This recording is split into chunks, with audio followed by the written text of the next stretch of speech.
What would you do if saving the world meant being the only one left alive? Lee Shin-yuk didn't get to choose. He stood alone in a dead world covered in blood, staring at the corpse of the heavenly demon, the monster that wiped out humanity. He killed it, and somehow that made things worse. Then a goddess appeared, Vega, celestial of Lyra, glowing like a miracle with terrible timing. She congratulated him for saving the world. Shin-yuk snapped back. There was no world left to save. So if you're wondering how the hell things got this fucked up, well, let's rewind. 10 years earlier, gates opened, monsters poured out, society collapsed, celestials descended, granting power to chosen humans called awakeners. Humanity fought back until Guan-Ojin appeared, an awakener with a broken skill called Black Heaven, allowing him to steal even divine power. 10,000 awakeners fell, the gods fell, the world ended, and this was the result. Back in the present, Shin-yuk was still trembling with rage. Vega insisted that the heavenly demon was dead now, thanks to him, and that, under the pledge of Star, she could grant him a single wish.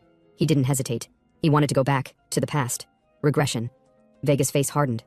She demanded to know if he truly meant it, if he seriously wanted to relive that nightmare and risk making it even worse. Shin-yuk didn't blink. He said he would change everything.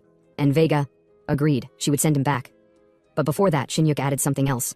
Not a wish, but a demand. He wanted her stigma of Lyra. Vega snapped. She reminded him that no human could withstand her stigma. Not even the fucking heavenly demon could absorb it. But Shin-yuk pushed back. He said returning to the past without power was pointless. He needed that edge. After a heavy silence, Vega relented. She said that if he bore her stigma, her past self would recognize him, even if her memories had reset.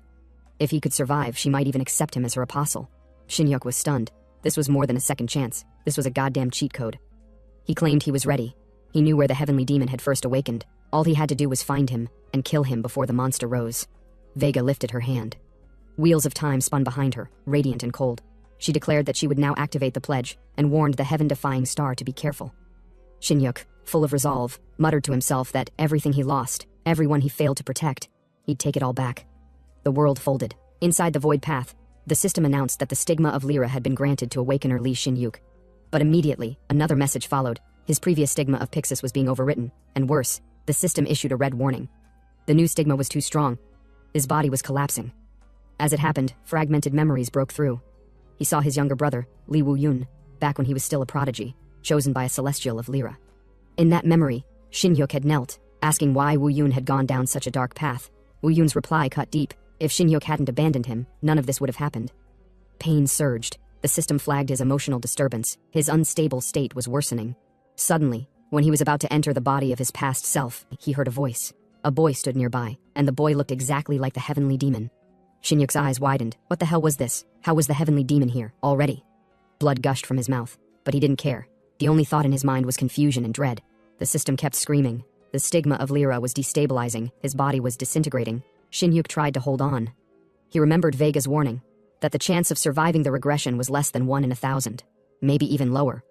And in that final second, with blood on his lips and regret in his chest, he muttered to himself, so he wasn't that 1 in 10,000 after all. Lee Shin-yuk died. But here's where things get fucking strange. The boy, the one who looked like the heavenly demon, stared at the dead body in front of him, and yelled, "The hell? He's dead? What kind of dumbass dies before killing even one monster?"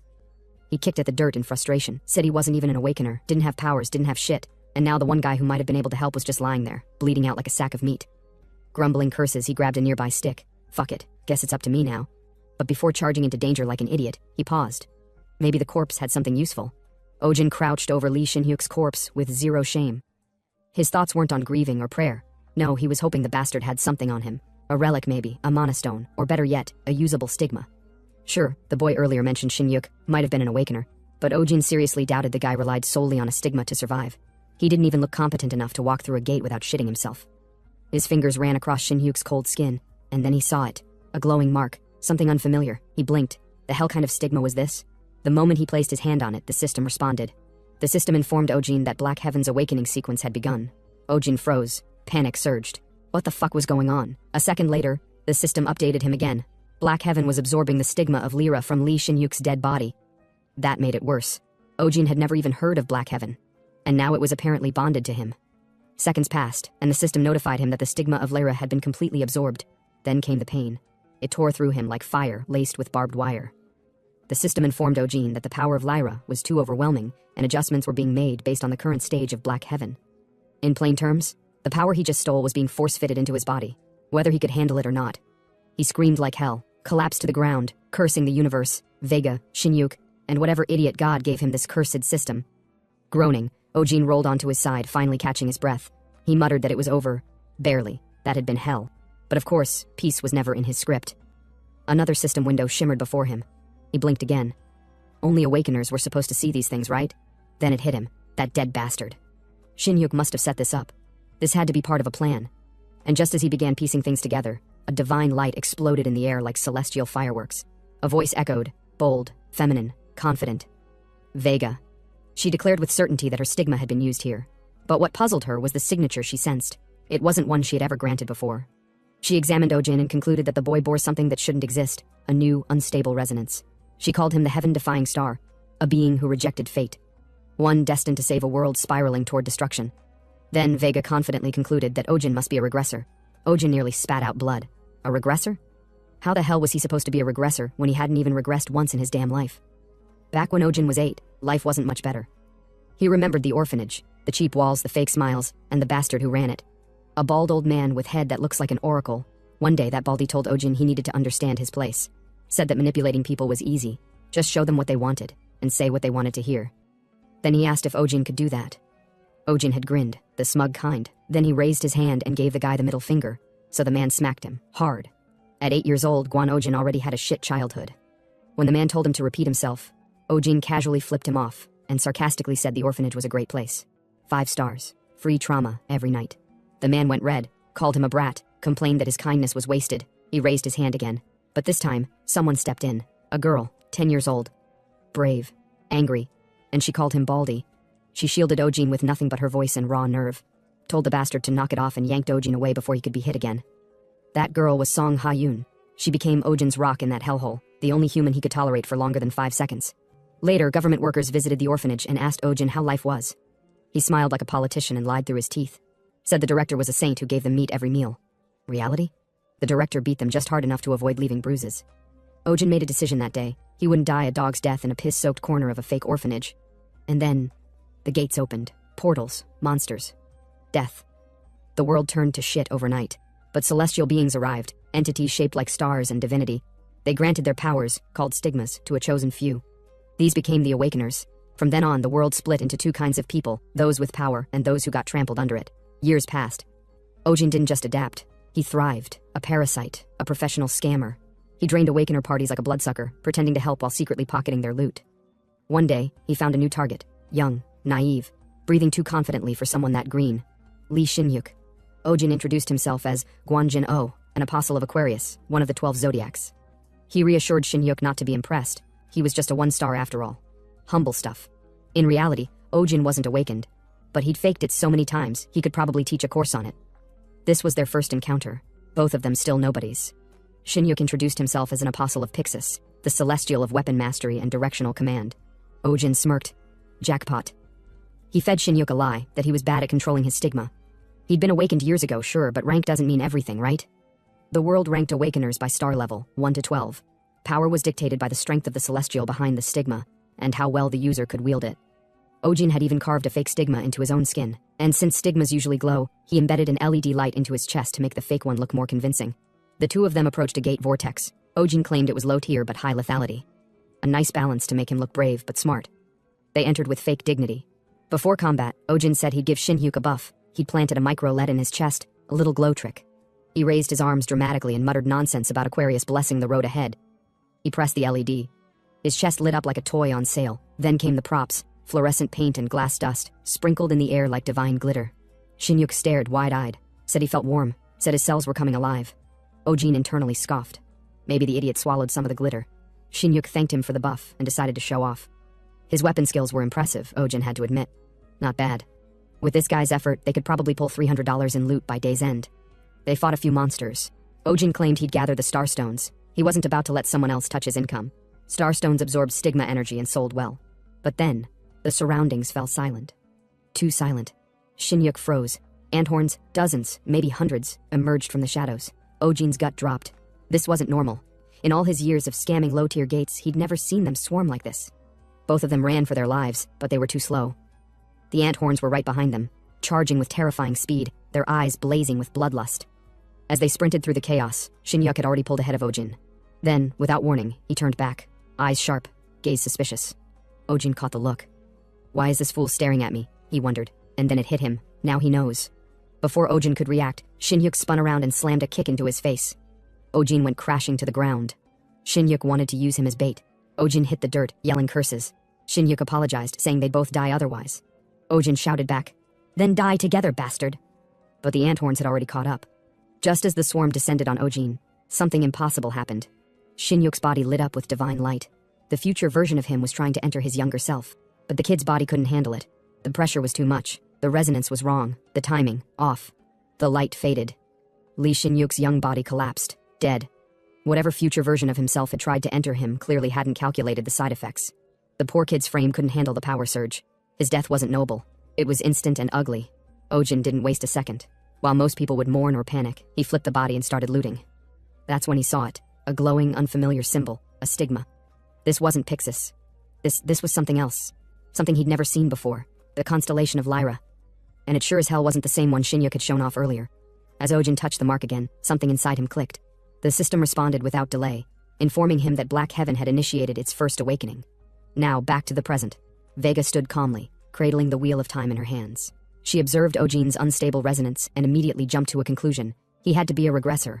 It was the only way someone could possess her stigma. Ojin blinked. A regressor? She must be talking about someone who came back from the future. That wasn't the case. Not for him. He'd never been to the damn future. And yet, in just 5 minutes he was going to die anyway, stomped to death by a horde of ant horns. Might as well roleplay if it meant survival. He recalled what Vega said earlier. The stigma he carried had never been granted to anyone before. It was unique.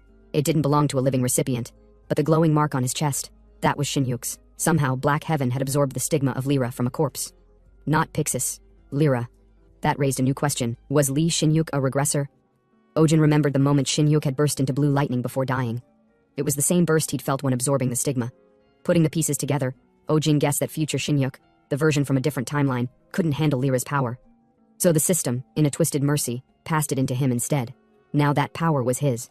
Ojin still didn't understand why, or how, or what the hell he was caught up in. Vega's voice rang again. She asked why he wasn't responding. She was still convinced he was a regressor, and that she'd felt the rise of the heaven-defying star in this very place. Ojin cursed inwardly. He didn't know what Black Heaven was, what heaven-defying anything meant, or even who this smug goddess standing before him really was. But one thing was clear. If pretending to be a regressor would save his life, then hell yes, he'd pretend. He stood, put on a bold face and told her what she wanted to hear.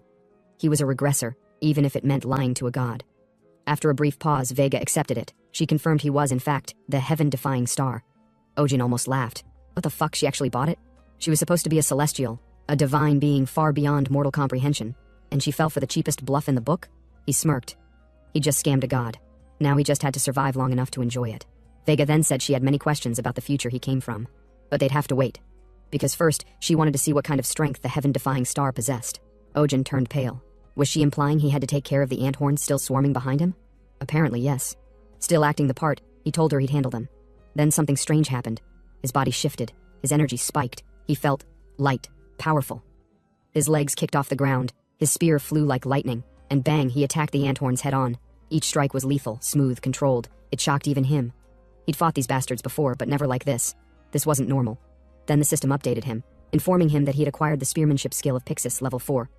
Immediately, a sharp pain lanced through his skull. Memories started flooding in, but they weren't his. They belonged to someone else. Maybe Shin-hyuk? But the Shin-hyuk in these memories didn't have a scar. That meant this wasn't from the past. These were memories from the future Shin-hyuk, the one who'd returned and failed.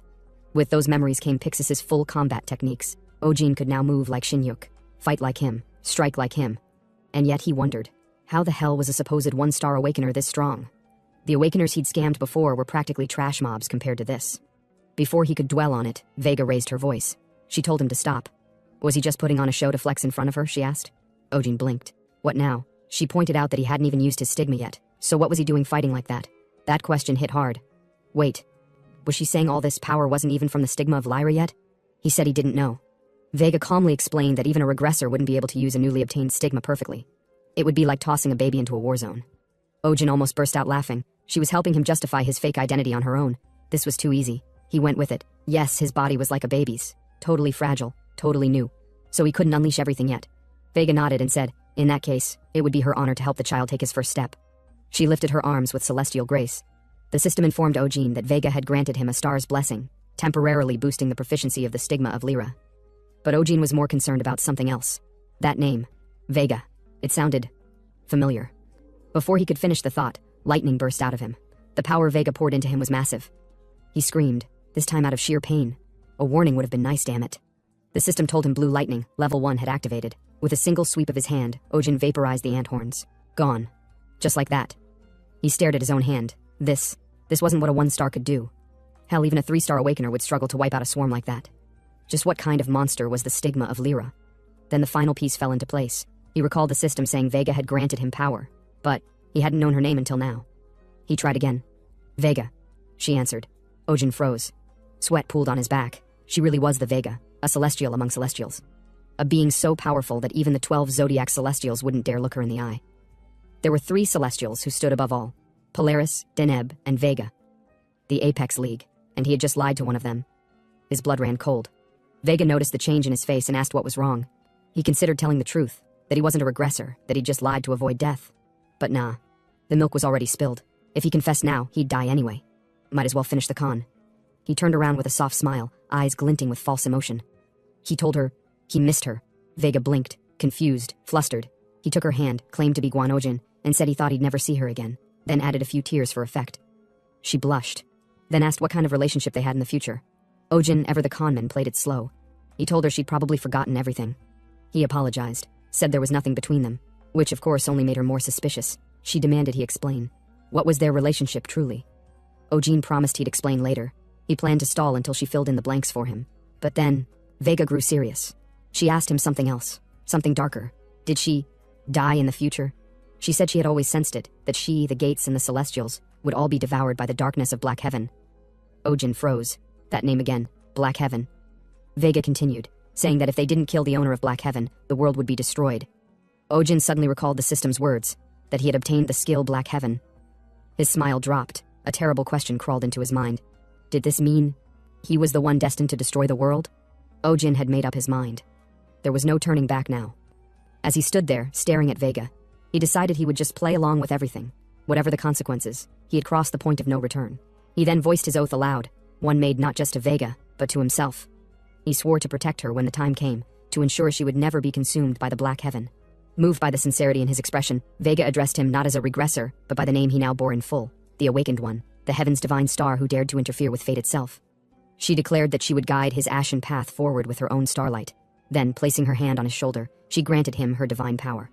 In that moment, the system informed Ojin that the star of the Weaver Girl, Vega, had officially appointed him as her apostle. And alongside that declaration came a second notice. Black Heaven had absorbed the stigma's mana, and as a result, the prerequisite for Black Heaven's second awakening had now been fulfilled. Ojin stared ahead, stunned by the sheer gravity of what had just occurred. He had become Vega's apostle. There was no undoing it now, no turning back from the path he had stepped onto. Then Vega's gaze shifted. She noticed the corpse lying behind Ojin, and asked who the child was. Ojin frowned. He explained that in the current timeline, that person was still just a child. But in the future, he would become something far worse, a cruel being who would plunder and destroy innocent lives without remorse. Deep down, however, Ojin wasn't just thinking of the future. What Lee Shin-yuk had done to him in the previous timeline was nothing short of monstrous. So in his heart, Ojin didn't feel guilt. He simply muttered silently that Lee Shin-yuk shouldn't resent him too much. Vega smiled.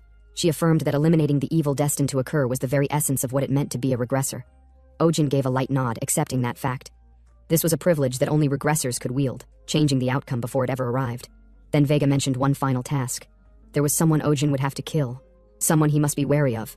But before she could finish, her form began to fracture. Her celestial body cracked like delicate glass, fragments shimmering as she started to fade. She expressed her regret. She had wished to spend more time speaking with Ojin, but it seemed the restrictions of the law were activating. Ojin, confused, asked what she meant by that. Vega clarified. The blessing she had cast on him moments ago, though indirect, was still considered interference. Celestials, bound by cosmic law, were forbidden from meddling in the real world so directly. And now, she would have to return to her sanctuary. She promised they would speak again, 1 week later when he arrived at her domain. With that, Vega disappeared. Silence returned. Ojin sat down hard, collapsing with a heavy sigh.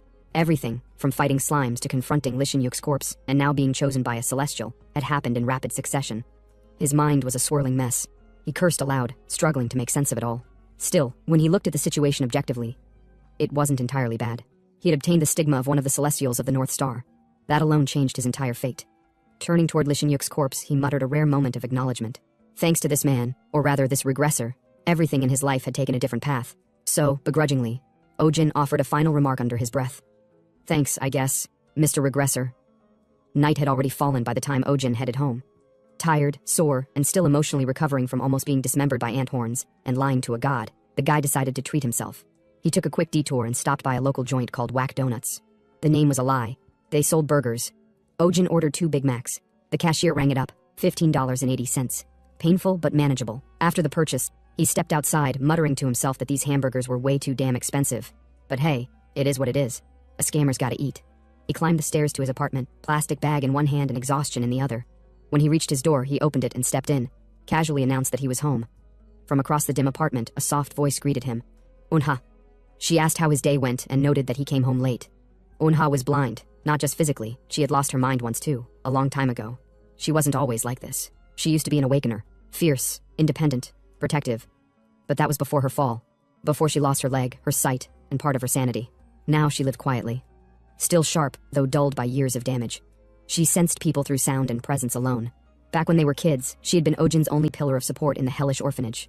She had defended him, carried him, believed in him when no one else did. Now their roles had flipped.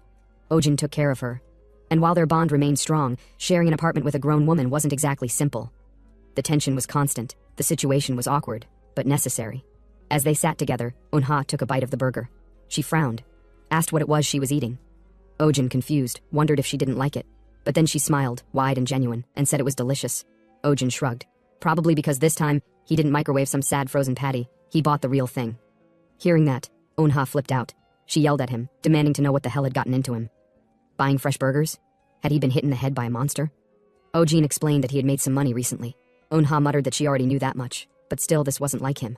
He never bought burgers before just because he had cash. Something was off. Ojin thought about telling her the truth, but he couldn't, not yet. He told himself inwardly, just a bit more. He wanted to save up. There was something important he needed to buy. As she took another bite, Unha suddenly paused.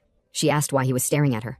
Ojin pointed out she had some sauce on her face. Unha pouted, slightly embarrassed. Classic lady behavior. She asked him to show her where exactly, but obviously she couldn't see. And Ojin, being Ojin, decided to tease her instead. She sighed, told him to stop mocking her and just help her wipe it off. He told her not to bother. She was already ugly, sauce or not didn't make a difference. She threatened to stab him. He chuckled and told her from now on, he'd only buy Big Mac combos, never frozen burgers again. On his way home earlier, he had already started second-guessing the whole evening. And now Unha had caught on. She went quiet for a moment, then hit him with it. She said, "Something happened, didn't it?" Ojin flinched. She was right. Of course she was. He couldn't hide things from her, not for long. Yeah, something definitely happened. So he told her. He was awakened. Unha's hands trembled. Her drink spilled. She asked how that was even possible. Ojin explained. Everything, or, well, most things. By the time he finished talking, the night had gotten deep. He stepped out onto the apartment's swing chair to clear his head. He let out a deep sigh. Finally, a moment of silence. He thought back on her reaction. It made sense. Of course she was shocked. Out of nowhere, he was suddenly an awakener. Back inside, she had been yelling, demanding answers, asking who his celestial was. Which apostle he served. How it all even made sense. Now, sitting under the stars, Ojin asked himself a more dangerous question. How the fuck was he supposed to tell her he lied to a goddess? He leaned back. No answers came. He opened his system interface. Decided it was time to go through everything, one step at a time. The system complied, listing messages he had ignored earlier. There, buried among the logs, was the skill called Black Heaven. This was the force that had devoured Lee Shinhyuk's stigma of Lyra. This wasn't part of Shinhyuk's regression. This wasn't tied to Pixis. This was something different. This was something darker. Black Heaven had chosen him. Black Heaven. The unknown force that devoured Lee Shinhyuk's stigma of Lyra. Ojin sat on the swing, staring up at the sky like it owed him rent. This power, it wasn't part of Shinhyuk's regression. No way. This thing was his. Always had been. He recalled Vega's words. The one who bears Black Heaven will destroy the world. Which meant that at some point, somewhere down the line, he would become the villain. A world-ending bastard. That was a hell of a future. He rubbed his forehead, wondering what the hell his first life looked like if it turned him into that. What could have pushed him to the point of obliterating everything? Still, none of that mattered right now, because if word got out that he had Black Heaven, then it was game over. The goddess would know he wasn't a returner, just a nobody, a faker, a leech who stole a dead man's stigma. He sighed long and deep. Why the fuck was he caught in this mess? He leaned back in the swing, eyes half-lidded, whispering to himself that, okay, putting that apocalypse shit aside. The real question now was, what's next? Being a regressor was a tricky act to play. He needed to sell it harder, maybe talk like he saw the future in his coffee. But he had a plan. The gods wouldn't doubt someone acknowledged by their peers. If he got recognized, if his rank rose fast enough, they'd believe the hype. And stop asking questions. That meant one thing. He had to level up the stigma of Lyra. But first, sleep. Rest was the key to scamming efficiently. He turned toward the apartment when a notification hit his phone. New alert. Anomaly detected. Chance of mutant activity. Ojin narrowed his eyes. He tapped into the report and froze. It was a photo. The gate he went to today. Already on the damn news? He blinked, muttered under his breath that, honestly, yeah, the anthorns earlier had been weird. Too many, too organized. He should have known something was up. Turns out, it was an anomaly. And worse, mutants might have appeared. That changed everything. Mutants were rare, aberrations, freak versions of normal monsters, mutated beyond their base instincts. Sometimes stronger, sometimes just fucking bizarre, but always unpredictable. And definitely not something a fresh one-star awakener was supposed to handle. Ojin smiled, wide. If mutants were popping up, then that meant better loot. And more importantly, higher risk meant faster growth. He'd found his hunting ground. The next morning arrived with skies as clear as Ojin's bullshit explanations. Outside the gate, the place was crawling with hunters. Guilds, freelancers, defense units, all shouting like a damn market square. One girl waved a flag, calling out that her team had 2-star apostles of Phonics, looking for extra hands. Another group yelled they needed a tank before they could go in. Ojin observed the circus as he walked past. Despite last night's mutant warning, the place was more crowded than usual. He thought it was idiotic. Wasn't anyone scared? Then again, mutant starstones sold for good money. People were gambling with their lives for a fat payday.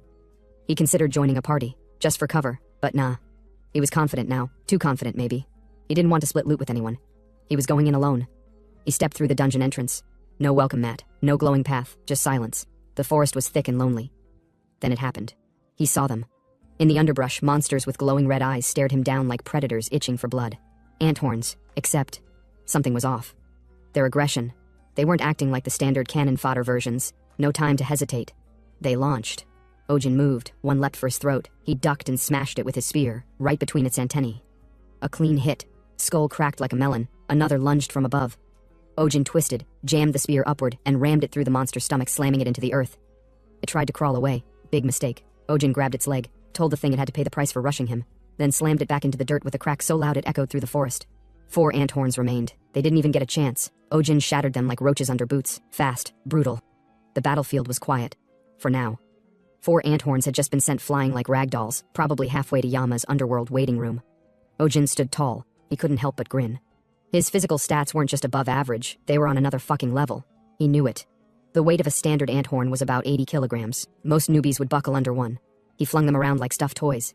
He bent down to survey the mess and muttered that the cleanup was done. Now it was payday time. He began collecting the starstones from the ant horn corpses. One of them caught his eye. A faint glow, saturated with mana, looked valuable. He picked it up and estimated the price, probably around $8,000. No wonder people sold their souls to be awakeners. But just as he pocketed the loot, Ojin froze. Not out of fear. He just sensed something big. A heavier presence entered the area. The air thickened. He stood up straight, no panic, just a smile creeping across his face, asking if the new arrival had come because it smelled the blood of its little buddies. Then the boss stepped out. And this one wasn't a normal anthorn. It glowed, but not like a gemstone. A murderous aura radiated from its body, thick enough to choke on. Ojin narrowed his eyes. Yeah, no doubt about it. This bastard was a mutant. No time for formalities. The thing charged him, moving like a wild beast that had skipped breakfast. Ojin didn't flinch. He stayed rooted to the ground. He called the mutant out mentally, taunting it for rushing in blind like it forgot what fear was. But if the boss wanted a serious fight, it was gonna get one. Ojin's body sparked, then blazed. Electricity surged across his limbs. His stigma of Lyra roared to life. The system calmly informed him that Thunderfall, level 1, had activated. Without hesitation, Ojin gripped his spear, now crackling with concentrated lightning, and hurled it with all the force of divine punishment. The bolt tore through the mutant boss like a drill, left a gaping hole in its chest so wide it looked like someone tried to dig a well straight through it. Dead. In an instant. Ojin stood there, stunned. Even he wasn't expecting that much power. Killing a mutant, in one blow? That wasn't just impressive. That was terrifying. Behind the boss, the 4 remaining ant horns, its underlings, paused. Then, like smart little cowards, they turned and ran for their lives. Apparently, Ojin was more terrifying than their mutant alpha. But he wasn't happy. He yelled after them, demanding they cough up their starstones before fleeing, those thieving little bastards. And then, his body shook. No, not from pain, from resonance. The system informed him that his stigma of Lyra had been promoted to 2 stars. On his chest, a new symbol etched itself into his skin, glowing like a brand from the gods themselves. Ojin stared at the light. So it happened after all. He had expected the promotion. The stigma was already overflowing with mana. But leveling up this fast, within a single day, that was insane. He could feel the new power crawling under his skin. He bent down beside the mutant's body, whispering to himself that this was nice, very nice. He reached out to gather the rest of the starstones. And then, Someone approached. A voice called out. A man asked him casually, "Did he just kill a mutant?" Ojin turned slowly. Two guys stood a few meters away, both dressed in hunter gear. They looked like they'd just walked out of a recruitment poster. One of them nodded, impressed, said that even if it was just an ant horn, mutants weren't something a solo hunter should be able to handle easily. He complimented Ojin, called him skilled. Said his movements were sharp. Then the other one introduced them both. They were 3-star apostles from the guild known as Hunting Dogs. The second guy introduced himself as Hane, but then the tone changed. Something about the air around them felt off. Ojin stared at the two guys and said inwardly that with those kind of faces, it would be a crime for both of them not to be robbers. And when they finally accused Ojin of stealing their kills, he knew he'd guessed right. These weren't some friendly rankers on patrol. They were thieves, robbers. But that was fine, because if they were robbers, then Ojin was the goddamn king of robbers. He'd been stealing since before he could spell his own name. These guys were amateurs. Without hesitation, he dropped to his knees with a pitiful expression and began groveling. He apologized for stealing their spoils, said he didn't know they were chasing those ant horns, said he'd give them everything he earned, the starstones, the loot, all of it. The two men blinked, confused. Why the hell was this guy surrendering so quickly? The first one chuckled, calling Ojin a respectful and understanding guy. Told him to go ahead and hand it over. Ojin stood up, nodded sheepishly, then stabbed the first guy straight in the chest. Blood erupted. The man gasped, eyes wide as lightning crackled from Ojin's palm. Ojin stared him dead in the eye and told him he wasn't handing over shit. In fact, he said, it would be them giving tribute to their dead mothers in the afterlife. The guy collapsed, choking on his blood, before his body hit the forest floor with a soft thud. His partner screamed in rage, said they'd been tricked by a lunatic. He lunged forward, using a skill called Swanabatu, trying to cut Ojin down. Ojin parried the strike mid-swing, casually. The man recoiled in shock, asked how the hell Ojin was this fast. Was he hiding his real strength the whole time? Ojin smirked and told him to stop talking nonsense. It wasn't that Ojin was hiding his strength. They were just weak. And with that, Ojin unleashed the lightning of Lyra. The surge exploded out, slamming straight into the man's chest and roasting him alive. He collapsed, smoke trailing from his mouth, his charred body twitching once before going still. Finally, silence. Ojin sighed, then whispered to himself, "Loot time." Black heaven feeds again. He crouched next to the corpses. Both dead thieves had glowing stigma marks still visible on their chests. The mana hadn't dispersed yet. Ojin tapped his chin. Come to think of it, wasn't Black Heaven supposed to grow stronger by absorbing stigmas? It was risky. If Vega found out, he was screwed. Consuming the powers of others, especially dead ones, wasn't exactly divine-approved behavior. But then again, Black Heaven had a built-in advantage. A skill called Black Cutting. It masked its presence. Even gods and goddesses couldn't detect it. So what the hell? Ojin reached forward and pressed his palm against one of the corpses. Dark mana, tinged with lightning, began to surge from his hand. The system informed him that Black Heaven was now absorbing the stigma of the hunting dogs. And then came the real update. The conditions for Black Heaven's second awakening had been met. Without warning, Ojin's body was engulfed in roaring black flame and wild arcs of lightning. He screamed as the power surged through him. The forest darkened. The clouds overhead swirled, reacting to his transformation. Then a new message arrived. The system informed him that Black Heaven was now reading through the records stored inside the stigma of Lyra. But the reading process was limited. The system explained, Black Heaven's awakening stage is too low. The stigma of Lyra was too powerful. The vast records contained in it couldn't be fully accessed. Instead, a compromise. The system would unlock a limited batch of records belonging to Awakener Lee Shin-hyuk. And just like that, Ojin's vision blurred. He was no longer in the forest. Memory record, Lee Shin-hyuk. A hospital room. Lee Shin-hyuk lay in bed staring up at a white ceiling, unsure of where he was. His body was weak. His thoughts scattered. Besides him stood Woon-hyuk, his younger brother. Lee Shin-hyuk asked how long has it been since he fainted, and Woon-hyuk replied that it has been 2 weeks. He wasn't smiling. He wasn't relieved. He was pissed. He asked why Shin-hyuk had gone into a gate alone again. Shin-hyuk weakly replied that he thought it was safe. It had only been rated 1 star. Woon-hyuk didn't buy it. The room fell silent until a knock interrupted them. A woman entered, clean uniform, folder in hand. She addressed Woon-hyuk as guildmaster, then asked if he had a moment. Woon-hyuk nodded, slightly annoyed, asked what it was about. The woman explained that a new gate had appeared on the 15th day. Someone named Shang Yun had entered it and retrieved a star relic. Woon-hyuk raised an eyebrow. Said, "So Shang Yun actually found something?" The woman confirmed it, but added one more thing. Something about the entire event didn't sit right. And just like that, the memory flickered. The vision blurred. Lee Shin-hyuk's memory began to fade like mist. The fragment had been short, just a sliver. And now that the Black Heaven had processed all it could for now, the feed shut off. Ojin jolted awake, gasping for breath. Sweat rolled down his face. His head throbbed. His thoughts were scrambled. Shin-hyuk's memories had poured into his brain like a cracked USB dumping files. Of course this would happen. When you steal a man's stigma, you inherit his past. And it wasn't just memories. The system chimed in to inform him that part of Awakener Lee Shin-hyuk's memory had been successfully inherited. The spearmanship of Pixis, previously level 4, had now advanced to level 5. And more strangely, a new skill had been acquired. Lame excuse, level 2. Ojin blinked. What the hell kind of skill was lame excuse? He chuckled dryly. Well, he was a scammer after all. Maybe the system was finally being honest about who he was. Still, the memories gave him more than pain. He now knew something important. From Shinyuk's memory, he saw a gate set to appear in Mokdong on the 15th day. 8 days from now. And inside that gate, a star relic would be found. Not just any item. A star relic, concentrated celestial power. The kind of thing that could boost your rank by 1 or even 2 stars. Ojin grinned. This wasn't just valuable, this was jackpot-level prophecy. Welcome to the tax office, where dreams die. The scene cut. Now, Ojin was standing at the counter of the local exchange center. He'd hauled in his starstones and waited while they processed the transaction. The cashier finally looked up. At current rates, she told him, the center would purchase his loot for a total of $1,440. After tax deduction, sent $1,152. Ojin nearly choked. He yelled, loudly, about the bullshit 18% tax on his starstones. This wasn't a fee. This was legalized robbery. The cashier flinched, asked if he was okay. Ojin waved it off, muttering that he was talking to himself, loudly and with rage. Fine, whatever, he had no choice. He took a deep breath and moved to the waiting area to finish the process. Then the automated voice called out, "Number 57, please proceed to the desk." He got up and walked over. The same cashier looked at him with curious eyes and asked a routine question. Which celestial goddess was he affiliated with? Ojin replied flatly, Lyra. There was a pause, then it hit her. The cashier's jaw dropped. She asked him to repeat it. Ojin did, slowly. Spelled it out, Lyra, and told her to hurry it up. He didn't have time for dramatics, but the girl was frozen. Her mind was scrambling. She stammered that this wasn't something she could handle. This was above her pay grade. She asked Ojin to follow her. He smirked inside. As expected, just dropping the North Star's name was already making waves. He debated hiding his power from now on. All this noise, all these eyes, it was a hassle. But then again, fame meant authority, and authority kept questions away. So he followed her through a side door. They arrived at a VIP room, marked for very important personnel. She politely gestured for him to enter and wait while she got her boss.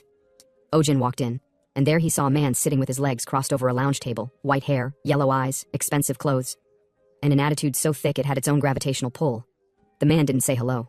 Instead, he sneered, asked Ojin who the hell he thought he was, glaring like that. Told him to lower his eyes immediately. Ojin didn't even flinch, no fear, no irritation.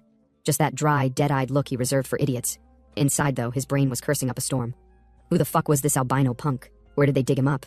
And what kind of rich asshole scolds someone before the handshake? But fine, whatever. Ojin wasn't here to start drama. He ignored the guy entirely, probably just another observer, here to watch the registration process. Then he noticed something, around the guy. The table was stacked with expensive snacks. Imported stuff.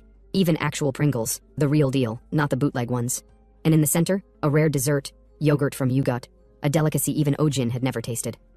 He blinked. Okay, so maybe the albino was loaded. Still didn't mean he had to act like a prick. Ojin narrowed his eyes again, this time at the yogurt, not the man. That snack spread, that was worth more than his entire last dungeon run. And suddenly, Ojin scanned the table. That wasn't just any snack, it was Yugut, the kind of expensive dessert reserved for nobles, S-class celebrities, or awakeners who could buy entire buildings for fun. His mouth watered immediately. He knew this wasn't for him. But when had that ever stopped him before? Ojin sat down like he owned the place. He didn't just stare at the food, he dug in. First bite? Heaven. Second bite? Orgasmic. Holy shit, he muttered under his breath, stuffing his face like he hadn't eaten in 5 years. He was already scheming which leftovers to pocket.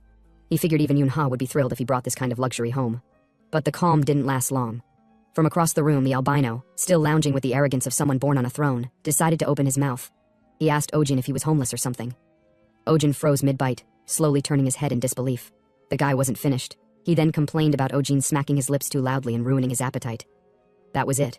Ojin swallowed, wiped his mouth calmly, then stood and turned toward the albino with a smile that carried nothing warm. He figured the guy was clearly asking for trouble. Without raising his voice, Ojin made it clear the other was getting too bold, acting like there were no consequences for letting his mouth run unchecked. The albino blinked, confused by how casually this stranger was speaking to him. He snapped back, asking if Ojin had lost his mind. Ojin took a step closer and asked if the guy even understood who he was. The question landed with impact. The albino hesitated, unsure how to respond. When he asked who Ojin was, Ojin let out a small laugh. It was all going according to plan. There was no need for a real name, just the right tone, confidence, and well-placed bluff. Ojin played it like a seasoned manipulator. He implied that he had been laying low recently and was surprised nobody recognized him, especially after being shown straight into the VIP lounge. That was enough. The albino's face changed completely. Panic set in. He began to doubt everything. The confidence, the aura, the effortless access to the private room. It didn't line up with some random nobody. This had to be someone powerful, someone dangerous, maybe even beyond human. Whispers among awakeners spoke of monsters who reverted in age after surpassing 9 stars. What if this was one of them? The idea alone made the albino tremble. Ojin pressed further, asking what guild he was from. The albino jumped in his seat and introduced himself in a rush. Park Jong-woo, a member of the Pandinus Guild. And that changed everything. Ojin knew that name. Pandinus wasn't just any guild. It was one of the national top 10, filled with Scorpio-class elites. A wrong move here would be dangerous. But Ojin didn't flinch. He maintained the act, smiling smoothly as he linked the name Pandinus to Shansu. He implied he knew Shansu well, even joking that they used to drink together, surprised the guy had become a guild leader. The kind of nostalgic talk only old war buddies shared. Park Jong-woo bought it completely. He asked what message to pass along, and Ojin casually told him to just mention it came from Gonjino. That was enough to send Jong-woo into full panic mode. The albino dropped to his knees, apologizing profusely for the insult. He called Ojin master and begged for forgiveness. Ojin brushed it off like it was nothing. He told him mistakes happen and advised him to keep a lid on his mouth next time. But Jong-woo wasn't done. He insisted on making it up to him. Ojin, now fully relaxed in the plush chair, leaned back, radiating the quiet authority of someone used to being respected. He told Jong-woo that if he really insisted, there was something he could do. A few minutes passed. The albino guy returned, carrying a bulging sack stuffed with chips, chocolates, and practically everything that had been in the fridge. He dropped the bag onto the floor and stated plainly that he'd brought every last item. Ojin offered a simple nod of approval. The haul was absurd. It was exactly the kind of thing that would leave Eunha completely speechless, not that she could actually see it. And that somehow made it even funnier. As the albino adjusted his jacket, he suddenly excused himself. He claimed he didn't feel well, and that he'd be resting instead of continuing with the registration exam. Without waiting for further discussion, he bowed and quietly left the room. The door clicked shut. Ojin let out a small breath, glad to be alone again. One clown off the stage. He pulled out the guy's wallet. At some point earlier, he'd swiped it, under the pretense of being some fisher of Korean awakeners who had no use for such trivial human items. Inside the wallet was a solid stack of bills. Ojin smirked. After everything he'd scammed in his life, robbing a rich brat like this barely scratched the surface. But tucked deeper inside was something else, a star stone. And not just any star stone, it was a mutant. Ojin's expression shifted. That kind of drop was ridiculously rare. Mutant-class monsters barely appeared, and the odds of obtaining one of their star stones were microscopic. Why did someone like Jong-woo have one? Ojin pocketed it. That would be an investigation for another day, but he didn't get much time to think. The door creaked again. This time it was a large man, tall, broad, and radiating power from every movement. He introduced himself as Han Junmin, team leader of the Special Disaster and Security Management Association's Disaster Response HQ. The man extended his hand, firm and confident. He wanted to confirm, was this really Awakener Guan Ojin, the one claiming to hold Lyra's stigma? Ojin shook his hand and confirmed his identity. Up close, Junmin's build was immense. There was no mistaking it. This guy wasn't some paper pusher. He was the real deal. Ojin asked about his constellation. The answer was Taros, a 6-star Awakener. One of the 12 zodiacs. That explained the pressure radiating from him. Junmin narrowed his gaze and asked whether Ojin truly bore the stigma of Lyra. It wasn't disbelief, just caution. And Ojin understood. He was the first Awakener to lay claim to a celestial as rare as Vega. Skepticism was inevitable. After a moment's thought, Ojin pulled down his collar to reveal the mark. Junmin studied it carefully. He looked convinced, but only halfway. Then came a formal request. If Ojin didn't mind, Junmin wanted to personally oversee his exam. Ojin blinked at the suggestion. A 6-star doing the work himself? Apparently so. They made their way to the sparring room. Junmin moved without hesitation, pulling on boxing gloves like it was a morning jog. Ojin asked if he could use his standard weapon instead of going barehanded. Junman welcomed it. Ojin narrowed his eyes. This was a rare opportunity. A 6-star Awakener. That was a massive leap above him. Even with Lyra's stigma, there was no guarantee he could even touch the man. But if there was ever a time to test the limits, this was it. Without another word, bang. Ojin launched forward. Lightning coursed through his limbs. The air cracked. His body shimmered with electricity, darker than before. Black lightning surged with a vengeance. Junman's smile vanished the moment he felt the pressure. That was no beginner's power. Not even close. He flinched slightly. There was no explanation for this. A rookie Awakener? Moving like that? Ojin darted in again. The second strike, Junman responded. One clean hook. A single devastating punch straight into Ojin's face. The impact sent him flying. His body slammed into the floor with a brutal thud. He rolled to the side, coughing and groaning. What kind of monster strength was this?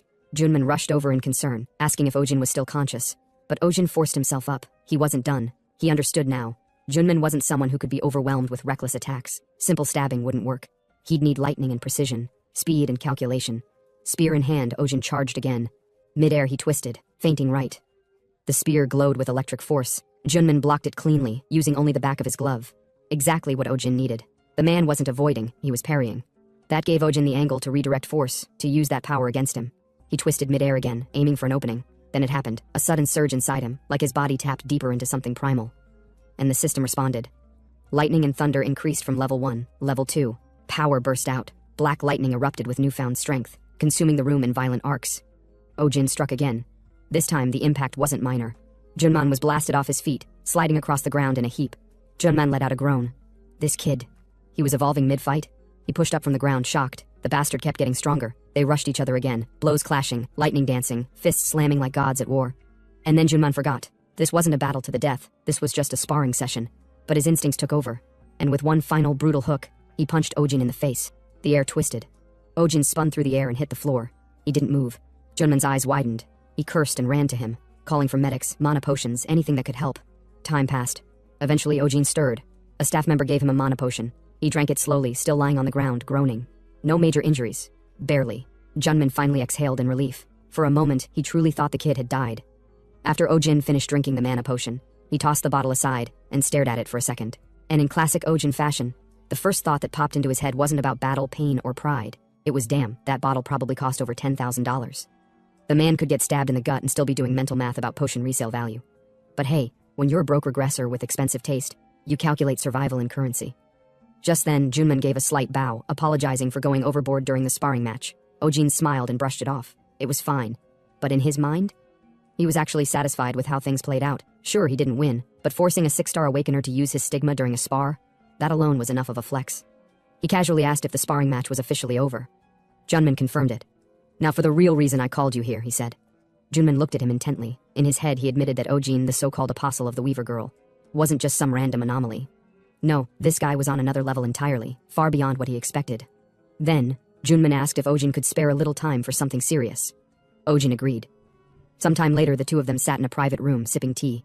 Junman got to the point. He wanted Ojin to join the Hunter Association. Said it would benefit him in a lot of ways. Ojin exhaled. Yup, just as he expected. The old come join our side speech. He figured this was coming the moment his title as the North Star's apostle started making waves. With that kind of branding, he didn't even need to try to get noticed. But instead of tying himself down to any guild, Ojin had already decided that being a freelance mercenary was far more profitable, and way less restricting. Especially for someone like him, a regressor who had no idea what the future demanded yet. After a few quiet sips, Ojin gently set his cup down and politely declined. Said he couldn't be tied to any single group or structure. It wouldn't work with the path he was walking. Junman raised his hand slightly and asked him to wait. He clarified that the offer wasn't as rigid as it sounded. Ojin could affiliate with the association in name only. No work attendance required, no obligations, and he'd still get paid. Regularly. Ojin froze. Wait a damn minute. Did this man just say he could get money? For doing nothing? His eyes sharpened. He asked Junman to repeat that part. Junman confirmed it. No shifts, no reports, no assignments. Just affiliation. And of course, they'd even help pass him work when he wanted it. Inside, Ojin was howling like a lunatic. This was insane. He wouldn't have to do a single thing and the cash would keep flowing. It was like being a landlord. Except the building was his name. Not to mention, no commission cuts, no request fees, and full credibility as an official awakener under the association's banner. This was literally everything he ever wanted. But Ojin couldn't just leap in like a desperate puppy. That would make him look too eager, and eager meant exploitable. So, like the sly bastard he was, he played his part. He scratched his chin and told Junman that he might need a bit of time to think things over. Inwardly, though, he was already signing the damn contract in his head, because he wasn't going to live like a dog anymore. From now on, he would own the leash. Just as he was doing mental backflips of joy, Junman threw in one last bonus. They'd also waive all taxes on his magic stones if he sold them to the association. That was it. Ojin nearly barked aloud. Tax exemption? That wasn't just a good deal, that was divine fucking intervention. He put on a straight face, looked Junman dead in the eye and calmly said, "Then, I'll become your dog. No, please take care of me." The scene cut to the streets of the city. Ojin was walking through the glowing skyline, headed toward a familiar destination. He remembered Vega's words, that she wanted him to return to the sanctuary in a week. Well, that day had finally arrived. He had prepared, he had trained, he had burned every last candle at both ends. And now, it was time to perform. As Ojin walked along the polished path, he finally arrived at the towering gate to the sanctuary. But just before entering, he noticed something unexpected. A crowd, dozens, no, hundreds, of non-awakeners were gathered in front of the sanctuary gate, bowing, murmuring, begging the stars for power. Their hands clasped tight in prayer, eyes squeezed shut in desperation. Ojin paused, staring blankly at the scene. He had heard rumors that people, especially those without powers, would come here to pray. hoping the Celestials would bless them with a stigma. And looking at this, yeah, it made sense. In this cruel world, if you weren't an awakener, your options were starvation or slavery. But still, there are really this many. Now back to business. Ojin looked at the almond gate, one of the Celestials' sight, and exclaimed that it's very huge. He wondered how many of these sanctuaries even exist around the world. Too many questions. He shook his head. Whatever, I'll see for myself. He stepped forward, crossing the boundary into the sanctuary. And the world changed. His eyes widened. Light sparkled from the branches of an impossibly large tree, stretching toward the ceiling like veins of the Milky Way. Starlight dripped from its leaves. Space and sky seemed to bend around it, impossibly beautiful and strangely quiet. He floated upward, literally lifted by the sanctuary's energy. And with a slight grin, he muttered, "Time to go see Vega." Sometime later, Ojin entered the inner hall of the sanctuary. Waiting inside was Vega, the Celestial, the star of the Weaver Girl. She noticed his approach first and greeted him, remarking on his delayed arrival. Ojin, already prepared with a carefully constructed facade, stepped forward with a composed, affectionate expression. Everything from his words to his body language was rehearsed. Fake memories, fake warmth, all strategically designed for maximum effect. He told Vega that he had missed her. The delivery was casual, laced with just enough sincerity to shake her resolve.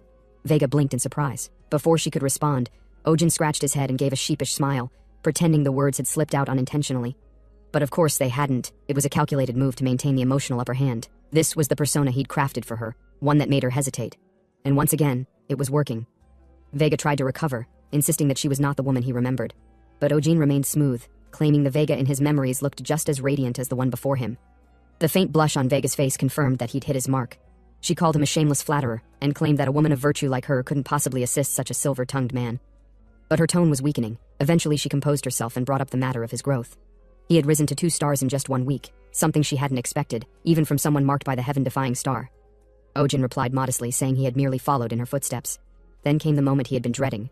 Vega, her expression serious now, requested the full picture, the future, in detail. She wanted to know what was coming and how she could prepare. Internally, Ojin panicked. She was asking for specifics, something he absolutely did not have. He wasn't a regressor. He didn't know the future. He had no master plan, no timeline, no grand prophecy to recite. But he didn't let it show. He gathered himself and declared that a new existence would soon appear, something called the Heavenly Demon. Vega's eyes sharpened. The name caught her off guard. She asked whether even he, as a so-called regressor, didn't know the identity of this Heavenly Demon. Ojin, wearing his solemn face, replied that he had tried. He had searched endlessly before his regression, yet still failed to uncover the entity's true nature. It was, technically, a truthful statement, because the Heavenly Demon didn't exist. He had just made it up. A mix of a black heaven-wielding demon sounded impressive enough to buy time. And it worked. Vega tilted her head, curious. She said it was unusual. If Ojin had really regressed by using something as serious as the Pledge of Stars, then that must mean he had to kill the owner of the Black Heaven first, right? So why was he now saying that even after killing the man he didn't see his face? The moment those words dropped, Ojin nearly froze. It felt like a crack had just formed in the wall of his perfect story. Pledge of Stars? What the hell is that? He hadn't even heard that term before. He scrambled mentally, frantically trying to piece it together. But then a horrifying possibility hit him. If Vega said Lee Shin-yuk killed the owner of the Black Heaven, then that means, in the previous life, Lee Shin-yuk actually managed to kill him. Ojin blinked, barely holding his composure. Wait, no, focus. That wasn't the point right now. What mattered was that Vega might start getting suspicious. And if she did, this entire bluff would blow up in his face. So he pulled himself together and acted calm. With a serious, almost mournful face, he explained. The moment his spear pierced the heart of the Black Heaven's owner, the man turned into black dust and scattered into the wind. He said he was too focused on the Heavenly Demon at the time. By the time he realized what had happened, it was too late to see the man's face. Vega nodded slowly. I see. So that's what happened. Then she asked him something else. If he didn't know the Heavenly Demon's identity, did he at least have an idea where or when the man would appear? Ojin wanted to say, yeah, he's right in front of you. Surprise. But of course, that would be suicide.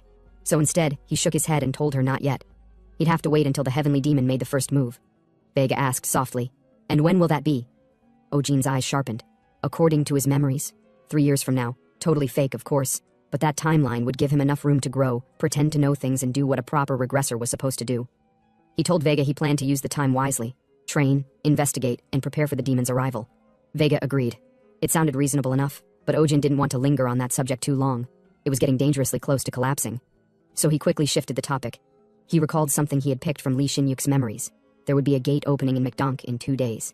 And inside that gate, a star relic was hidden. He casually mentioned this to Vega, saying he planned to go there when it opened. Now this was bait. He was certain Vega wouldn't question him anymore. Because no one else could know about this. Only a true regressor could have information like this in advance. Surely, when the relic actually appears in McDonk, Vega would drop every single doubt she ever had. Vega tilted her head, impressed. So you plan to obtain a relic? Ojin nodded. She walked closer and placed her hand on his shoulder. My child. Ojin's soul nearly exploded. Did she just call him her child? He stared blankly at her and asked himself if all Celestials called their apostles this. Was he supposed to call her Mama Vega now? As Vega hugged him, she told him that the fate of the world rested on his shoulders, but begged him not to overexert himself. And in that moment, Ojin felt peace, not strategic relief, but warmth, like a kind, motherly energy soaking through his bones. Damn, he thought, even my soul feels cozy right now, which kind of made it worse, because deceiving someone this kind-hearted, yeah, it stung a little, but hey, when survival's on the line, you do what you gotta do. He smiled and told her not to worry. He wasn't pushing himself too hard. He will do everything and anything for her sake. And Vega, hearing that, actually blushed. She covered her mouth slightly and murmured, How can you say something like that so casually? Perfect. The bluff has landed beautifully. Now Ojin felt like it was the perfect time to wrap things up. He bowed politely and said he'd be taking his leave, but just as he turned around, Vega stopped him. A strange grin formed on her face. She told him that she, the esteemed one, will be going with him. Ojin froze, completely. Huh? What did she just say? Vega repeated herself. She said it was exactly what it sounded like. She, Vega, the Celestial, the Weaver girl herself, would manifest physically on Earth and stay by his side. Upon hearing Vega's declaration, Ojin was shocked, utterly bamboozled, like someone had plugged a lightning cable straight into his brain. What the hell was that? She was following him to Earth? Had he gone too far with all that sweet talk? Trying to salvage the situation, he quickly said, But, isn't it impossible for Celestials to descend due to restrictions? But Vega just smiled faintly. Who did he think she was? Of course there were limitations, but as she explained, her strength and time would be restricted, not nullified. With the right method, she could still manifest, at least partially. Then, without another word, she raised her hand. Ojin watched in confusion as her body started to glow and shrink. What the hell is she doing now, he wondered. Within seconds, Vega's form had compressed into something the size of a palm. She floated gently in front of him and handed over a strange pendant. She told him that as long as he wore it, she could manifest nearby for a few hours a day in this state. And then she added, Didn't he say he'd do anything for her? Then it was only fair she returned the favor. The path ahead would be dark, lonely, and full of lies, but he wouldn't walk it alone anymore. He should look forward to it. Ojin didn't respond right away. Instead, he sighed inwardly. He really was cruel. Now he had to keep pretending, day and night, like he was some legendary regressor. This lie was becoming a full-time job. Damn it, he muttered. Later, back at the apartment. When he told Unha what happened, she frowned hard, understandably. Most girls would flip if some mysterious lady started hovering around their man. But when she saw who it was, her whole body froze. Wait, Lady Vega? Isn't that supposed to be impossible? She shouted. Celestials can't stay on Earth because of some law or restriction, right? Vega, sitting smugly on a shelf, waved her tiny hand and said her speech was a mess. She could talk more casually now, drop the honorifics entirely. Unha blinked. Why are you even talking to me all of a sudden? Vega narrowed her eyes and said that was too casual. Maybe tone it down a little. Sometime later, over lunch. Things had settled down, and they were eating together at the table. Vega, in her tiny celestial chibi form, sat right on top of a hamburger almost the size of a beanbag. With both hands, she took a huge bite and lit up with joy. This taste. It's outrageous. Unha tilted her head, confused. Wait, Celestials can eat? Vega explained that while they didn't need to eat, it didn't mean they couldn't. After finishing the burger like a child experiencing junk food for the first time, she wiped her mouth and gave a satisfied nod.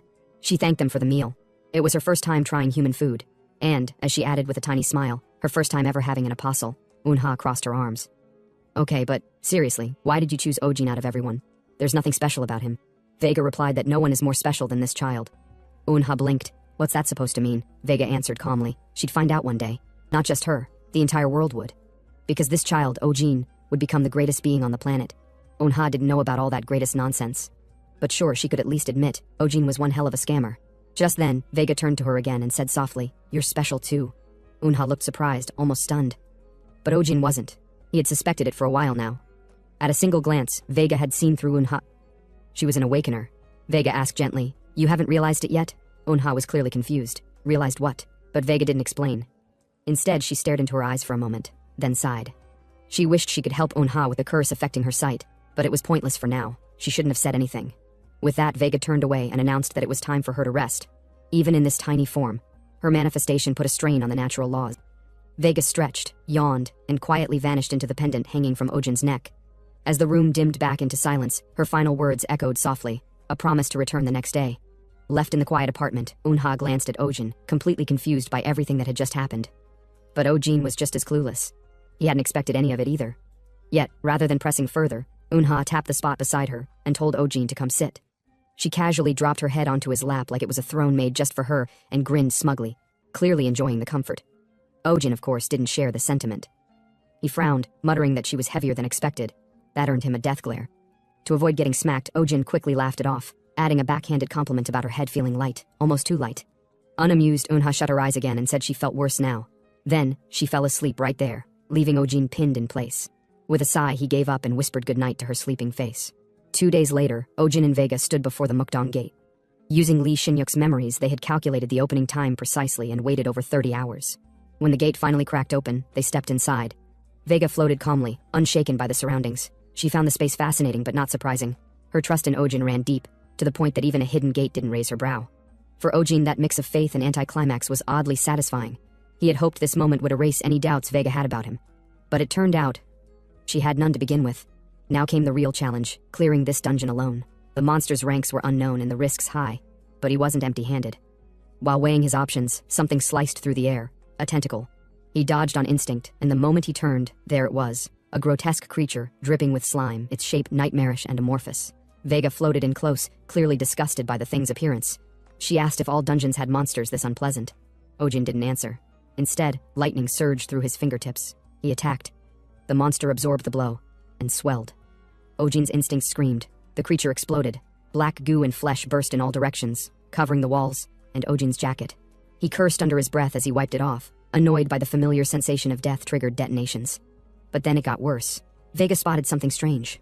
The remains of the creature, goo, shards, and limbs, were pulling themselves back together. Not only was it regenerating, but it was actively targeting Ojin. This wasn't just a fight, it was a trap. To avoid triggering more explosions at close range, Ojin switched tactics. He raised his spear, drew lightning again and let it fly. And blue lightning, level 1 activated, the air cracked with thunder. The creature was obliterated once more, and this time, it stayed down. Ojin grinned. He had just used a skill that typically required the blessed state, and he pulled it off cleanly. From the side, Vega was stunned. She had expected progress. But not like this. Blue lightning was no ordinary spell. It was a mid-tier skill from the stigma of Lyra. And while Ojin still had refinements to make, the fact that he could use it at all was remarkable. Vega smiled and confidently claimed she'd train him herself. Then she paused. Something didn't add up. She asked if he already knew all the other Lyra-based skills.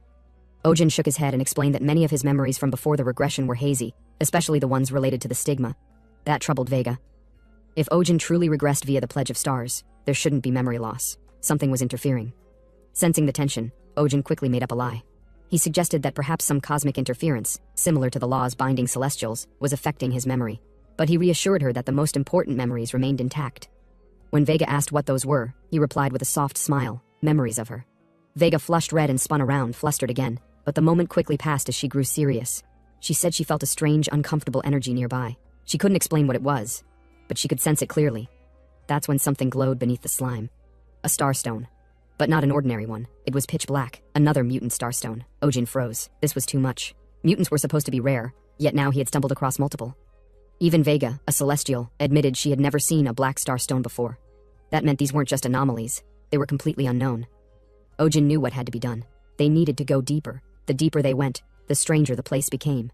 Jagged rocks lined the cave's walls, and silence pressed in from every direction. Then Vega spoke again.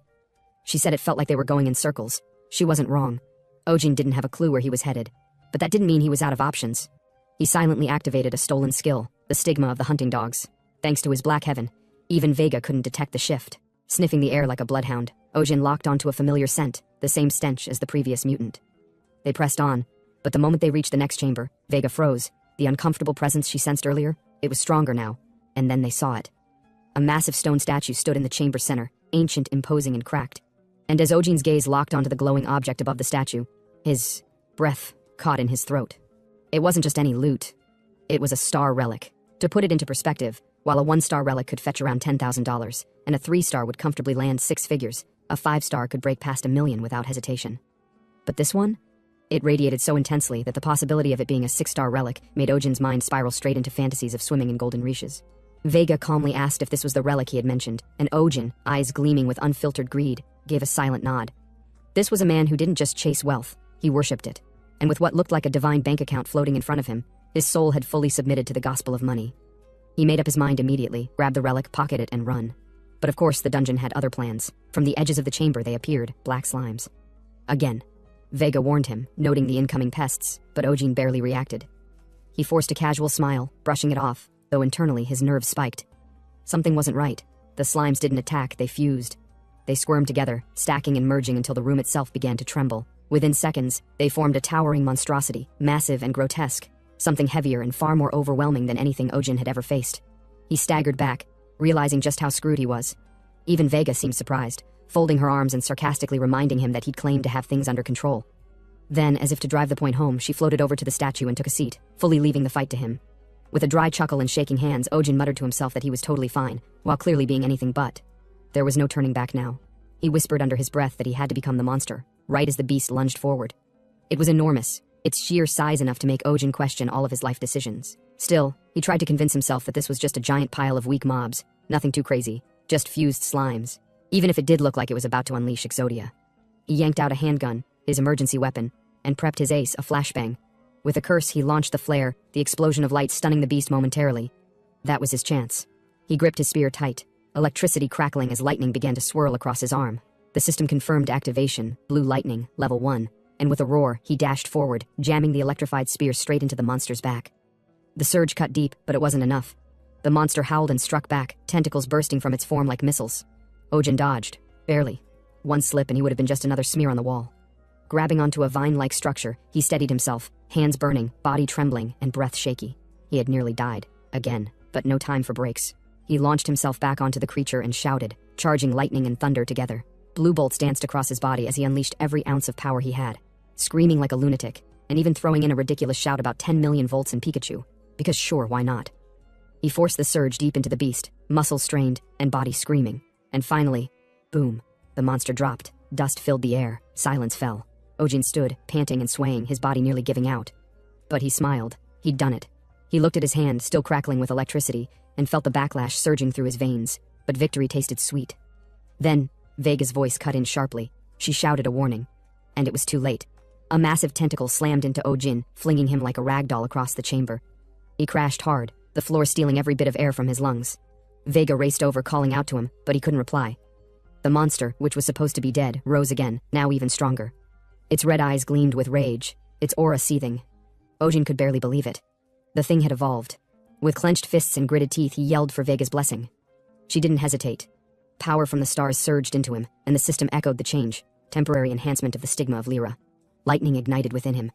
Power burst through every cell in his body. This was it.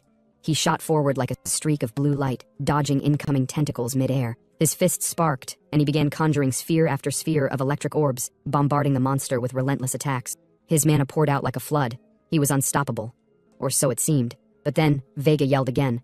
She ordered him to stop, saying it was over. Ojin froze. He didn't understand. Why had he gone so wild? Why did it feel like he couldn't stop attacking? Suddenly, searing pain tore through his chest. He collapsed, screaming. Vega flew down in panic, and the system confirmed it. His stigma had evolved to 3 stars. His lightning skills had leveled up too. But his body couldn't handle it. Even Vega was stunned. In less than a month, Ojin had become a 3-star apostle. Not just that, he was carrying the stigma of the North Star, something notoriously hard to advance. And yet here he was, rising faster than logic could explain. But before she could ask more, he collapsed. Unconscious. Vega caught him, panic still gripping her expression, as she held him tightly. Sometime later, Ojin stirred. His vision blurred and blended, but within that haze, he could just barely make out the shape of a person. And as his senses returned, the shape sharpened, and he realized it was Vega, in her full celestial form, hovering closely above him.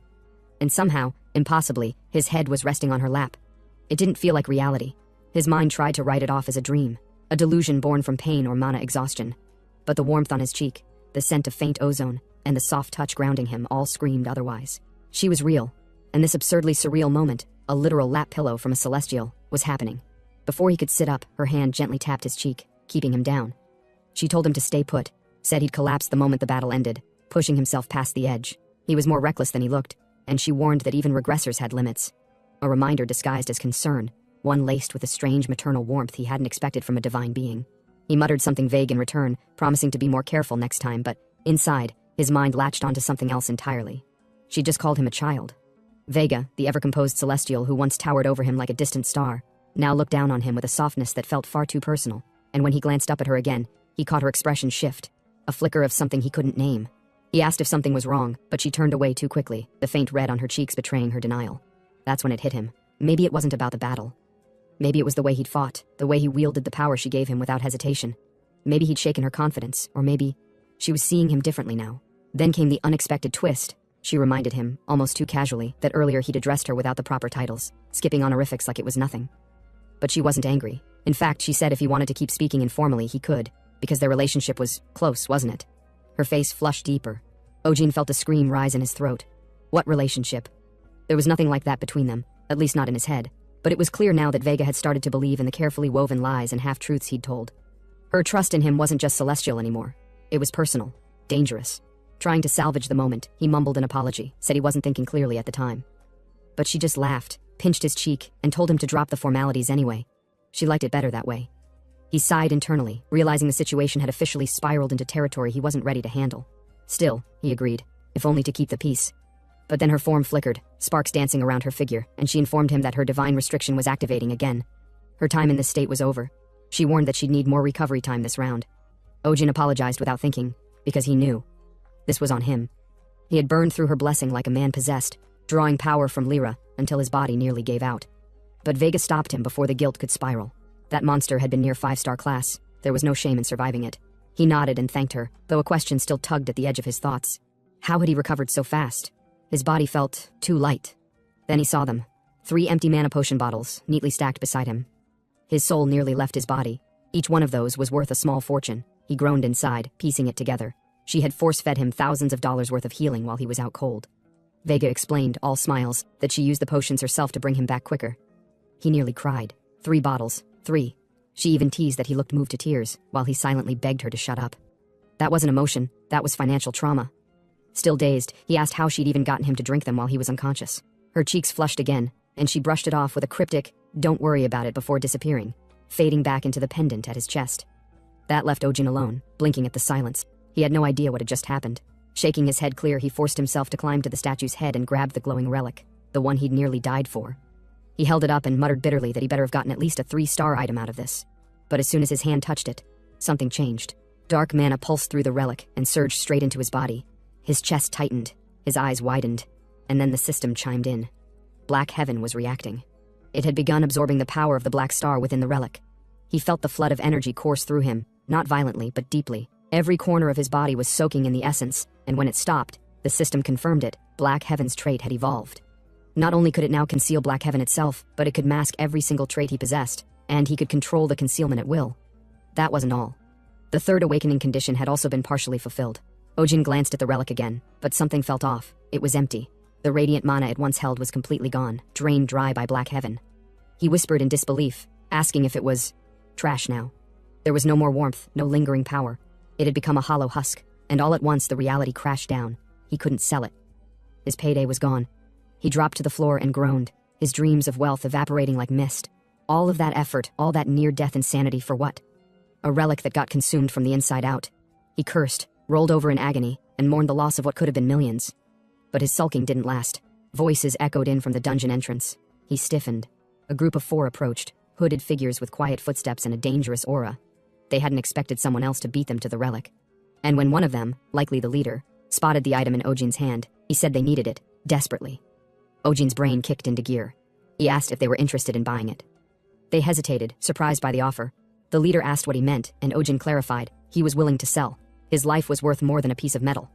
They didn't seem to notice that the relic had already been drained. He kept pushing, said it probably didn't have the effect they were after anymore. Still tried to sound casual, but deep down he was bluffing like hell. Selling junk to murdery strangers wasn't exactly in the guidebook. The leader let out a laugh, brushed off the tension, and claimed it was all a misunderstanding. They weren't trying to be threatening. Their hooded look, just part of their guild's dress code. Ojin chuckled awkwardly, pretending to buy the excuse, but inside, he knew. The bloodlust he'd felt earlier wasn't imagined, and the energy around them, it felt eerily familiar. It smelled like the same mana that had just flowed into him from the Black Star. Still, they made the trade, the relic for a massive mana stone. When it hit Ojin's palm, he nearly gasped. This thing was worth at least 200,000, maybe even 400 if he found the right buyer. He swallowed the urge to celebrate and played it cool, told them the deal was done and he'd be heading off. As he walked away, he grinned. They had no idea they'd just been scammed.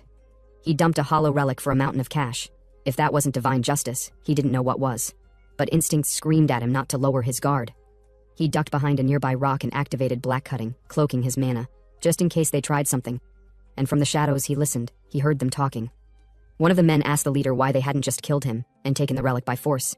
The leader replied that if other awakeners showed up and found evidence of a murder, things could spiral, best to avoid unnecessary risks. Then he snapped at them, irritated that he had to explain something so obvious. Ojin's eyes narrowed. Whatever game these guys were playing. He wasn't done watching. The hooded man stared at the star relic, his face slowly warping from silent awe to religious obsession.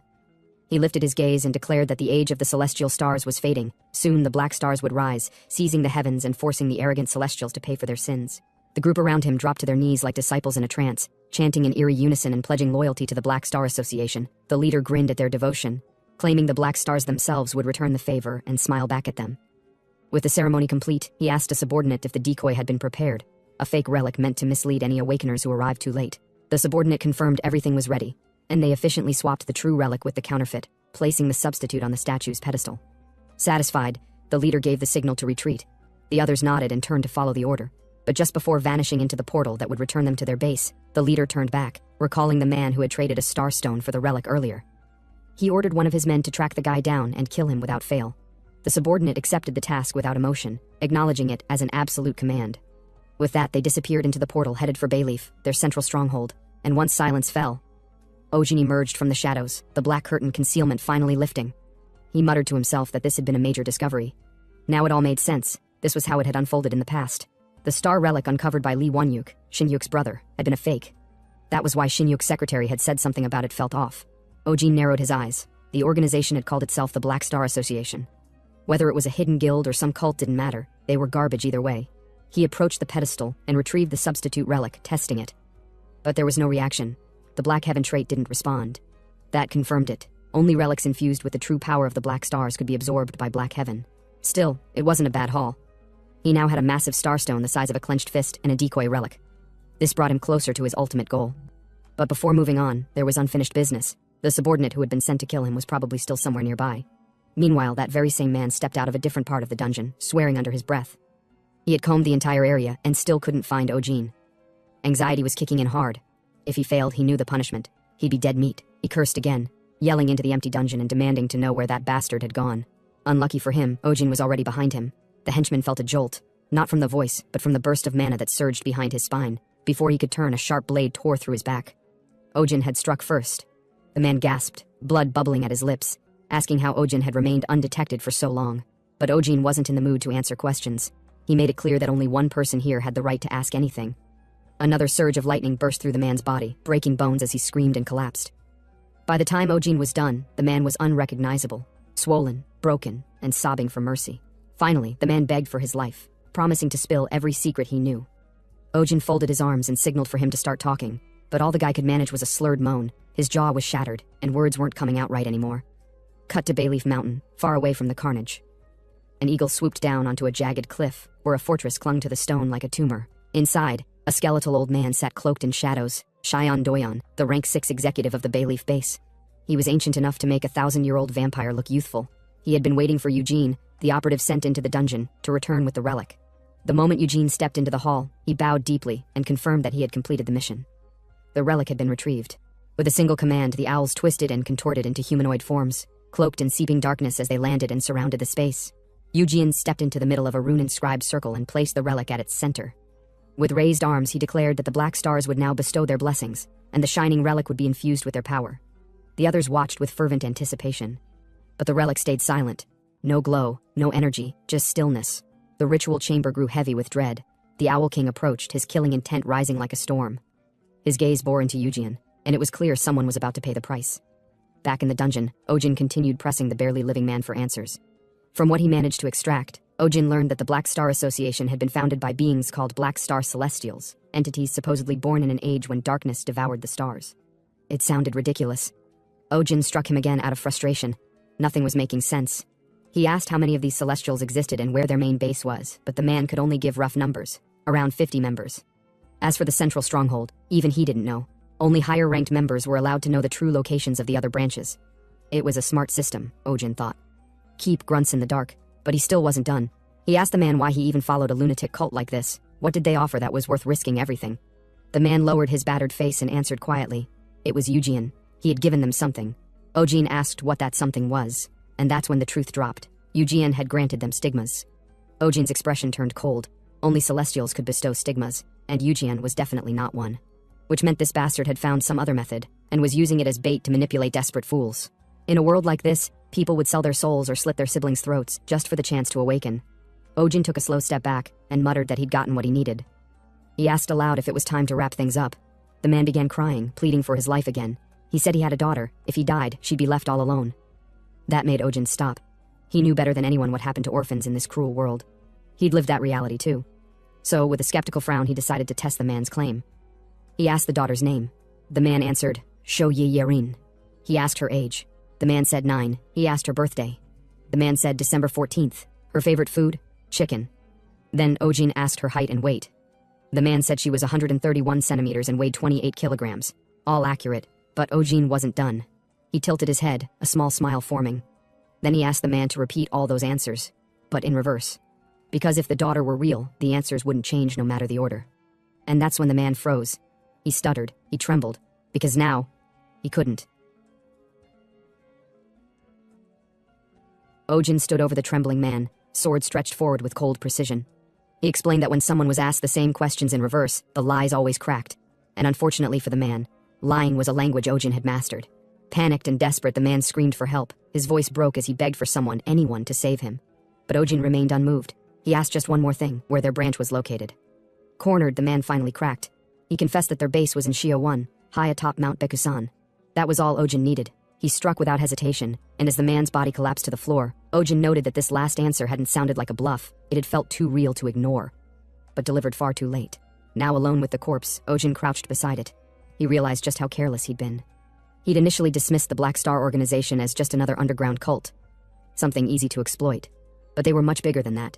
They were organized, widespread, and clearly not something he could dismantle head-on. Still, he wasn't done, not until he took what mattered most. He placed his hand over the man's chest and activated Black Heaven. A dim glow responded as the stigma of Noctua fractured and slowly flowed into him, but the system's feedback was underwhelming. The fragment wasn't strong enough to awaken the full stigma. Even so, Ojin absorbed what little there was and stared at his hand.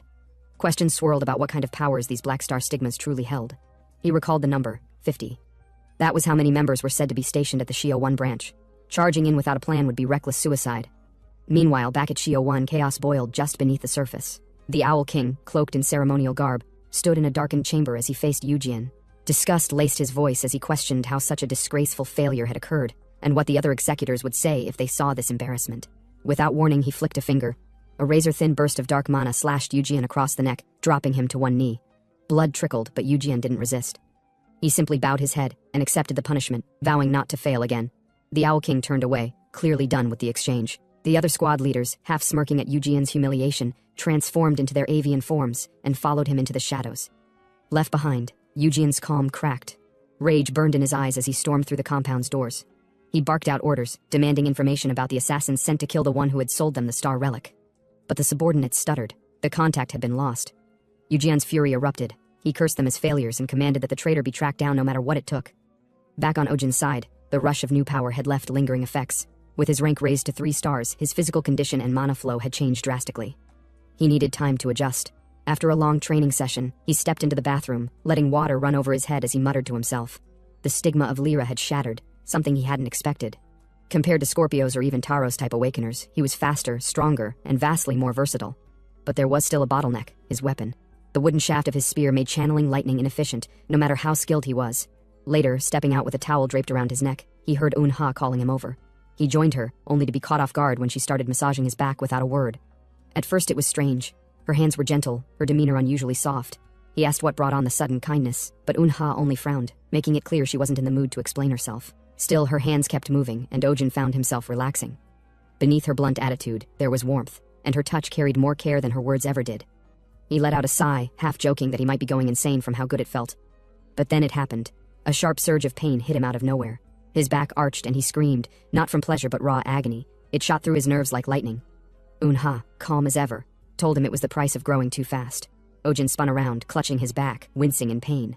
He reminded her that she was an awakener, and that her strength was far too much for a casual massage. But her mood shifted. Her expression darkened. Ojin noticed. Something felt off. And it hit him.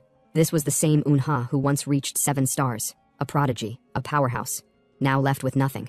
She couldn't even use her stigma anymore. It wasn't just a physical wound, she had been broken inside. Had he reminded her of what she'd lost? The silence between them thickened until Unha finally spoke. She asked if he had made a lot of money since becoming an awakener. Ojin admitted that he had, more than he ever imagined. She gave a faint smile and said that she figured things wouldn't stay the same between them for long. Ojin didn't argue. Deep down, he already knew. He was close. 10 million. That was the number. Once he reached it, everything would end. The goal was in sight. But Unha's face, right now, it looked like she was about to cry. Then she grabbed him, not gently. She slapped him hard across the face and scolded him, that look in his eyes, like it was all over, like everything was ending. It made her furious. There was nothing to mourn, nothing to cry about, and she wouldn't let him act like it was. Ojin froze. Before he could respond, his phone buzzed. A call from Junman. He stepped out to answer it. Junman jumped straight to the point. An urgent request had come in. But Ojin wasn't ready. He had no countermeasures against the Black Star organization yet, and Vega was still unable to manifest. He explained that it wasn't a good time. Then Junman mentioned the reward, $2 million. That changed everything. 2 million. That was nearly a fifth of his goal. Ojin's tone shifted instantly. He told Junman he'd be there soon. A short while later, Ojin walked into the Hunter Association. He greeted Junman, who asked how he was doing. Ojin said he was fine but had a question first.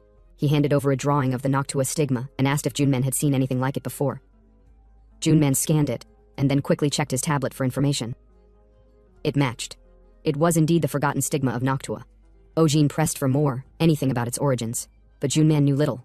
Noctua was one of the earliest stigmas recorded when the Celestials first appeared on Earth nearly 8 years ago. After that, it vanished. No one knew why. No records remained. The early years had been chaotic. No infrastructure, no reliable data. Ojin's expression darkened. If forgotten stigmas like Noctua were still in use, then the Black Star organization had likely existed since the beginning. They weren't new. They were ancient. And far more dangerous than anyone assumed. Junman asked where Ojin had seen the symbol. Ojin explained his recent encounter inside a gate. A man named Yujian claimed to be part of the Black Star organization. Junman admitted he'd never heard of the group, but promised to start an investigation right away. With that settled, they finally turned to the request. Junman explained that it came from the Valhalla Guild. Ojin blinked. The name didn't ring a bell. Junman elaborated. Valhalla was a fast-rising guild composed entirely of elites. Their leader was already rumored to be on track to become one of the 7 stars.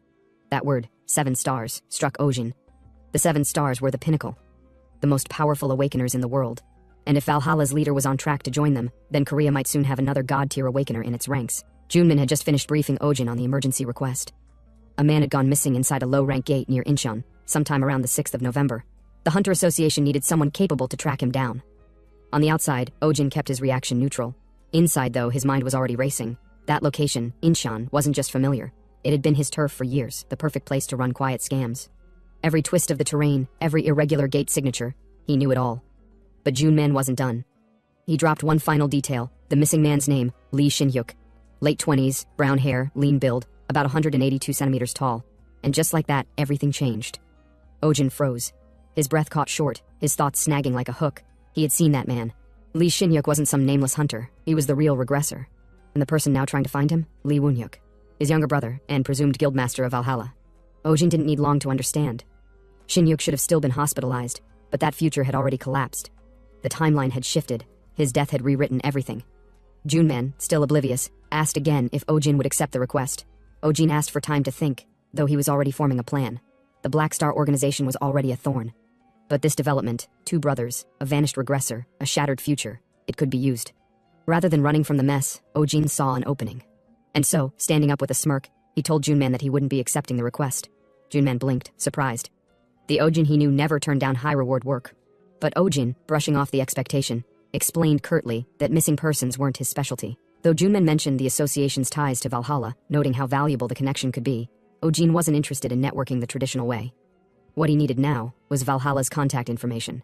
Because this wasn't just about finding someone, it was about turning Valhalla into a pawn in a larger game. Days later, the city buzzed with rumors. A rare star relic had appeared inside the new Mugdung Gate, drawing a wave of hungry hunters and relic-obsessed fools.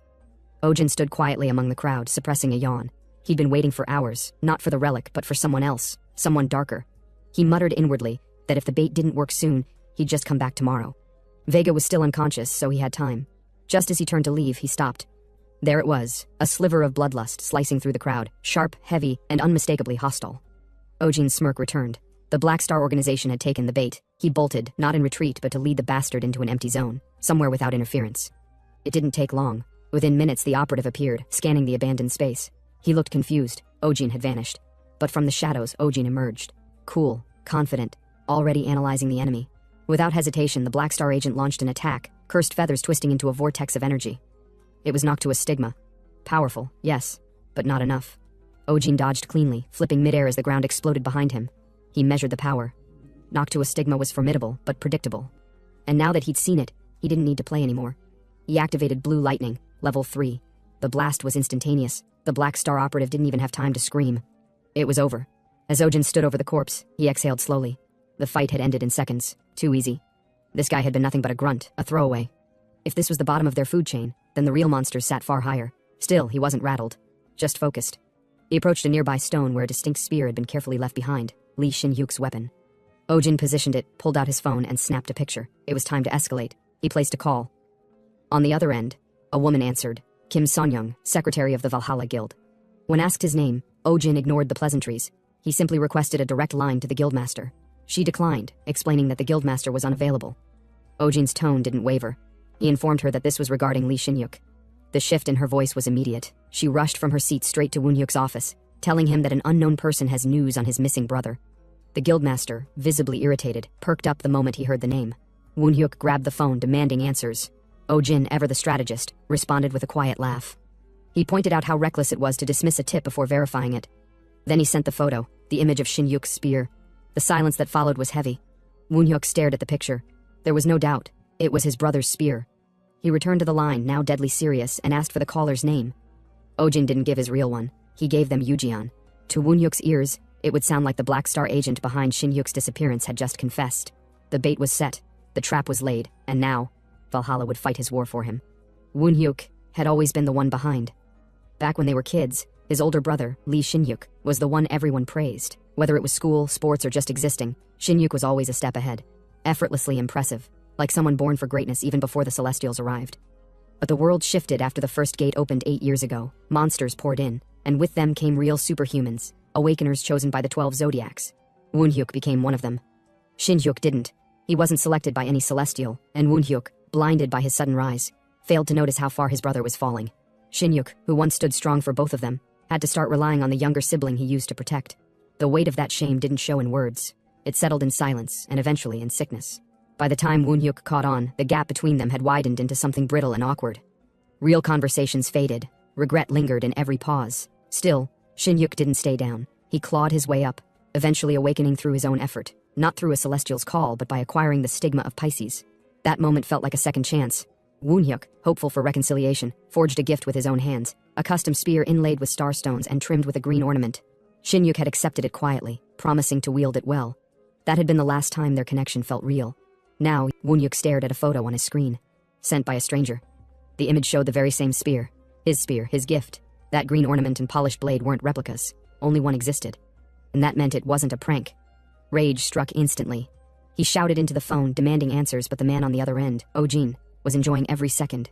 Using the name Eugene, a fabricated identity he'd already seeded, he kept control of the conversation and dropped the details fast. A location, Mount Bakdu's observatory.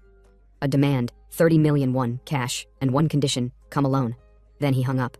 Back in Valhalla's headquarters, Woon-hyuk trembled with fury. The aura pouring out of him ruptured the floor, shattered nearby equipment, and sent his secretary crashing into a wall. She barely managed to stay conscious. Even she had never seen him like this.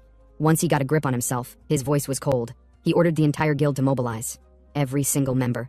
Then contacted the Hunter Association. Over at the association, Junman sat in a closed-door meeting. A file and a photo lay on the table. Information on someone called Eugene, delivered by Ujin, a source with known links to the Black Star organization. Junman accepted it with a nod and said he'd pass it directly to Valhalla. Ujin didn't say much. He'd expected this result, though not this fast. Less than a day. That's all it took for the bait to reach Woon-hyuk. Faster than planned, Ojin tracked the aftermath with quiet calculation. He knew the pieces were shifting now. Junman would likely grow suspicious. After all, who kidnaps someone and freely reveals their name? But suspicion didn't matter anymore. The spear alone would override logic. Emotions were in play now, and Ojin knew emotions were easier to control. Not long after, Junman returned with new intel. Valhalla had submitted an official request. A strike team was being put together, destination, Mount Bakdu. He added that Ojin wasn't obligated to participate, but Ojin cut him off with a firm agreement. That moment left Junman stunned. Ojin had his reasons. He needed to be there anyway. And now, the trap was fully active. Deep beneath Mount Baekdu, inside the Black Star Organization's base, pressure filled the air. Yujian, the squad leader, stood tense with anger. A subordinate knelt before him, hand bloodied, punishment for failure. But Yujian wasn't in the mood for theatrics. He needed information, not apologies. Finally, the operative spilled what he had. 3 days ago, their missing comrade left the employee-only section of the Hunter Association's Mukdong branch, and hadn't been seen since. Yujian narrowed his gaze. Why would a Black Star operative enter a restricted association building? The subordinate admitted he didn't know. He'd staked out the place for days, but the suspect, Ojin, never returned. None of it made sense. Yujian's instincts flared. How did someone without ties to the association walk into a protected zone like that? It felt too staged, like someone was playing a deeper game. Before he could unravel it further, another operative arrived, reporting a new problem. A vagrant was spotted near the perimeter. Yujian, already simmering, decided to handle it himself. He needed a release. Outside, a weapon on the ground caught his attention. A spear. He didn't recognize it, but decided to check it out later. Then he went to see the unknown vagrant who entered their base area. He soon found the man, seemingly calm, standing under the moonlight. Woonhyuk. He accused Yujian of kidnapping his brother, and for a second, Yujian looked genuinely confused. He didn't even know who this man was, much less his sibling. But that confusion didn't last long. A voice crackled through Woonhyuk's device, confirmation that Lee Shin-hyuk's spear had been recovered. That was enough. Woonhyuk's aura surged like a cyclone, slamming into Yujian and sending him flying across the rocks. The force was overwhelming. Even before Yujian could recover, he caught a glimpse of the man's face. And froze. It was Lee Woonhyuk, the Black Lion. Valhalla's guildmaster, a top 7 stars candidate. Yujian's confidence shattered. He hadn't been briefed for this. Woonhyuk stared coldly, then tossed his own response to the ransom. If it was money Yujian wanted, then he could come and try to take it. Without warning, Woonhyuk disappeared into the air, launching a storm of compressed wind blades. Yujian tried to react, but the attack wasn't real. Woonhyuk had already shifted positions. Woonhyuk yelled for his guild members to come out. Dozens of awakeners surged forward, Valhalla agents in full assault, tearing through the base from every direction. Walls collapsed, systems shorted, screams echoed. It wasn't a raid, it was a purge. And Yujian stood in the middle, helpless, not from the chaos, but because the man responsible for it all was standing directly in front of him. Woonhyuk wanted one thing, the location of Lee Shin-hyuk. Yujian couldn't give it, he didn't have it, but Woonhyuk didn't care. Far above, watching silently, Ojin stood with arms folded. Everything was falling into place. Fire spread from the base of the mountain, enemies crumbled. And still, Woonhyuk waited for an answer. None came, so he struck, a wind-infused blow that collided with Yujian's defense, cracking stone and sending tremors through the cave. But Woonhyuk didn't stop. The next strike shattered the ravine itself, leveling the terrain with a storm of compressed wind. Yujian barely withstood it. His black flame barrier held, but his arms trembled from the impact, a clear sign he was nearing collapse. He couldn't understand any of this. Woonhyuk was leagues above him, not just stronger but impossibly more refined. Even his fury. Everything radiated dominance. And yet the reason for it all made no sense. Woonhyuk's rant about his brother, about money. Yujian had no idea what the hell he was talking about. But the storm didn't pause for clarity. Another burst of wind sent Yujian crashing through trees and stone. The impact forced a cough of blood from his lungs. Woonhyuk approached with contempt, as if the fight was beneath him. His tone mocked the idea that Yujian ever thought he could stand against a 7-star candidate. Desperate now, Yujian called out. He tried to explain, to plead, to shout that this was all a mistake. But Woonhyuk wasn't listening. Fury deafened him. He roared back, unleashing another mid-air barrage that twisted Yujian's body in the wind like a rag doll. Blood sprayed from his mouth as realization hit. Woonhyuk had made up his mind. And Yujian knew he wouldn't survive. With nothing left to offer, he used his last resort, Black Feather Blossom, a rapid escape stigma that blurred his body into shadows. But even that wasn't enough.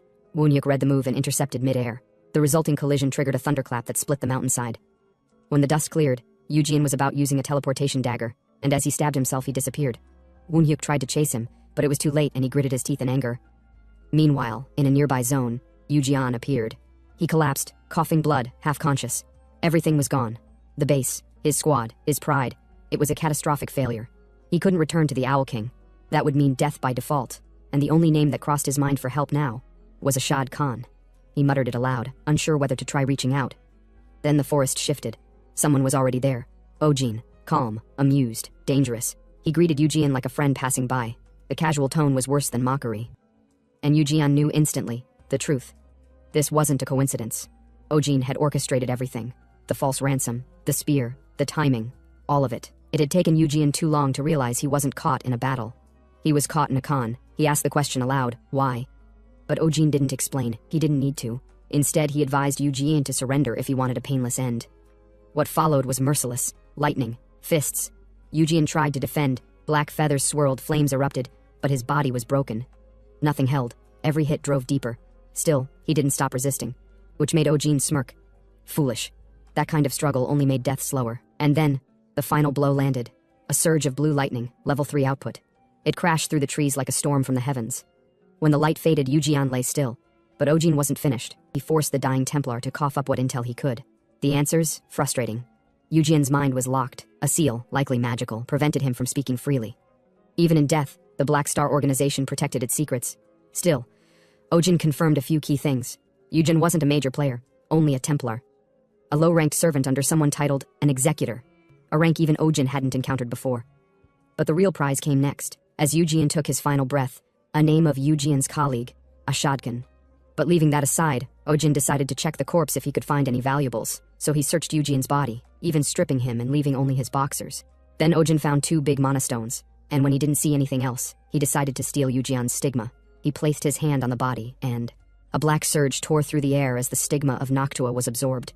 The system responded immediately, confirming that the third condition for the Black Heaven's third awakening had been fulfilled. Ojin staggered. The pressure was immense. The power behind the awakening wasn't something he could handle lightly. The system tried to sync with additional data, specifically the memory records embedded within the stigma of Pisces. But access was limited. Ojin's level was still too low to absorb all of it. Still, fragments leaked through, and one of them hit hard, a memory of Shin Hyuk and Woon Hyuk, brothers standing side by side, facing down a dragon in an underground cavern. Shin Hyuk had ordered Woon Hyuk to retreat, saying he would buy time. Woon Hyuk refused, furious, emotional, unwilling to leave his brother behind. But Shin Hyuk smiled. He told his younger brother to leave. He reminded that Woon Hyuk's lover is waiting for him at home, isn't she? The moment hung in the air. Woon Hyuk didn't reply, but the emotions in his eyes betrayed him.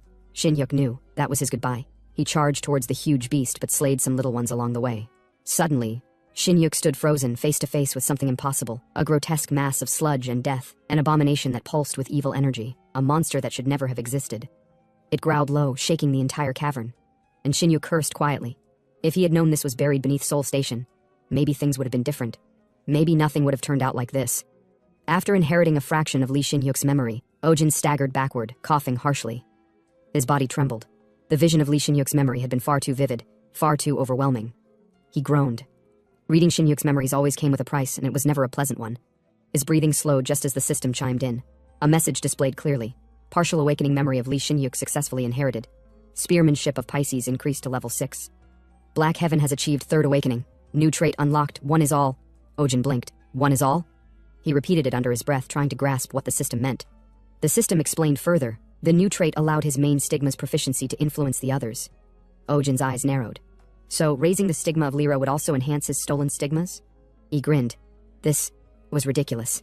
It meant he could focus solely on the stigma of Lyra, and still improve the others by default. That alone gave him a terrifying advantage. Without hesitation, he activated Noctua for the first time, the stolen stigma pulsing with shadowy force. The air distorted. He admitted that although he wasn't familiar with it yet, its raw power was staggering. Just as expected, the Black Heaven had tilted everything in his favor. At this point, he didn't even need to train the others anymore. He just had to keep stacking power onto Lyra. Then came the next step. He had to erase all traces of the battlefield, and harm himself with the power he stole from Yujian, so as to play the victim perfectly. Of course, this would hurt a lot. He summoned Noctua's power once again, distorting space with eerie shadows, cleansing the terrain of evidence. But just as he completed the technique, a sharp pain struck his chest. Ojin's body collapsed. He blacked out. Time passed. When he opened his eyes again, the first thing he saw was Junman's worried expression hovering above him. Ojin's vision was blurry, his limbs heavy, but he stood up anyway, startled to see Junman and several other Hunter Association members nearby. Junman told him that this was the same area where he'd fought against the corporates. They'd been dispatched to sweep up the remnants. He also mentioned calling for an ambulance, but Ojin quickly refused. He said he didn't need treatment. He insisted he was fine. Junman was stunned. The man had just collapsed, and now he wanted to walk it off. But Ojin reassured him again. Inwardly, he smiled. This had all gone exactly as planned. Even the injury had been deliberate, part of the final act in the drama he'd been writing from the very beginning. Now came the conclusion. He turned to see Woon Hyuk, who had just arrived on scene, still fuming with barely contained rage. As Woon Hyuk noticed him, he approached. He asked if Ojin was Mr. Kwan. Ojin confirmed it with a calm nod. Internally, though, Ojin whispered that the curtain was finally rising on his grand finale. Woon Hyuk paused. He recalled that Ojin had been the one who fought and killed Yujian, the leader of the corporates. With clenched fists, Woon Hyuk asked if Yujian had said anything before his death. Ojin lied. He said no, nothing useful, except that the man seemed to be hiding something. He added that Eujian kept glancing toward a certain direction, as if someone or something was there. And so Ojin pointed. He told Woonhyuk that if his elder brother Lee Shin-hyuk was still alive, he might be in that direction. It was all deception, all part of the story he had carefully staged. Woonhyuk, driven by desperation, followed Ojin's lead. They traveled to the location. And there, in the shadows of the mountain, beneath an overhang and cloaked by fog, stood a figure. Unmoving. Its face wasn't visible, but the clothing, the shape, the half-black, half-white outfit. It matched Lee Shin-hyuk's attire exactly. Even the shoes were identical. Woonhyuk's voice cracked. He trembled. Tears poured down as he screamed that this couldn't be happening, that his brother wasn't supposed to be dead, that he didn't believe it. Ojin remained silent. There was no empathy in his expression, because that wasn't Shin-hyuk at all. It was simply a corpse, one of the Black Star Organization's lower operatives, dressed in a replica outfit and posed carefully to resemble Shin-hyuk. The truth? It was only because Shin-hyuk's future self had regressed that any of this had become possible at all. In fact, Shin-hyuk had been the one to kick him into the anthorns and try to escape alone. So if anything, Ojin told himself he was the real victim. But no matter how many times he tried to justify it, the whole act still felt wrong. Yet he pressed on, because this was necessary. 1 week later, at the Valhalla Guild headquarters, Ojin received a personal summons from the guild master himself. Woonhyuk. Woonhyuk began by offering a belated introduction, but Ojin wasn't listening to the words. His eyes were locked on Woonhyuk's hand. It trembled slightly, just enough to betray the internal storm the man was suppressing. Ojin understood. It hadn't even been a full week since the incident with Lee Shin-hyuk. Grief that deep didn't heal in days, not even close. Still, Woonhyuk continued. He said the real reason for calling Ojin here was to offer thanks. Ojin was surprised. Thanks? Before he could ask what for, Woonhyuk gestured to his secretary. A briefcase was placed in front of him, and when it opened, Ojin's eyes widened. It was $3 million in cash. Woonhyuk explained calmly. This was the ransom money originally demanded by the kidnapper. But since Eujian had been eliminated, and the trail had led to his brother's corpse, he felt Ojin deserved it. Ojin muttered that the amount was a bit excessive. Woonhyuk didn't deny it, and that confirmed something for Ojin. The money wasn't just gratitude, there was a second motive. Sure enough, Woonhyuk brought it up. He asked Ojin to confirm something. Was it true that he was an apostle of the North Star? Ojin implied yes, that was correct. Woonhyuk nodded. He said he'd also heard that Ojin had been attacked by the Black Star Organization recently. That aligned perfectly with their current plans. The Valhalla Guild was preparing to uproot the Black Star Organization from the inside out, and they wanted Ojin on board. Upon hearing this, Ojin smiled inwardly. He'd been planning to get rid of the Black Star group anyway, and now he was being offered a powerful ally and $3 million on top of it. This was too convenient. He accepted the offer. But Woonhyuk had one more question. He asked if Ojin had any other information on the organization. Ojin said yes, and passed him a small slip of contact information. Woonhyuk asked what it was. Ojin explained it belonged to someone named Ashad Khan, one of the newer members of the Black Star Organization, a Templar. After that meeting, Ojin returned to the Hunter Association for a follow-up conversation with Junman. He explained everything, the cooperation with Valhalla, the plans to crush the Black Star Organization. Junman nodded. He was surprised, but also supportive. Then Ojin presented a blueprint. He said he needed a custom weapon built, a silver spear reinforced with starstones, and a wire-launching device attached. Junman glanced at the design. He asked if Ojin meant something like a harpoon gun. Ojin confirmed it, more or less. Junman then said he'd forward the request to the equipment manufacturing division. But as he began to mention the cost, Ojin inwardly flinched. A weapon like this wouldn't come cheap. A spear forged entirely from silver? Starstone reinforced wire launchers? That was practically luxury gear. But then Junman surprised him. He told Ojin not to worry about the cost. The association would cover it. Ojin was stunned, speechless. Junman explained further. Ojin had contributed heavily during the operation with the Valhalla Guild. Even the higher-ups had approved of his efforts. This was the least they could offer. Ojin blushed, and in a moment of uncharacteristic emotion he extended his arms to hug Junman, only to get pushed off with a scolding look. Junman told him to calm down. But there was one more thing. He pointed at the last item in the blueprint, something that didn't match Ojin's handwriting. Ojin admitted it. That last item was a personal request. It would take time to build, but it needed to be perfect. Junman said the association could sponsor it too, but Ojin refused. He'd pay for it himself. Later that night, Ojin returned home. As he opened the door to his apartment, he casually announced his arrival, saying "Unha," he was back. But she didn't respond. She was sitting on the bed, glued to her phone. Ojin repeated himself. Still nothing. So he walked over. As he approached her, he asked what was so interesting that she didn't notice him. Startled, Unha jumped up. She muttered something under her breath, cursing, and quickly hid her phone. She claimed it was just a song. She was listening to music. That's why she hadn't heard him. Ojin wasn't convinced. He raised a brow. Was she really that absorbed? In just a song? Unha noticed Ojin staring at her and assumed he was thinking something strange. She questioned him suspiciously, but Ojin casually dismissed it, saying that someone her age could be interested in many things, especially things enjoyed through sound alone. Unha looked flustered, insisting it wasn't what he thought. After Ojin left to take a shower, Unha's expression turned faintly distressed. Though she was tapping on her phone with uncertainty, her real focus was on what came through her ear aid. A voice transmitted through the device reported an alarming update. The Yongsan auction house was preparing to exhibit style relics in December. One particular item stood out, the dragon's cursed eye, rumored to cure all diseases. The next morning, Ojin was training on the rooftop as usual. During his routine, he recalled back when he sold the star relic he achieved from the Mokdong Gate. Later, the Hunter Association finalized the appraisal on that relic. Junmin informed him that the relic had been officially ranked as 3-star, granting enhanced mana regeneration. When asked if he planned to use it himself, Ojin declined. He instructed them to sell the relic, the star stones, and everything else he currently held. Junman moved on to price calculations. He estimated that, including everything Ojin had turned in so far, the payout might reach $1.8 million under ideal conditions. Ojin froze in disbelief. The total was far more than he anticipated. With that, and the $3 million gifted by Woonhyuk, he had already earned close to $5 million. Factoring in years of savings, he was only $3 million short of his ultimate target, the amount he believed would lead him to paradise. He also asked Junmen for one more favor, a map of the sewers under Seoul Station. As he trained, a soft glow emerged from the pendant around his neck. From it, Vega materialized. The moment caught him so off guard that he fell backward in surprise. He greeted her respectfully, but Vega reminded him again to be less formal. He brushed it off with an awkward laugh. Ojin gave her a slightly edited account of everything that had happened during her 3-week absence. After listening closely, Vega advised caution. She told him that the people he was dealing with, especially those tied to the Black Star organization, were far too dangerous for his current level. In her opinion, it was too early for him to be entangled in such threats. She urged him to focus more on growing stronger first. Ojin reassured her that he already had a plan in place. He then asked if she knew anything about the Black Star Celestials, or the era known as the time when stars were swallowed in darkness. Surprisingly, Vega admitted she had never heard of such a thing.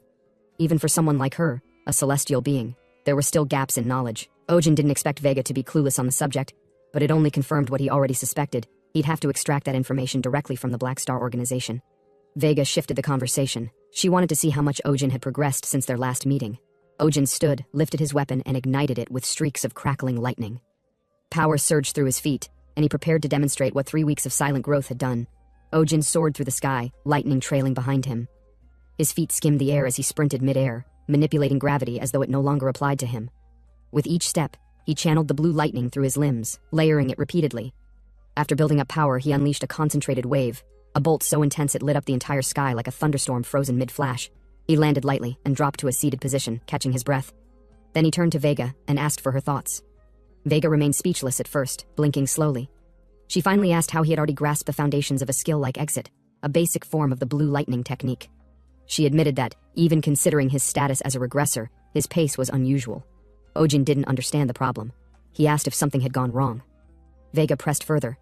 She wanted to know how he had managed to channel lightning simultaneously through his feet and both hands. He explained that he had simply tried it. It was difficult at first, but eventually it worked. That left Vega visibly stunned. She clenched her fists, realizing that Ojin was likely subconsciously recalling techniques from the stigma of Lyra, even though he had previously claimed those memories were hazy. It was the only explanation for his rapid adaptation. Ojin, meanwhile, let out a subtle sigh of relief. Her assumption had covered him. He admitted to himself that it was better she misunderstood than dug deeper. Curious, he asked what exactly made his progress so surprising. Vega snapped, not in anger, but in exasperation. She demanded to know why he thought she had never taken on an apostle until now. The reason, she explained, was that controlling her stigma was nearly impossible for humans. Even among 3-star stigmas, the difference between a lower tier and upper tier was massive. Yet Ojin, despite being only a 3-star user, was progressing too quickly. Before Vega could continue, Ojin's phone vibrated. Annoyed, Vega asked if he was even listening. Cutting to the Hunter Association, Ojin picked up the call. It was Junmen. When he arrived, Junmen handed over the equipment Ojin had requested. Ojin thanked him and examined the results. The weapon was better than he expected, reinforced just as he'd asked. Junmen explained that a particular kid on the team had crafted it, and Ojin made a note to meet and thank him in person someday.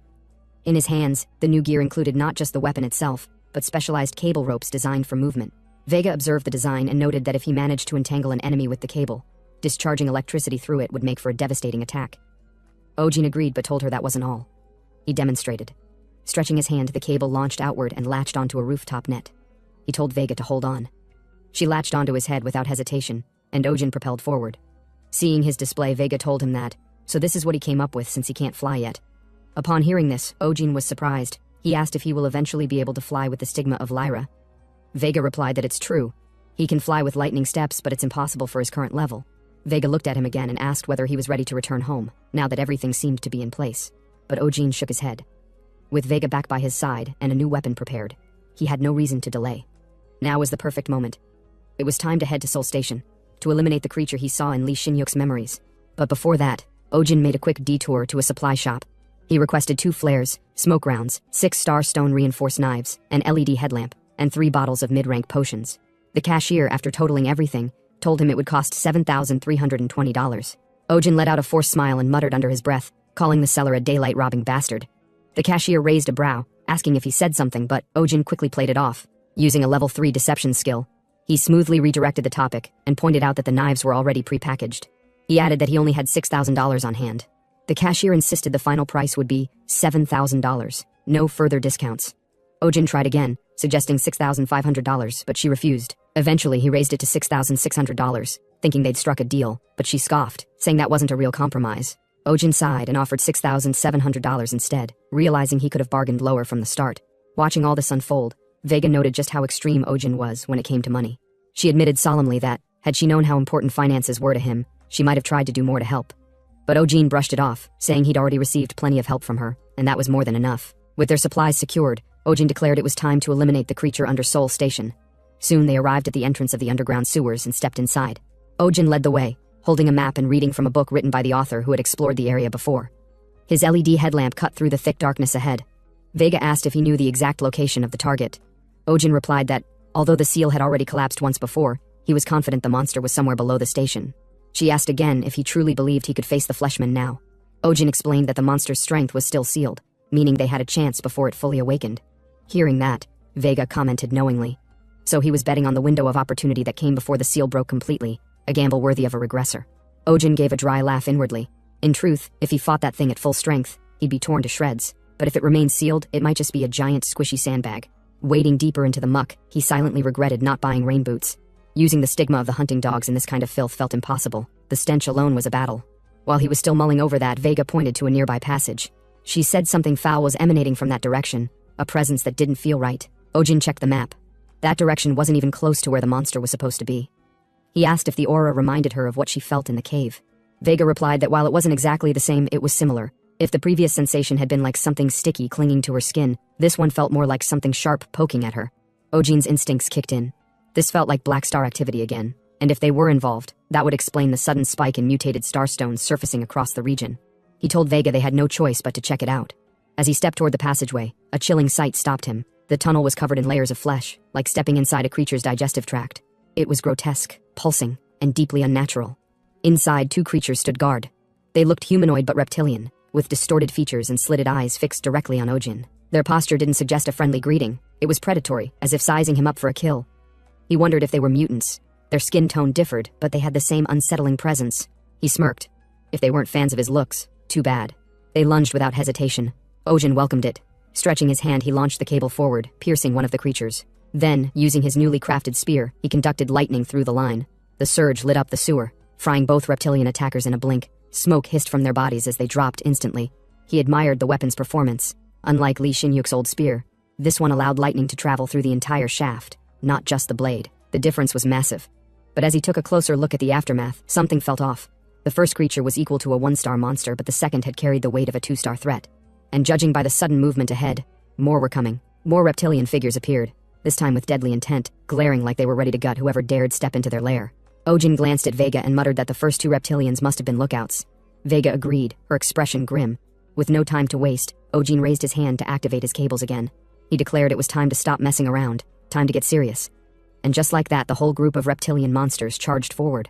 Their attacks were savage, coordinated, and terrifyingly fast. What's worse, they were smart. Mid-air, they dodged Ojin's cables with reflexes that screamed intelligence. But Ojin didn't flinch. He smirked and thought to himself, so what if they were smart? Didn't mean they'd survive the next few seconds. And bang! His entire body lit up. Before the monsters could land a hit, he electrocuted them in an instant, frying them where they stood.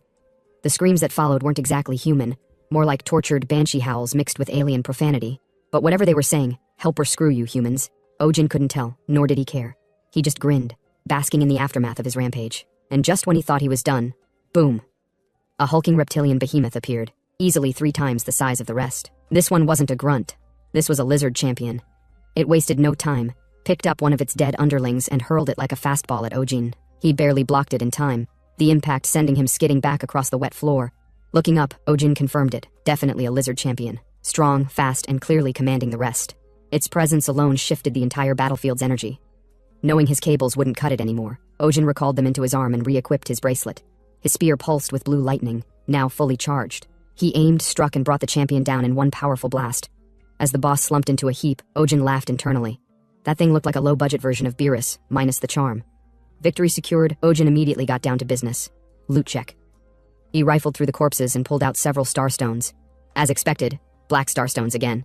At this point, he was practically used to them. Vega, curious, asked if he had any idea what these strange stones were. Ojin told her he wasn't sure. Truth was, he'd never even heard of these things before regressing. But deep down, he knew there was a connection. The black stars and these mutants. They had to be linked. Too many of these monsters had been showing up near relic sites tied to black star energy. The logic? Weak. The timing? Too perfect. Still, Ojin didn't mind. Black star stones sold for more than regular ones, and they absorbed power like nothing else. So, in his words, money's money. He stood up, dusted himself off, and told Vega they should move toward the core zone. But just as they started walking, they noticed a glow. A bright light ahead at the end of the tunnel.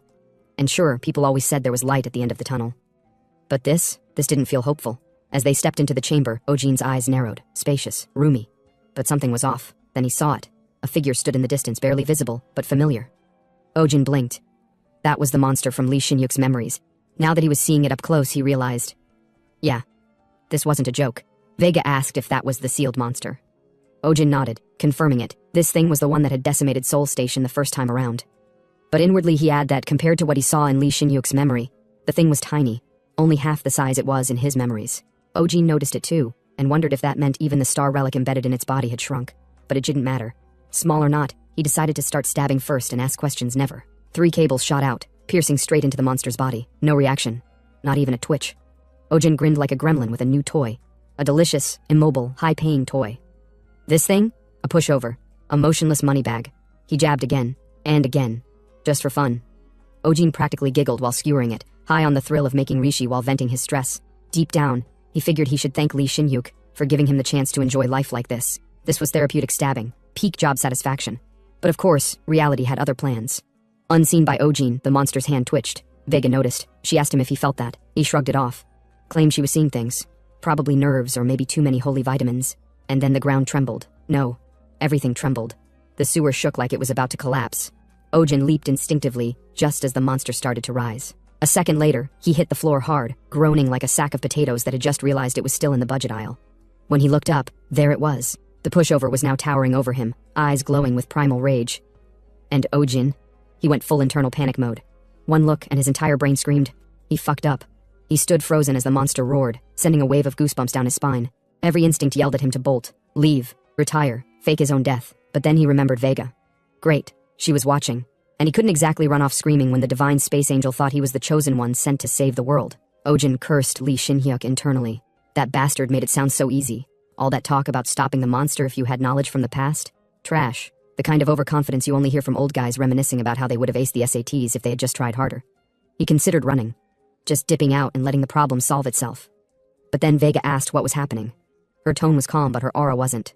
She could feel the tremors from the curse. She knew something was off. Ojin lied straight to her glowing cosmic face.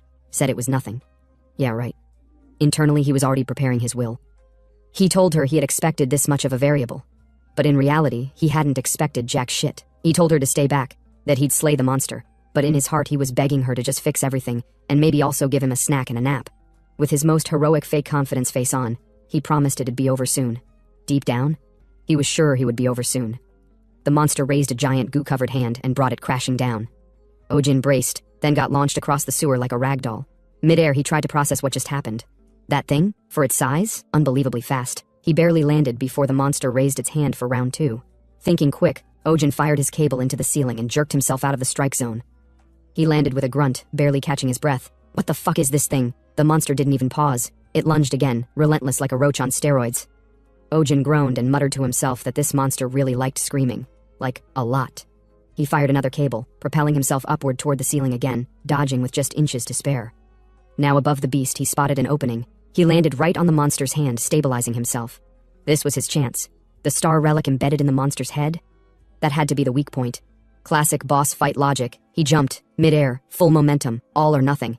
He activated one of his strongest skills, Thunderfall, and brought it down hard. As he struck, he infused it with more energy, more rage, more desperation. The system pinged mid-attack. Thunderfall had leveled up, from 1 to 2, progress. Cool, whatever. He let out a breath, thinking it was over, but the monster had other plans. Before he could even celebrate, it grabbed him. One massive hand engulfed his entire body. Bones cracked. Pain spiked. Ojin screamed. The monster tightened its grip around Ojin like a kid hugging a stuffed toy, except this toy was electrocuted and pissed. Struggling against the crushing force, Ojin managed to yank out his flare gun. A bit of lightning juice channeled through it, and with a smirk that screamed desperate genius, he fired it straight up. The sewer lit up like a rave for sewer rats. Blinding light exploded outward. Ojin didn't even hesitate. He told the oversized freak to eat it and got his wish. The thing flinched just enough to release him. He slammed into the ground with a meaty thud, groaning like someone who fell out of bed and remembered they had bills. But there was no time for drama. The beast was distracted, so Ojin scrambled up, cracked his joints, and assessed the damage. Yeah, not great. Blue lightning hadn't even tickled the damn thing. If this monster was still tanking his best stuff, then he was basically a mosquito with Wi-Fi. What he needed now, something nastier, something meaner. He sent his cables flying again, clean pierce. Right into the monster's hide. And this time, he wasn't just playing tag. He used the monster's own bulk to launch himself up like a human yo-yo, eyes locked on the glowing star relic embedded in its head. Mid-swing, the beast flailed, but trying to swat Ojin was like trying to catch a fly with boxing gloves. All it did was leave its neck wide open. That was all the opening he needed. He grinned. The nape was exposed. He didn't just release mana like some rookie. Nah, he gripped it, pulled it back like a drawn bow, and snapped it forward with intent. A burst of concentrated lightning clouded his hand, then, boom, he struck. The system chimed in at the perfect moment. Blue lightning had leveled up to 4. And bonus points? A new skill, lightning charge level 1. The result?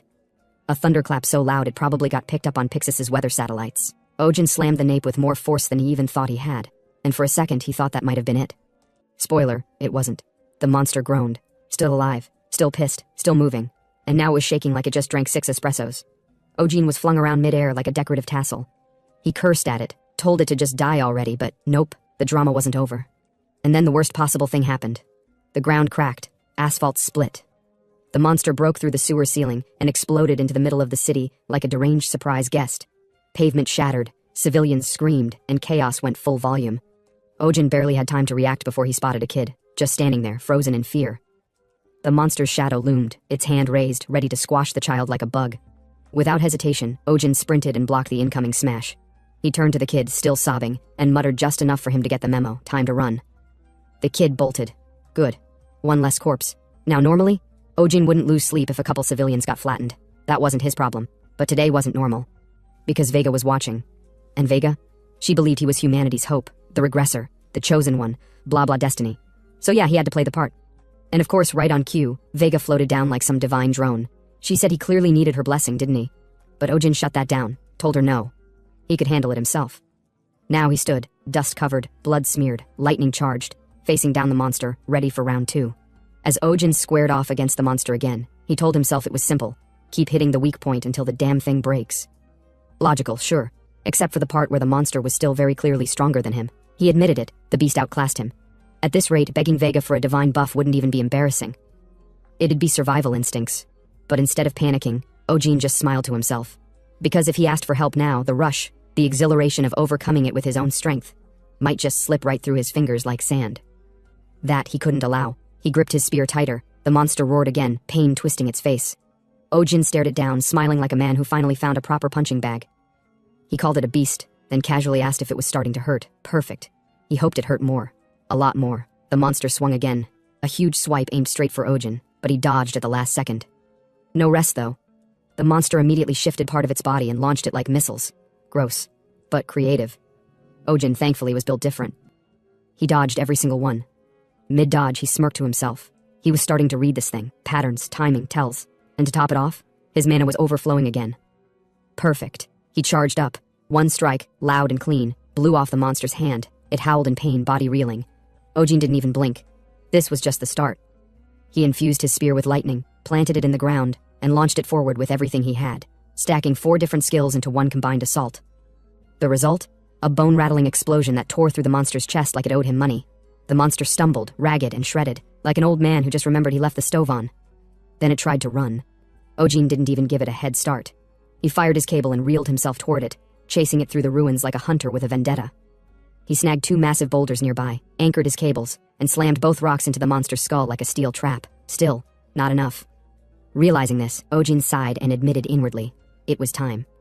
Time to go beyond his limits, not just push them, obliterate them. He began channeling his newest skill, lightning charge. The system chimed in, level 1 upgraded to level 2. He kept going. More power, more voltage. Then, level 3. And boom. An earth-shaking blast of pure lightning tore through the monster, draining every last shred of life from its body. Finally, the monster froze and dropped. Dead, for real this time. The sewer trembled. Silence returned. Ojin had won. Vega floated over immediately, asking if he was all right. Calm, motherly, concerned. Ojin smiled, told her to relax. See? He'd said just to wait. But inside? He was wrecked. He was barely holding it together behind that confident mask. Vega, unimpressed, reminded him that he said he'd finish it quickly. Did he know how worried she was? Ojin let out a dry laugh and shrugged. But hey, a win's a win, right? Then he teased her. Since when did their little goddess start acting all cute? She didn't answer, she just stared. Ojin turned his attention to the surroundings.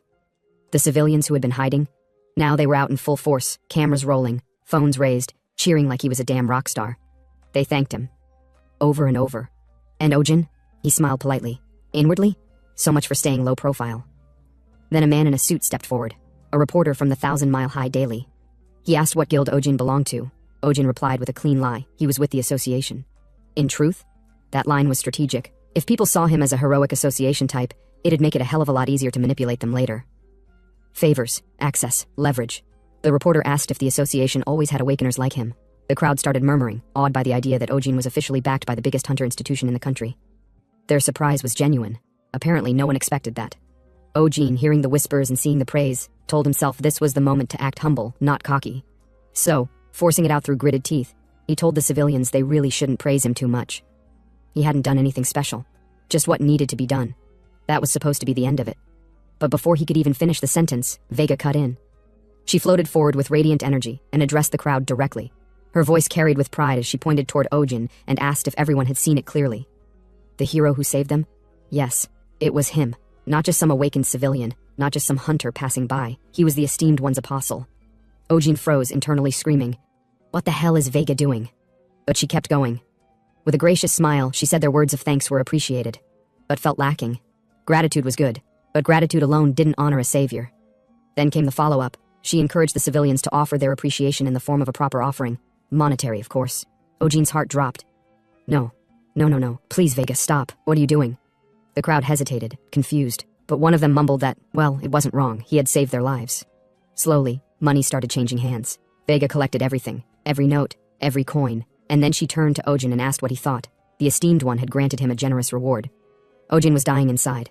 He didn't even have the energy to respond. This wasn't gratitude. This was divine scamming with style. Later, Ojin went to visit Junman at the Hunter Association. The moment he stepped in, Junman welcomed him with a grin and told him the internet was losing its mind over him. Over 16 guilds had reached out in a single day, all wanting to recruit or make contact. Then came the more serious update. Junman informed him that the secret was out. Everyone now knew Ojin was the apostle of the North Star. They'd tried to keep it confidential. The association had done everything they could. But somehow, the news still leaked.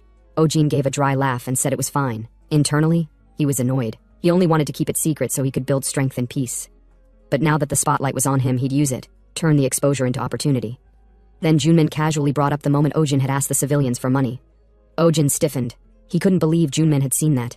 He stammered, not sure what to say. Internally, he cursed Vega again. He hadn't even looked at the articles. Didn't have the nerve to read public reactions. But then, Junman said it was a stroke of genius. Ojin blinked. Genius? That? He couldn't believe what he was hearing. Junman explained that the way Ojin asked for a reward, combined with the fact that he saved people, came across as endearing. Sundar-like even. He handed Ojin one of the viral articles. Apparently, after saving the child, Ojin was quoted as saying, "It's not like I wanted to save you specifically or anything. Baka."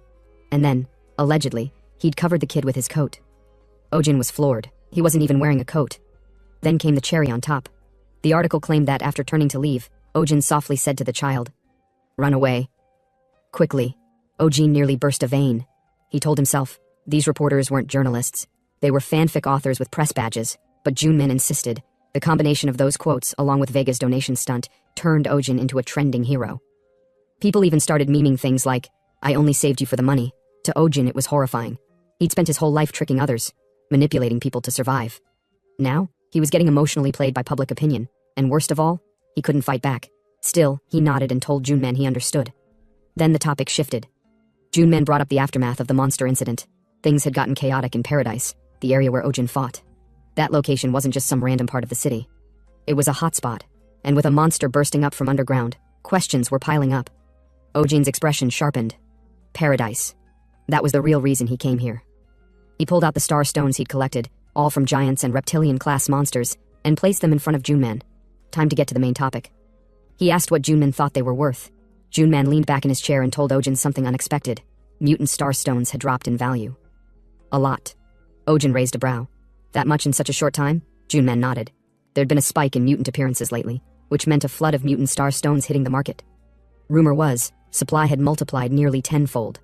Ojin's expression turned serious.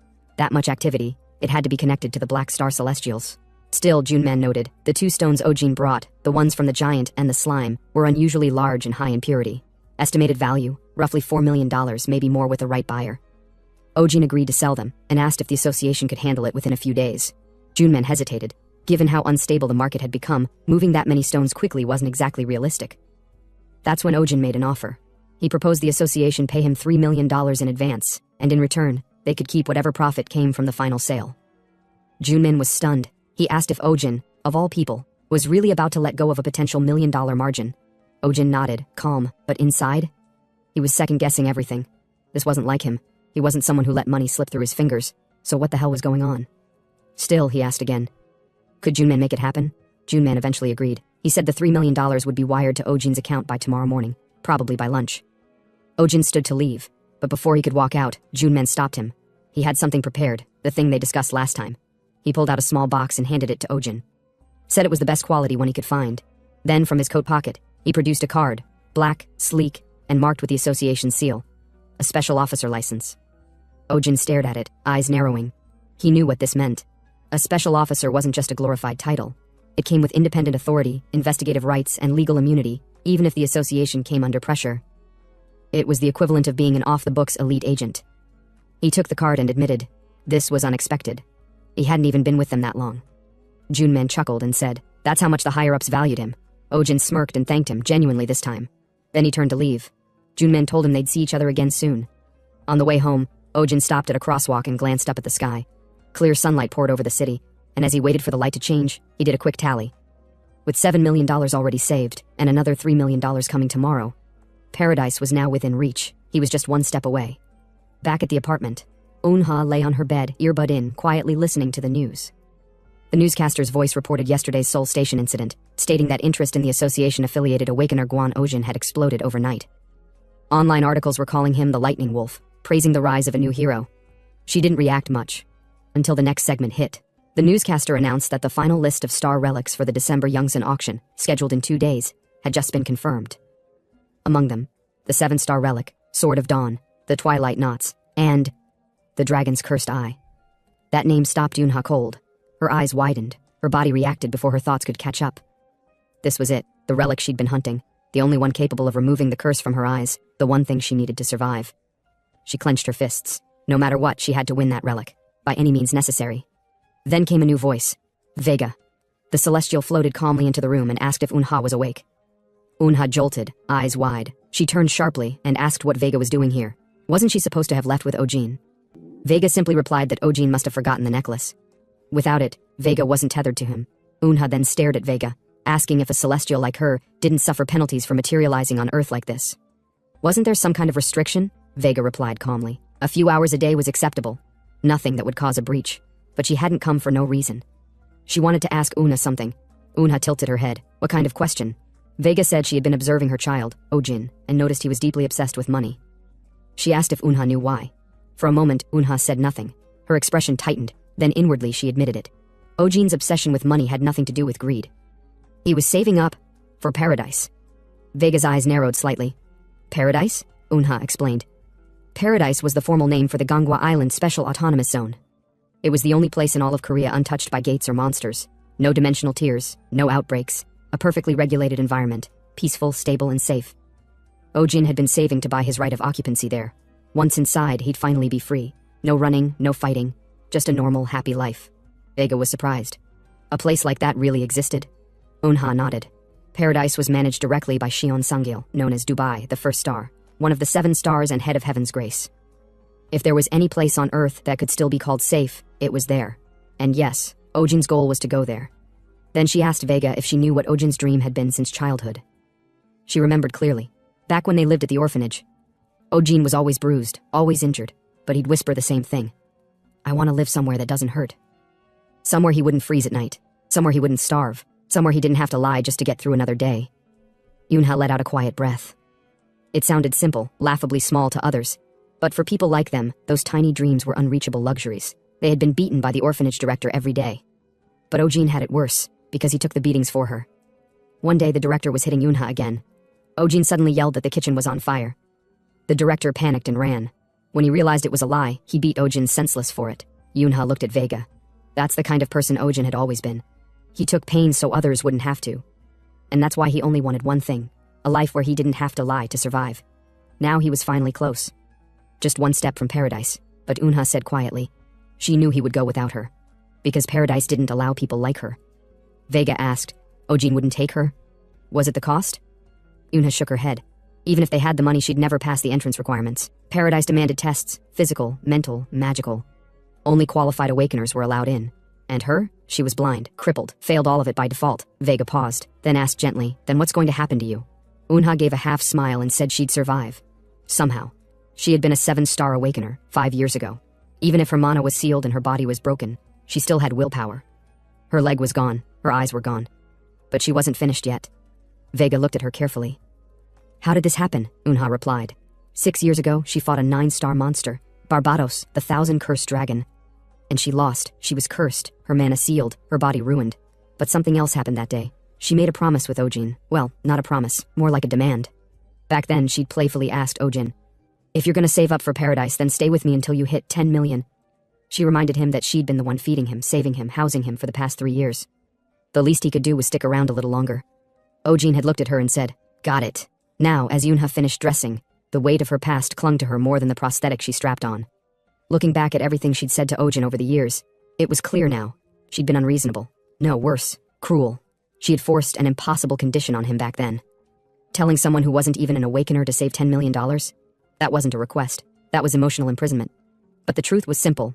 She hadn't wanted to be alone, so she chained Ojin down with her, thinking it would delay the inevitable.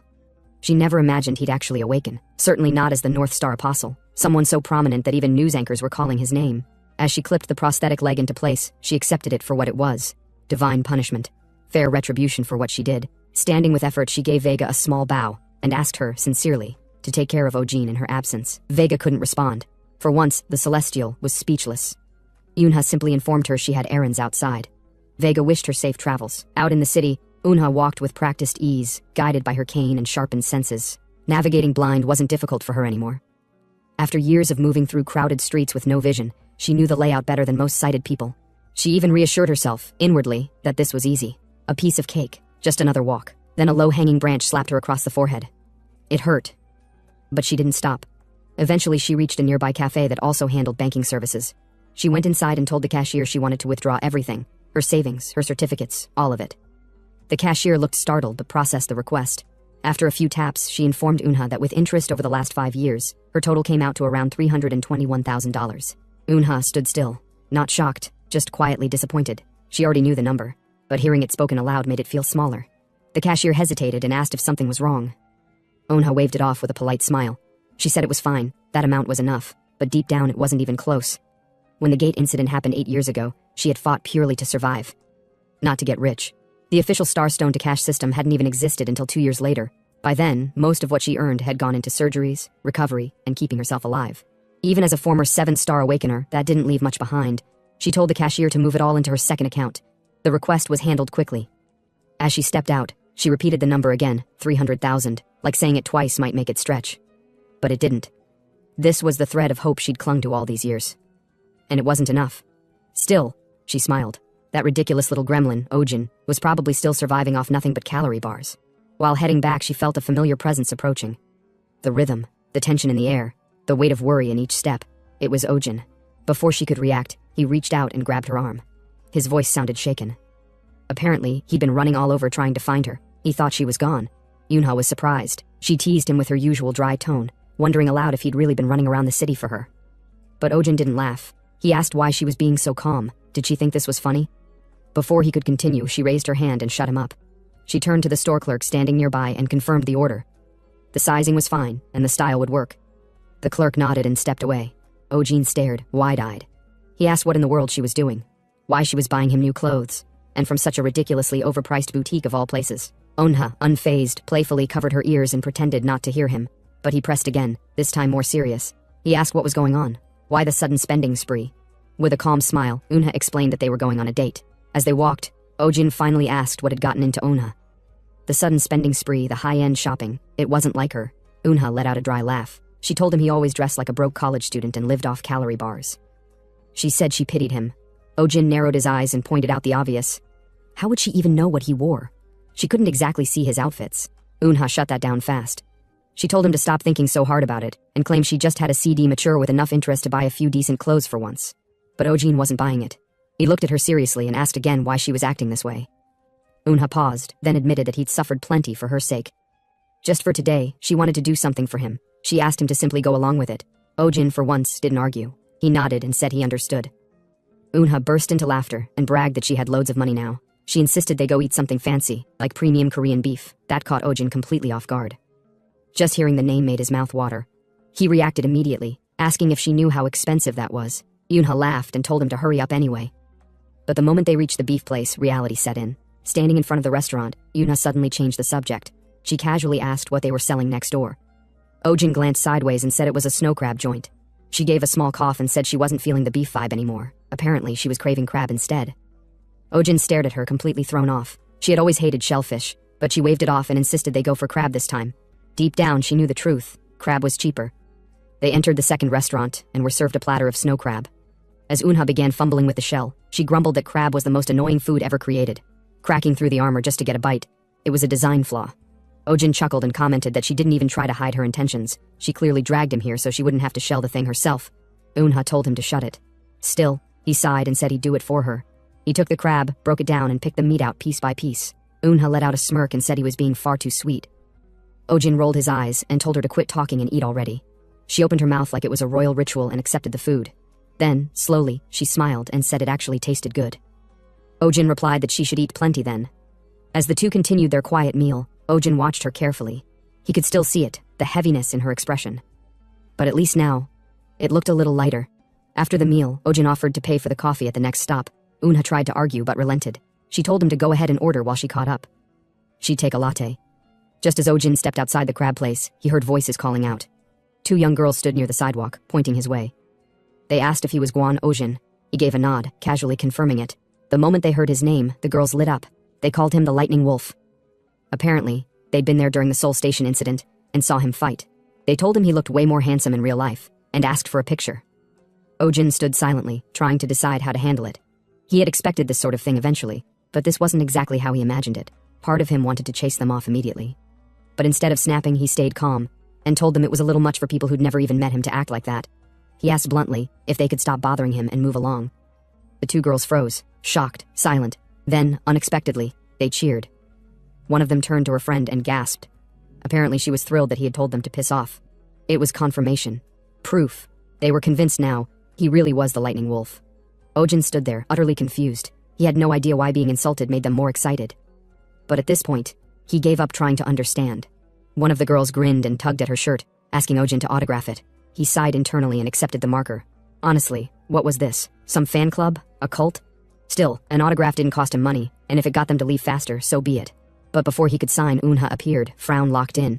She didn't ask who they were, she demanded it, radiating enough hostility to make the air feel 10 degrees colder.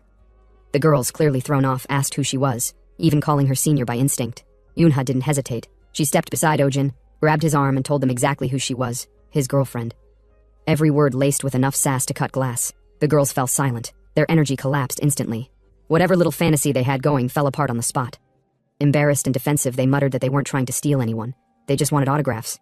Then they turned and left, calling Unha a snob on their way out. Once they were gone, Unha smirked. She commented on how overly familiar those girls were acting. Ojin wasn't amused. He frowned and asked if she really needed to go that far. Unha laughed and asked what would have happened if she hadn't shown up. Just because people liked him didn't mean he had to let them cling all over him. She asked if he understood her point. Ojin shut it down, telling her that her jealousy was baseless. He had zero interest in chasing after random girls. Unha, flustered, tried to joke her way out of it. Ojin reminded her again. It wasn't about morals. It was about money. Flirting cost effort, effort cost cash. Unha rolled her eyes and called him a tight-fisted bastard. Still, she noted they had time left in the day, enough to fit in karaoke. At least there, random fans wouldn't bother them. Later, they arrived at the karaoke room. Unha sang while Ojin leaned back, soaking in the off-tune melodies like a strangely nostalgic fever dream. It was dumb and simple, but in its own way, comforting. They sang until their voices wore out, then stepped out into the late-night air. The sky was already dark. Ojin glanced up and noted how quickly the time had passed. Unha asked if they should head back. He nodded. As they walked, silence hung heavy between them. Then Una finally spoke. She asked him how much money he had saved. Ojin answered plainly. He was done. The entire $10 million was ready. Una stopped for a second. That was it then, she asked again quietly. All 10 million? When he confirmed it, she fell silent. Her expression faltered. That meant they didn't have many days like this left. She asked if he was really going to paradise. Ojin confirmed it. That was the entire reason he saved. Unha wanted to say something, anything, to ask him not to go, to stay. But she couldn't bring herself to say it. Instead, with a bittersweet smile, she told him not to forget about her, wherever he ended up. Ojin didn't answer. But inwardly, he already knew the truth. There was no world where he'd ever forget her. The next morning, Ojin left the house early. He told Unha he had business to handle at the bank. She wished him a safe trip without asking questions. Alone again, Unha sat by the window, earbud in, listening to the news. The broadcaster was already covering the Youngsun December auction. The opening event was live. One item in particular had the spotlight. The dragon's cursed eye. A rare 6-star relic, one that only appeared after slaying a dragon-class monster. Its function? Breaking deep curses, the kind that couldn't be undone by spells or scrolls. Unha stiffened. This was the relic, the one she needed. If there was any hope of undoing the 1,000 cursed dragon's seal on her, it was this. But the moment she remembered her account balance, that hope shattered. $300,000 wasn't even close to what a relic like that should cost. Still, she tried to reason with herself. Curses weren't trendy these days. Most awakeners wanted damage boosts, buffs, or regeneration items. Maybe, just maybe, no one else would bid on it. Some relics had gone for shockingly low prices in the past, so she clung to that thread of hope. Maybe she could get lucky. Maybe this was the one time fate would cut her a break. She took a deep breath and told herself she had to go. Even if it was hopeless, there was nothing left to lose. As Unha walked toward the auction house, her mind was buzzing with possibilities. If she could just buy the dragon's cursed eye, maybe, just maybe, she could break the curse that held her captive. If she was lucky. She entered the Yongsan auction house. The security guard asked her to fill out forms before entering.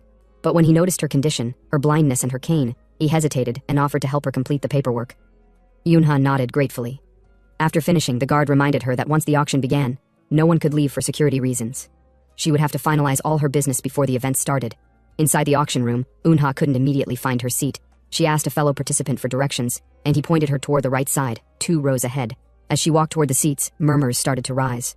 One person muttered that it was strange to see a blind person at an auction. They wondered why she didn't have a guardian with her. Another made a pointed comment about how they'd never let a blind person come to something like this alone. Unha clenched her fists at the whispers, but she kept moving forward. This was her decision, her battle. She didn't have the luxury of breaking down now. She told herself, inwardly, that as long as she could buy the dragon's cursed eye, she'd find a way to make it work. Then the announcer's voice rang through the room. The Yongsan December auction had officially begun. The first item was a 4-star relic, the incenser of gray lights. The bidding started at $100,000 and quickly escalated, eventually halting at $670,000. Unha couldn't help but feel a pang of disappointment as she watched the frenzy unfold. A 4-star relic reaching that price was expected, but it was just another reminder of how far she was from her goal. She let out a quiet breath. No, the dragon's cursed eye will be different. People don't care about curses anymore. It's not as valuable as the other relics. Maybe I'll get lucky. The dragon's cursed eye was next. The announcer built up the excitement, describing the relic's power, how it could break any curse. He explained that the relic would be absorbed into the user's body, giving them the ability to dispel curses permanently. Yunha's heart skipped a beat. It's finally here. She scanned the crowd. There wasn't much of a reaction. That was good, right? The fewer people fighting for it, the better her chances. She closed her eyes for a brief moment and whispered a prayer. Please, she thought. Please, let me have this chance. The bidding started at $100,000, with a buyout price of $10 million. Unha's nerves flared, but she didn't hesitate. She raised her paddle, her voice quietly urging herself to stand firm. She bid $100,000. As soon as she did, a few of the other participants chuckled, laughing at her audacity. One whispered to another, "Is this her first auction? A beggar trying to grab a relic she doesn't deserve." Yunha's stomach twisted with humiliation. She felt exposed, vulnerable, and completely out of her depth. But she didn't retreat. Instead, she held her ground. This was her only shot. The announcer picked up on her bid and asked if anyone else would challenge it. The room was silent. Una held her breath. Her mind raced, praying that no one would outbid her. Please, please don't let anyone beat me. Just as she thought she might win, suddenly, one of the bidders raised his paddle and confidently threw out a $2 million bid. Another countered with $2.5 million, and before Unha could even react, someone else raised it to $3.2 million. The room buzzed with power plays. Numbers climbed like flames, high, fast, and hopeless. Unha sat frozen. That was it. There went the last thread she'd been hanging on to. She let out a dry chuckle, the kind that cracks before it ever becomes laughter, and whispered to herself that of course she never had a chance. Not really. That fake smile crumbled into silent tears. She clenched her fists and asked the empty space inside her. Why? Why always her? What universal law dictated that she be the one constantly tossed aside like trash? Her entire life had been a sequence of abandonment, broken promises, and empty pockets. So was it too much to ask for just one miracle? Just one thing?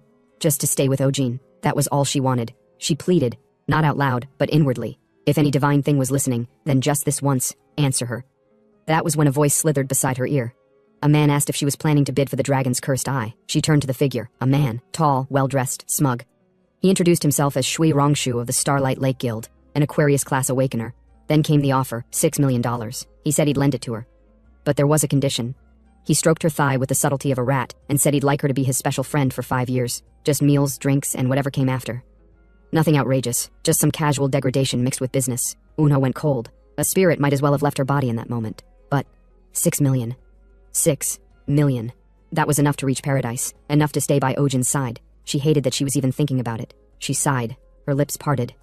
She was about to answer him, one way or the other, when the auction room doors slammed open. Everyone turned. A ripple of confusion passed through the participants. Someone barged in, walking like he didn't care that no one was allowed to enter mid-auction. The auctioneer snapped at the intruder, until he caught sight of the identification card being flashed in the air. It wasn't just any ID, it was an association special officer's card. Not just any officer, Ojin. Now the whispers turned to shock. People recognized him immediately. The same guy who had gone viral at Seoul Station just days ago. The auction room buzzed like a stirred hornet's nest. And Una? She froze. She couldn't see him, but she didn't need to. Those footsteps, she knew them. That aura, that stubborn presence.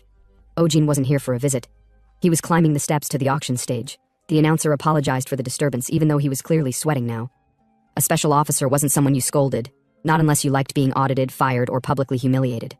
Ojin carried with him 2 massive Ecolac bags. He kicked one open on the podium. Cash. Stacks and stacks of hard currency spilled out in front of everyone like it was nothing. He turned to the auctioneer and stated that he was placing a buyout for the dragon's cursed eye. $10 million. Cash. No negotiations. Silence. The announcer composed himself quickly and confirmed the sale. The buyout price had been reached. The auction was officially over. The dragon's cursed eye was sold. And Ojin? He didn't stay on the stage to gloat. He walked straight toward Unha's seat. As he approached, Una sat there, still stunned. She didn't understand what was happening. Why here? Why now? But he kept coming, until he spotted the man beside her. Specifically, the man's hand on her lap. Ojin's expression darkened. That look alone could have boiled seawater. Shui Rongshu turned and lazily asked who the hell this was supposed to be.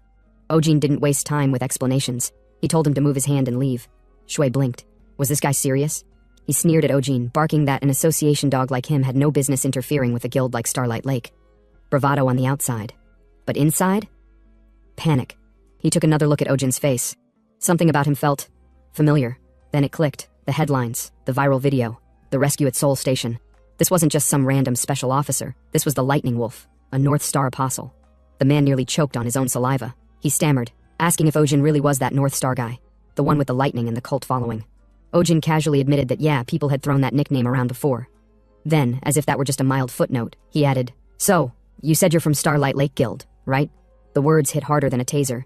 The guy began trembling like a leaf during typhoon season. He fumbled out something about a misunderstanding. Claimed he didn't realize Unha was with Ojin. He bowed so fast it looked like his spine folded in half. He begged, straight up begged, for Ojin not to report him to his guild leader. Ojin smiled thinly and placed a hand on the guy's shoulder, not a friendly one, more like the grip of an executioner trying to decide where to strike. He suggested they go ask that guild leader together. To clear up this misunderstanding. The man nearly pissed himself. He dropped to his knees, apologizing profusely. Swore he didn't mean to inconvenience either of them. Promised to vanish from existence if needed. Ojin finally relented with a dismissive shrug, and told him to get lost, now. The man didn't wait for a second invitation. He bolted like the building was on fire. With that out of the way, Unha asked the question that had been stuck in her throat since the door slammed open. Why was Ojin even here? Ojin didn't answer. He just grabbed her hand and let her out. Moments later, they reached their small shared space. Unha was panting by the time they arrived, more from emotion than exertion. Then came the explosion. She yelled at him, demanded to know what the hell he was thinking. That $10 million wasn't just money. That was paradise. That was his ticket out of this mess of a world. She reminded him of everything he'd said, about buying an N3 pass, about how he'd waited and saved and dreamed. And now, he just burned it all. Why? Why throw away all of that for her? Ojin stayed quiet. He simply cupped her face in his palms and told her to stay still. Just for a moment.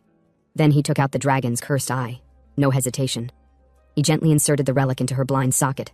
A jolt of pain coursed through her face, her entire body spasming. She cried out, but Ojin held her close, whispering that it was okay, to hold on just a bit longer. And then it happened. Her world, once a blur of gray, started to shift. Slowly, light pierced through the darkness, shapes formed, colors emerged, and then... his face. She could see Ojin, faintly, then clearly. He smiled. That same stupid, crooked smile that always meant trouble. He asked her how paradise looked now. She turned her eyes toward the sky. She saw it, really saw it. The blue skies, the leaves fluttering on the trees. She gasped. Tears started pouring from her newly restored eyes, so fast she couldn't stop them. She turned to him, trembling, asking him why. Why would he do this? He didn't just give her sight, he gave her hope. A second chance, a future. Ojin didn't respond immediately. Instead, he crouched down and pulled something else out of his pack, a prosthetic leg. Sleek, seamless, designed to match the skin tone of her real one. He gently attached it and asked if it felt more comfortable than her old one. She stared at him, overwhelmed. Why was he doing all this? Why burn everything? All that time, all that money, all those dreams, she shouted at him, heartbroken. He had always said he'd only stay with her until he could afford the N3 pass to paradise. That was the deal, that was the plan, so why throw it all away? Ojin gave her that same smile again, the one she hated, the one she recognized. It was that smile, the one he used back at the orphanage, the one he used when he lied. She remembered it vividly. After everything settled, and Unha's eyes fully stabilized, she couldn't stop smiling.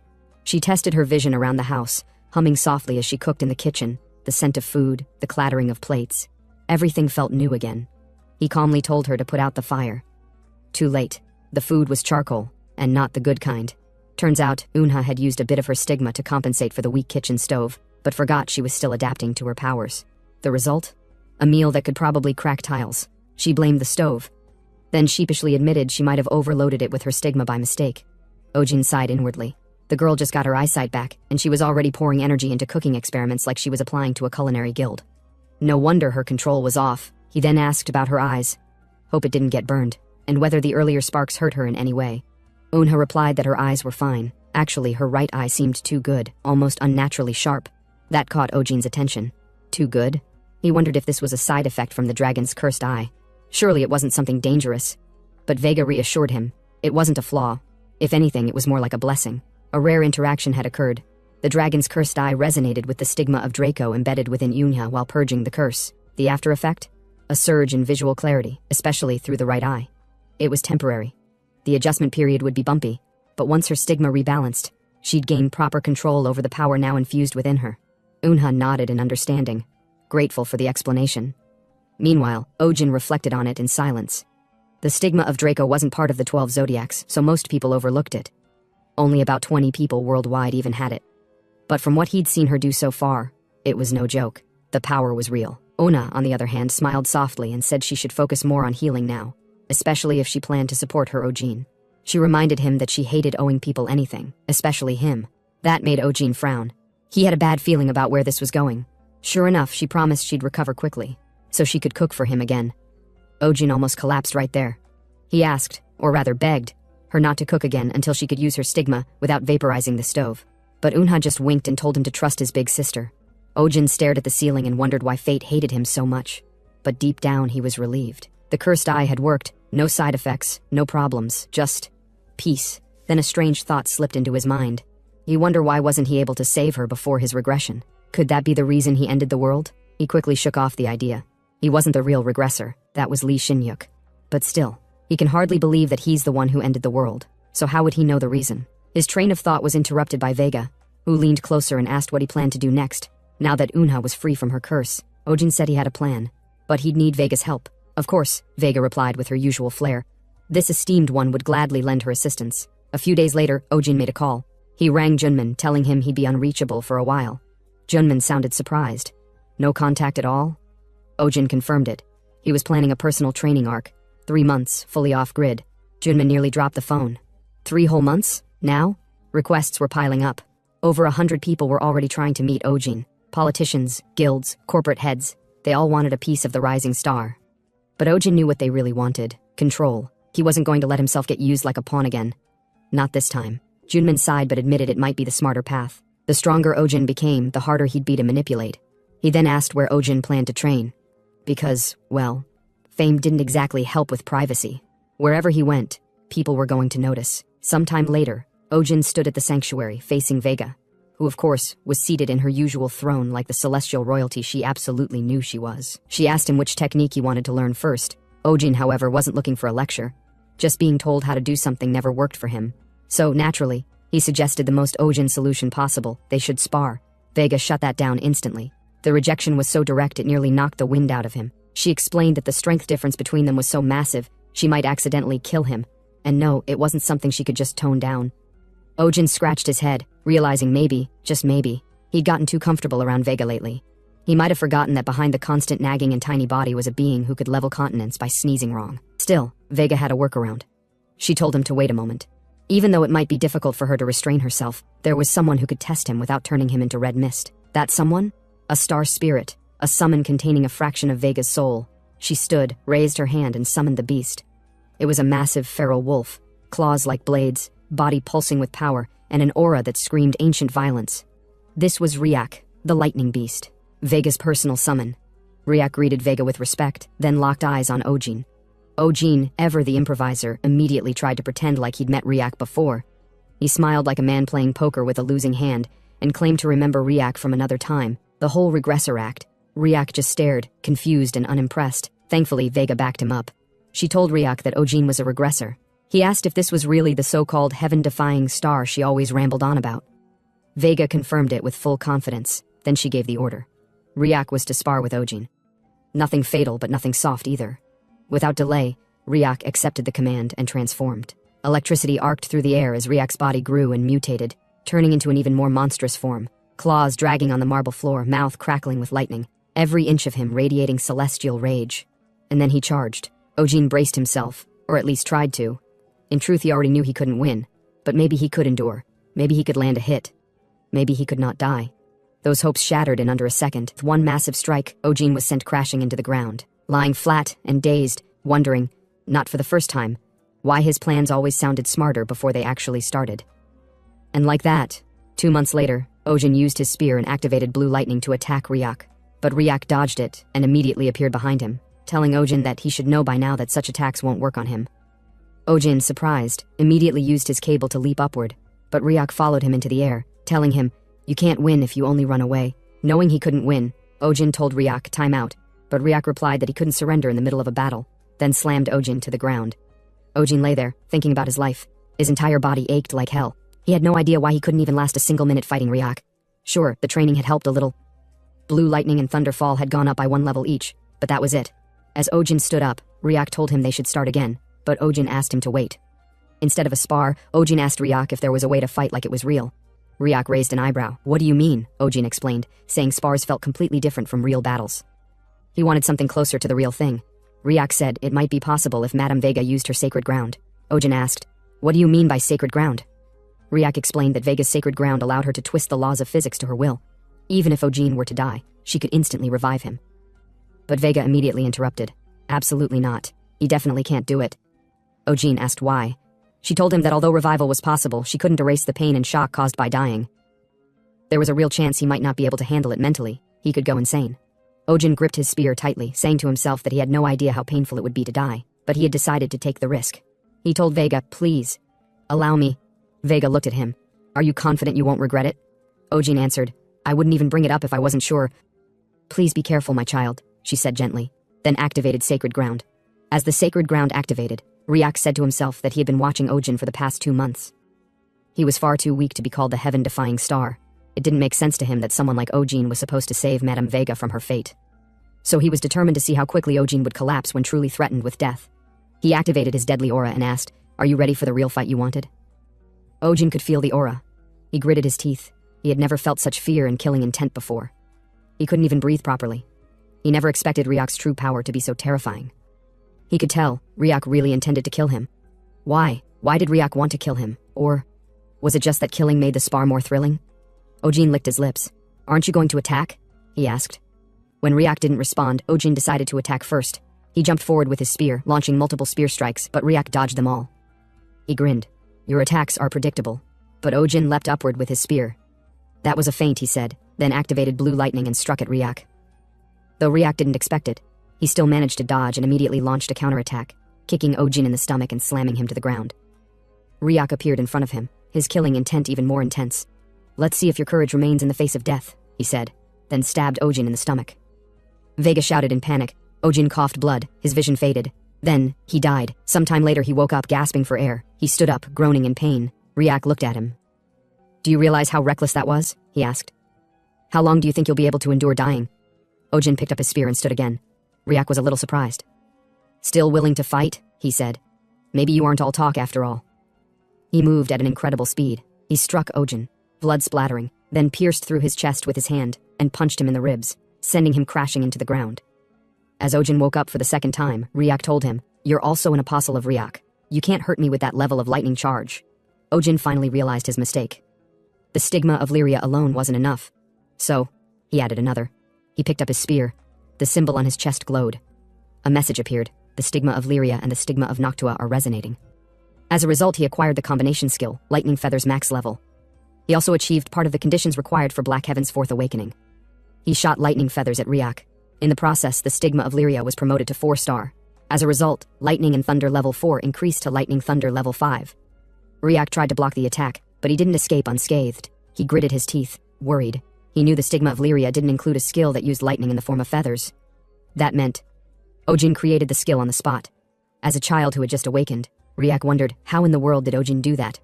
Though shivering slightly, Ryak angrily struck at Ojin for being a cocky bastard. The kick sent Ojin flying.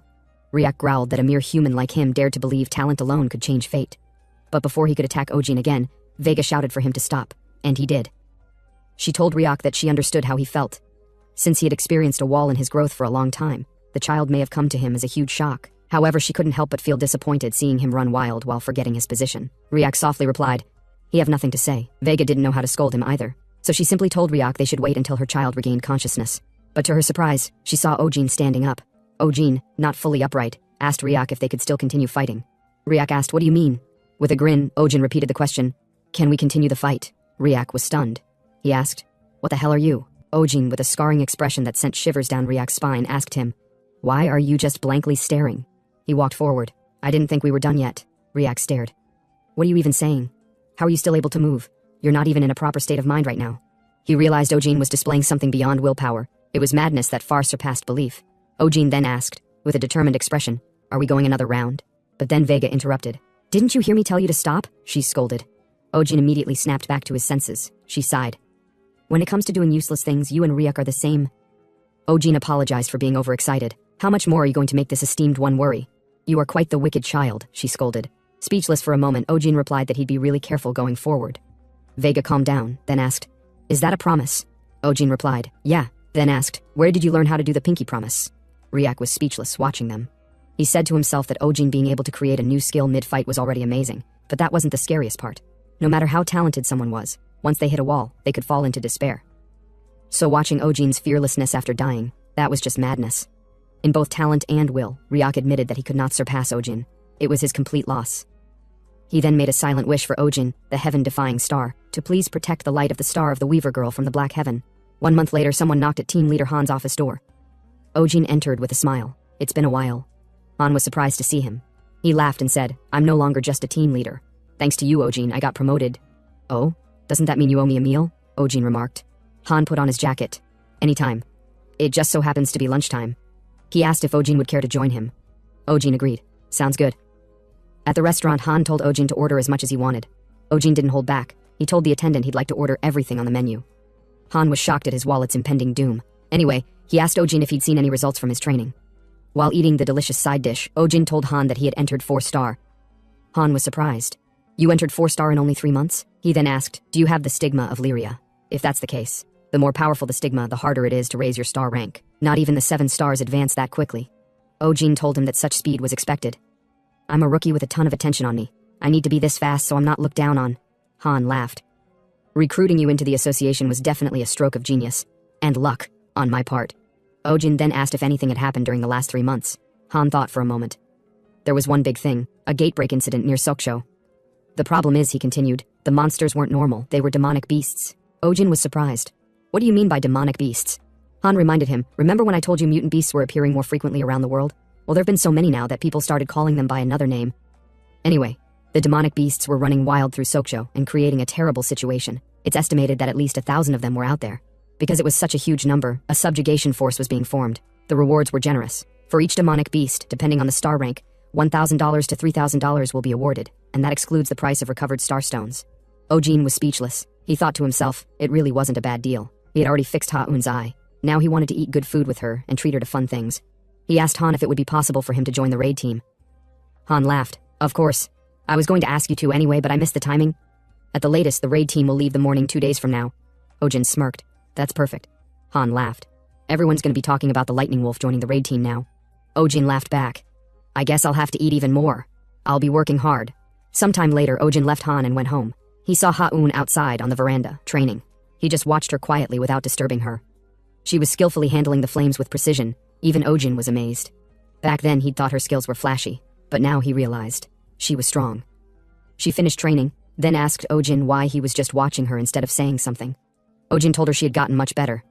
She swallowed the compliment, saying she's still not completely recovered yet though. Ojin asked her about her eyes. With a smile, she told him it's a bit annoying to have one covered up, but it's not a big deal. Though it looks a bit creepy, she then asked if he wanted to go get food.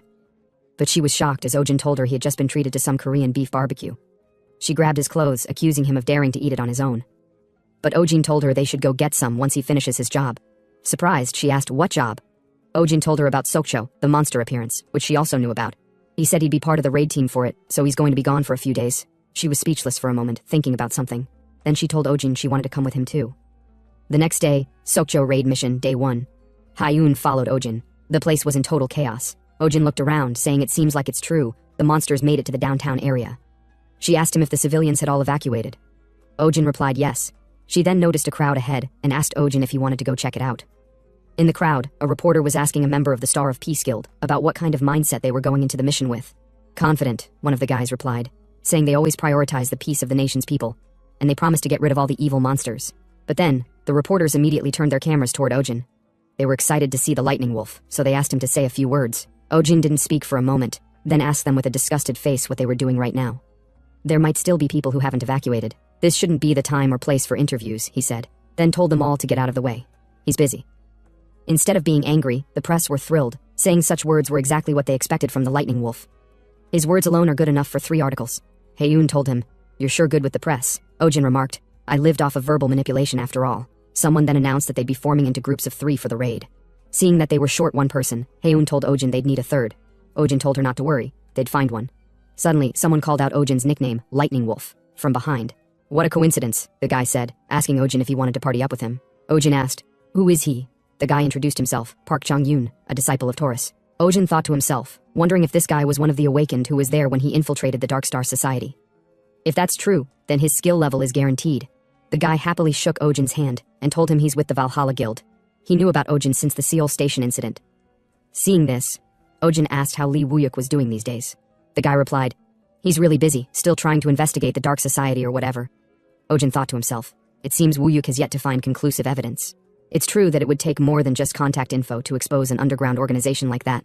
Ha-Eun placed her hand on Ojin's shoulder and introduced herself to the new party member, saying she's Draco's disciple, and that he could talk to her casually. They shook hands, but he replied that he'd speak more casually once they got to know each other better. Suddenly someone interrupted them. Who's this? The man said sarcastically. Isn't it our wonderful and great rookie? He called Ojin a son of a bitch, then asked if he still remembered him. Ojin acted surprised and asked, who are you again? The guy cursed, calling Ojin a goddamn bastard, and introduced himself, Park Jung-woo from the Pandinus Guild. Now Ojin remembered him, the egotistical testicle from the association. He laughed and asked the guy if he'd said hi to his guildmaster for him. The guy, pissed off, told Ojin, like hell I would. Another man came over and told Jung-woo to calm down. What a coincidence, he remarked. Ojin was surprised to see him, Choi Jong-seol. He wondered what the guy was doing here. Were those three in the same group? The scorpion tattoo is a symbol of the Pandinus Guild, but having it on the neck meant something happened. Ojin then asked, "What did you do with the Starlight Lake Guild?" The guy, pissed, replied, "Are you really gonna ask me about that?" Ojin thought to himself that he did snitch on him to Han unmatched. Guess the guild found out about it. Young Cheol laughed and told Ojin that thanks to him he was kicked out for breaking the guild's rules. "What a shame," Ojin remarked. "Not really," Jung Cheol replied. "I found a better guild. There's a lot of demand for Aquarius stigmas." He smirked. "We have more than just Aquarius now." With a grin, he waved at Ojin and told him he'd still witness something fun soon, so to look forward to their next reunion. As the guy left, Ojin thought about the fun stuff he mentioned, then grinned to himself and muttered, "Be careful what you say." He memorized Jung Cheol's scent through the stigma of the hunting dog. It's actually good they met. Ojin wanted the Aquarius stigma eventually, so he'd take care of them all. It's best to get rid of the root of evil. He wasn't scared. After all, deaths during a raid are expected. Now, somewhere nearby, Chung Yun used his shield to block a monster's attack and told Ojin to strike. Ojin jumped forward and used Thunderbolt to hit the monster. The monster, realizing it wasn't a match, tried to run away, but Haeun told him to leave it to her. She activated her fire spell, immediately engulfing and killing it. Chung Yun exhaled.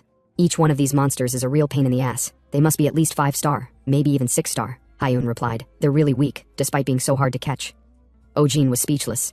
He thought to himself that while the raid itself was going smoothly, something felt off about the monsters. They were all running in the same direction, as if they were trying to lure them into something. Suddenly they heard a scream, which meant someone was in danger. Ojin immediately ran in the direction of the scream, recognizing that the voice belonged to Park Jungwoo. He saw Jungwoo lying on the ground, bleeding. Jungwoo coughed and told Ojin that a monster had attacked him. Ojin asked what kind of monster could have injured him so badly. Though Haeun had potions, his injuries were too deep. Potions weren't going to save him. It'd only be a waste. Jungwoo then silently mentioned someone's name, Choi Jong-cheol. Ojin leaned closer to hear what he was saying, but the guy kicked the bucket.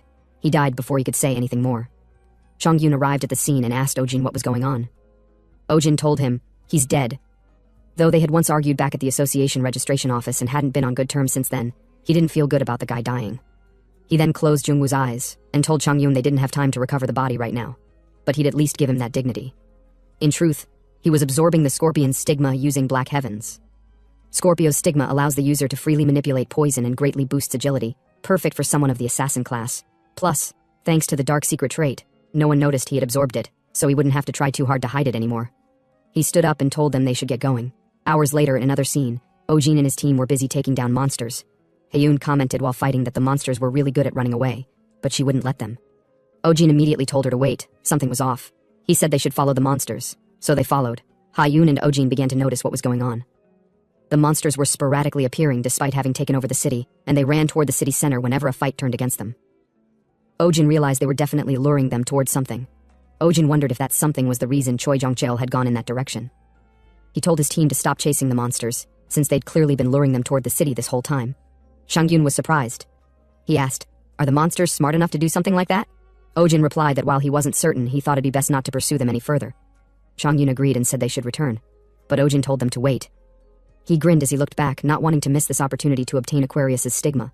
He told the team they'd inform other groups that the monsters were luring people. Chung Yun asked if they'd all be going together. Ojin said no, he'd go on his own. He could escape the fastest if anything were to happen. Haon made him promise to run as soon as something felt off. Ojin promised, then flew off, telling her he'd get back in touch with her later. Somewhere, at the city center, Jong-cheol was ordering the monsters to continue luring the awakened toward the city center. The monsters obeyed. He grinned evilly, holding a glowing stone. He couldn't believe it. Even after seeing it many times, he was really controlling the monsters, and that was only a small portion of the stone's power. He said to himself that he had gone to the Pandinus Guild, thinking of it as his last hope.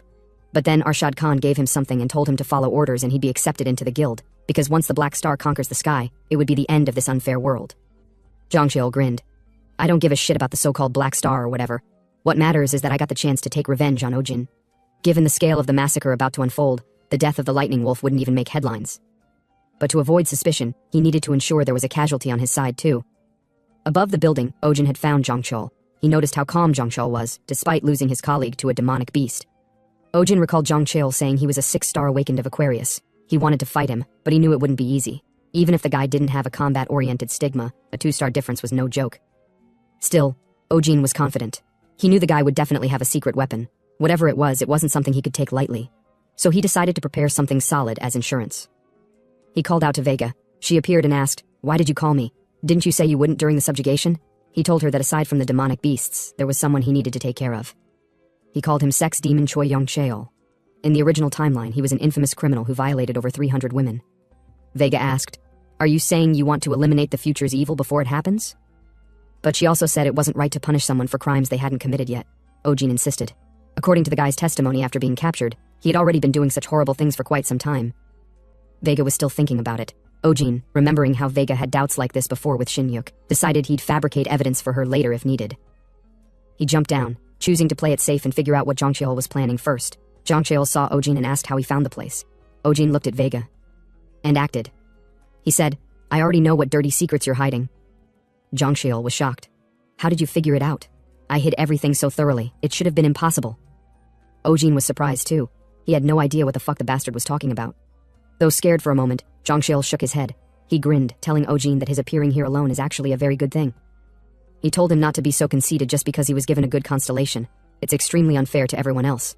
Therefore, following the will of the Black Stars, he told Ojin he would punish him.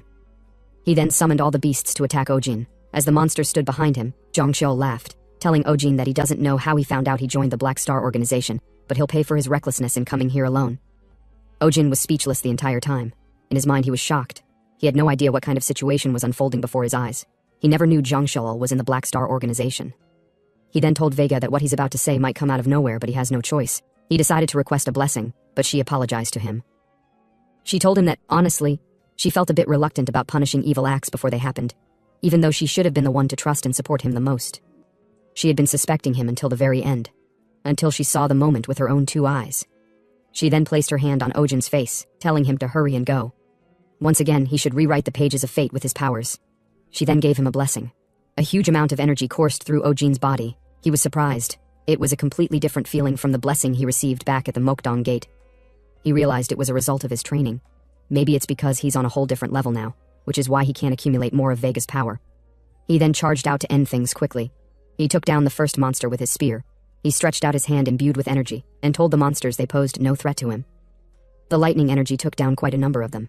He was impressed himself. Creating a lightning bolt out of thin air was something he was never able to do before. He might really get addicted to it. But suddenly, he noticed a tremor from below him, so he immediately jumped. What came from below was a really irritating monster. He grinned, saying the bastard monsters were wasting their efforts. Well, it's easier for him if they come at him like they're doing now. He then used the bracelet on his wrist to create a rope imbued with mana and took down the monster at once. Ojin exhaled. "That was rough," he remarked. Jang Cheol panicked. He commented, "This doesn't make sense. How can a 3-star awakener do something like this?" Ojin told him to stop spewing nonsense. He's now a 4-star. Panic-driven, Jang Cheol tried commanding the monsters to kill and tear the bastard to shreds quickly. He got so scared that he indulged in self-harm. His colleague politely told him to calm down, that their plan would fail if he continued like this. Jang Cheol grabbed his neck and told the guy, "Fuck the plan. Can't you see I'm trying to destroy that bastard?" The guy tried to struggle, but Jang Cheol started acting weird. His killing intent thickened, and his speech became unnatural as he shouted that they should kill the bastard Ojin. Ojin was surprised. He had no idea what the fuck was wrong with Jang Cheol. Was it because of the star relic? He decided to get rid of the relic first, but as he looked back, he saw the monsters. A bunch of them had shown up again. Vega groaned, as if in pain, and asked Ojin if he was alright. Ojin apologized to her. He told her he thought the fight would take a bit longer than he expected. He decided to move quickly since Vega was already hitting her limit. He began taking the bugs down quickly, but their attacks were endless. Vega was already at her limit. He closed his eyes, knowing he was in danger. But then, a flame appeared out of nowhere and took down the bug that was about to attack him. He was surprised. He heard a voice. It was Haeun. Haeun and Shangyun had arrived at the scene. She asked if he had forgotten the promise he made not to get hurt. She then stepped in front of him and told him she had already contacted the subjugation squad. The others would be headed in their direction soon, so he shouldn't rush himself too hard. He should only focus on buying time.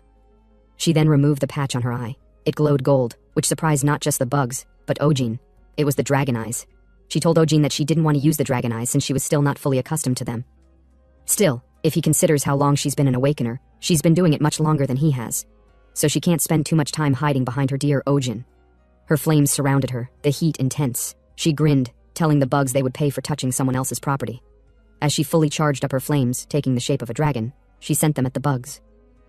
They screamed within the fire as they burned to death. Ojin was surprised. He had no idea the dragon's eye power would be this strong. Though he wasn't sure about its specific effects, he noticed that after she used it, the flames started moving like a living thing. Ojin then joked that her claiming him as her property would make anyone listening think he was the one who got a chunk taken out of her shoulder instead. She laughed loudly, saying, "What's yours is mine anyway, so don't ever get hurt again without my permission." Ojin looked at her, speechless, then told her, since she charged out like that, he'll at least try not to. Changyun was busy taking down the bugs. Ojin joined in. As they all fought, people started arriving at the scene. They were shocked. They had no idea why there were so many demonic beasts, and what's more surprising was that just the Lightning Wolf and his team were holding all the beasts back. So they hurried to support them. Ojin grinned happily, saying to himself that it's great. The momentum had shifted in their favor. But as for Zhongxiu, something strange was happening. Zhongxiu, with the stone in his hand, shivered slightly, laughing like he was losing his mind. He scratched his face and shouted, "Why?" multiple times. His eyes now devoid of life, he muttered, "I did everything he ordered. I did everything I was told. So why can't I kill Ojin?" His neck twisted unnaturally, almost resembling that of the bugs. Ojin was stunned by what was going on. Hyun asked, "What's up with that fucker?" Ojin said to himself that it looked like Zhongxiu's mind had been completely corrupted by the star relic. If they just left him be, he might make things worse. So he charged forward, determined to take care of him as soon as he got the opportunity. But just before his spear could reach him, the star relic broke, and a dark mana burst out, knocking Ojin to the ground. The energy then covered Zhongxiu's entire body and shot into the sky. As Ojin sat up, he was shocked to see that the crazy bastard was completely gone. He had transformed into one of the bugs himself. And in that moment, all he wanted was to kill Ojin. Then Zhongxiu screamed as he realized his body had transformed into that of a monster. He cried out, wondering, "Why is this happening? Why has my body transformed?" Ojin was in disbelief. A person had just turned into a demonic beast. There was no time to think. He picked up his spear and told Vega to hang in there just a little longer. But as he looked back, Vega, trembling, told him she couldn't hold on any longer. She then disappeared, along with her blessing. The transformed Zhongxiu then used his tail to pierce through a hunter's chest, turning him into a demonic beast as well. His body surged with dark power. The other hunters were stunned. Another person had turned into a demonic beast. They had no idea how it was possible. Ojin realized this was a bad situation. They needed to kill him immediately, but he had no idea how. Then he noticed something. The black energy from the orb was continuously being injected into Zhongxiu. He was certain it was being provided from somewhere else. He scanned the battlefield for the source. His expression changed. He turned to Hyun and said, "I have a request." She was surprised. "What kind of request could you possibly have right now?" He pointed in the opposite direction, showing her a black haze-like energy. "Go to whatever is creating that haze and destroy it. Immediately." She asked, "Is it that important?" He nodded. "Yes, it's super important." She hesitated for a moment, worried. Then she said, "Don't break your promise again, or I'll be extremely angry. I'll be back as quickly as possible." Ojin thought about the promise. But since she was the one he made it to, he decided to keep it, if it was still possible, because the monster before him had completely transformed into something else. Zhongxiu asked Ojin if he finally felt like fighting him, then started asking why repeatedly. Ojin, confident, gave him the middle finger and asked, "What the fuck are you so curious about?" He taunted him, saying even his own mom wouldn't know why she had him, so how would he know? Zhongxiu, furious, struck at Ojin with his tail, but Ojin was fast enough to dodge it. He was surprised at how fast the tail was. However, he said to himself that compared to Riak, the level of speed was laughable, so he went in for another assault. But as he tried striking Zhongxiu's chest with his spear, he was shocked to see that it couldn't even penetrate the outer skin. The tail coiled around Ojin. He struggled to free himself, then activated lightning charge. The lightning coursed through Zhongxiu's body. Zhongxiu cried out, saying, "That hurts," and angrily charged at Ojin. The force was intense, but Ojin dodged it. He didn't just stop there, though. He struck again. Ojin blocked with his spear, but he was having a hard time. Ojin wondered what he could do since he was lacking power. Though he had plenty of mana left, it wasn't possible to use it all at once. It was like trying to pump water from a giant tank using a very thin hose. He realized he couldn't win with the way things were going. If only he had a blessing, then he wouldn't be powerless, taking hits like this. But then he paused and said to himself, disappointed, that the first thing he thought about was relying on someone else, thinking he couldn't do it without Vega. He wondered when he developed such a weak mindset. He resolved not to expect any miracles. He should just think about what he can do now, not rely on help that isn't visible. Zhongxiu taunted him, laughing and asking Ojin if he was already reaching his limits. But Ojin decided to ignore him. He told himself that the mana he could release at once was limited. As long as he didn't increase the number of stars on his stigma, it wouldn't increase. Then something came to mind, a method to increase his mana output even in his current state. He grinned as he realized the trick, the area around his heart, where the mana pathways to the rest of his body are concentrated. He then activated lightning there. Like pinching the end of a hose, he forced out as much mana as he could. Then he got a message. You have acquired Exceed level 1, but a warning followed. You are currently unable to properly utilize Exceed with your physical capabilities. Entering a state of overload. Discontinuing skill usage is recommended. Ojin grinned. Now he could take care of the fucker. He charged out again to attack. Zhongxiu shouted, "What the hell are you scheming?" But Ojin didn't reply. As he got close, he activated lightning on his hand, then used lightning charge on Zhongxiu. Just die, he said. Ojin smiled. The power was absolutely insane. It was a power beyond anything he had even when blessed, but he knew he couldn't maintain the state for long. Zhangqiu screamed, speaking disorientedly, telling Ojin he'd definitely get him. Ojin muttered that the question-spewing bastard's tone was fucking annoying. Then he said to himself that even though he was overpowering Zhangqiu, as long as the power of the Black Star remained connected to him, he wouldn't be able to kill him. So he wondered how much longer Heiyun was going to take. Then suddenly, her flame shot into the sky. Speak of the devil. Changyun told Ojin they'd finished off the demonic beasts. What a killer timing, Ojin remarked. He then stretched out his hand and shot a rope at Zhangqiu, entangling him. He told him, "Let's end this fight now." Zhangqiu shouted at Ojin not to come near him, but as he screamed, Ojin approached. He placed his spear in his mouth, pinned him down, charged up his energy, and activated lightning charge, blasting through Zhangqiu's body. He then got a message. Exceed has been released. Exceed is increased to level 2. The guy was obliterated to dust. Not even a part of him was left. Ojin cleaned his bleeding nose. He wondered if it was a side effect of being in a state of overload. But he wasn't bothered about that. What was important was to quickly take his reward. The corpse had turned to ashes, so he wondered if he'd still be able to absorb it. Either way, he decided to give it a shot. Surprisingly, it worked. He got a message that the Black Heaven was absorbing the power of the Black Star held within the Star Relic. It successfully absorbed it, and the Star Relic's trait was added to Black Heaven's traits. He was surprised to see that it wasn't a stigma, but a Star Relic. As he scrolled through the details, he saw it had a transformation feature. He could change his physical form freely. The features he saw were freaking awesome. But he wondered if that was all. He needed the stigma of Aquarius. Though the Awakeners of Aquarius rarely had battle abilities, they specialized in support, through healing and buffing. Among healing-type stigmas, they were said to be the absolute best. Just creating and selling potions could make you tons of money. That's what he wanted the most. But he guessed it was a bit unfortunate. Then, suddenly, he got a message that Black Heaven had absorbed the stigma of Aquarius. Exactly what he wanted. He decided to try using it immediately. He realized it was a bit weak right now, but about as strong as a mid-rank potion. But then, something strange happened. The stigma of Lyra and the stigma of Aquarius started connecting. With that, he acquired a synthesized skill, Water Affinity, level max. Ojin was surprised. He never expected a skill to form from the fusion of Lyra's lightning energy and Aquarius's water energy. As a result, he could heal wounds just by absorbing water. He decided to test if it could work on others, but was disappointed to see it only worked on himself. Heiyun arrived back at the scene. She screamed, saying her Ojin looked like a torn rag, and that his face looked miserable. Who dared to destroy his face like that? Ojin told her he didn't injure his face, though. Then she sarcastically asked if he always looked this ugly. "This bitch," Ojin muttered. She laughed, patted his head, and told him it was a joke. "It's a relief you're safe," she said. She then asked if he knew how worried she was. He always shoved his nose into things by himself. Ojin was surprised, then told her he was going to touch her leg briefly. She blushed as he touched it. It was unexpected. He was speechless. He said to himself that no matter how similar it was to a real one, it was still an artificial leg. Recalling that the very best Aquarius Awakeners could recreate destroyed body parts and organs, he smirked. Then told Heiyun he would be going to sleep since he was so freaking tired he might die. He told her to carry him to the car. She called him a fucker. Why did he suddenly touch her leg like that? But Ojin didn't reply. It was a secret. 4 days later, in the sanctuary, Vega worriedly asked Ojin if he was alright, if he was injured anywhere, how his body felt, if anything seemed off inside. Ojin told her not to worry. He was fine. He never expected she'd still be small even within the sanctuary. It seemed like the effects of the restriction had been extreme. He told her he had been unconscious all that time, as a side effect of a skill called Exceed. She was shocked. "You used Exceed already?" she asked. Still shocked. She told him a person must be at least 7, if not 8, stars to be able to use Exceed. Ojin never expected his feat to be that shocking, but it definitely didn't seem like a skill a 4-star noob should be using. She told him it appeared he was truly born with heaven-defying talent. But Ojin said it was something he had already done before, which was another lie, since he hadn't at all. She told him no, that isn't enough to explain all of it. Anyway, she warned him not to use Exceed again until he had surpassed 6-star. His body might not be able to endure it. He told her okay, he'd be careful. She then told him in a serious tone that if she could do as she pleased, she'd tie him up and thoroughly watch over him. With a sad expression, she said it seemed like it would take at least another 3 weeks before she could appear again. Also, the current situation wasn't one where she could just tie him up and keep him safe. She asked him to explain what had happened so far, since it seemed those apostles of Scorpio had joined hands with the Black Star organization. He confirmed it. He told her that first, there was a worldwide uproar over the shocking case of a person turning into a monster. It was such a big deal that even foreign countries were keeping a close watch. Thanks to that, the media was portraying him as a hero, so much so that he couldn't even walk around freely. Actually, even now, he was officially still unconscious.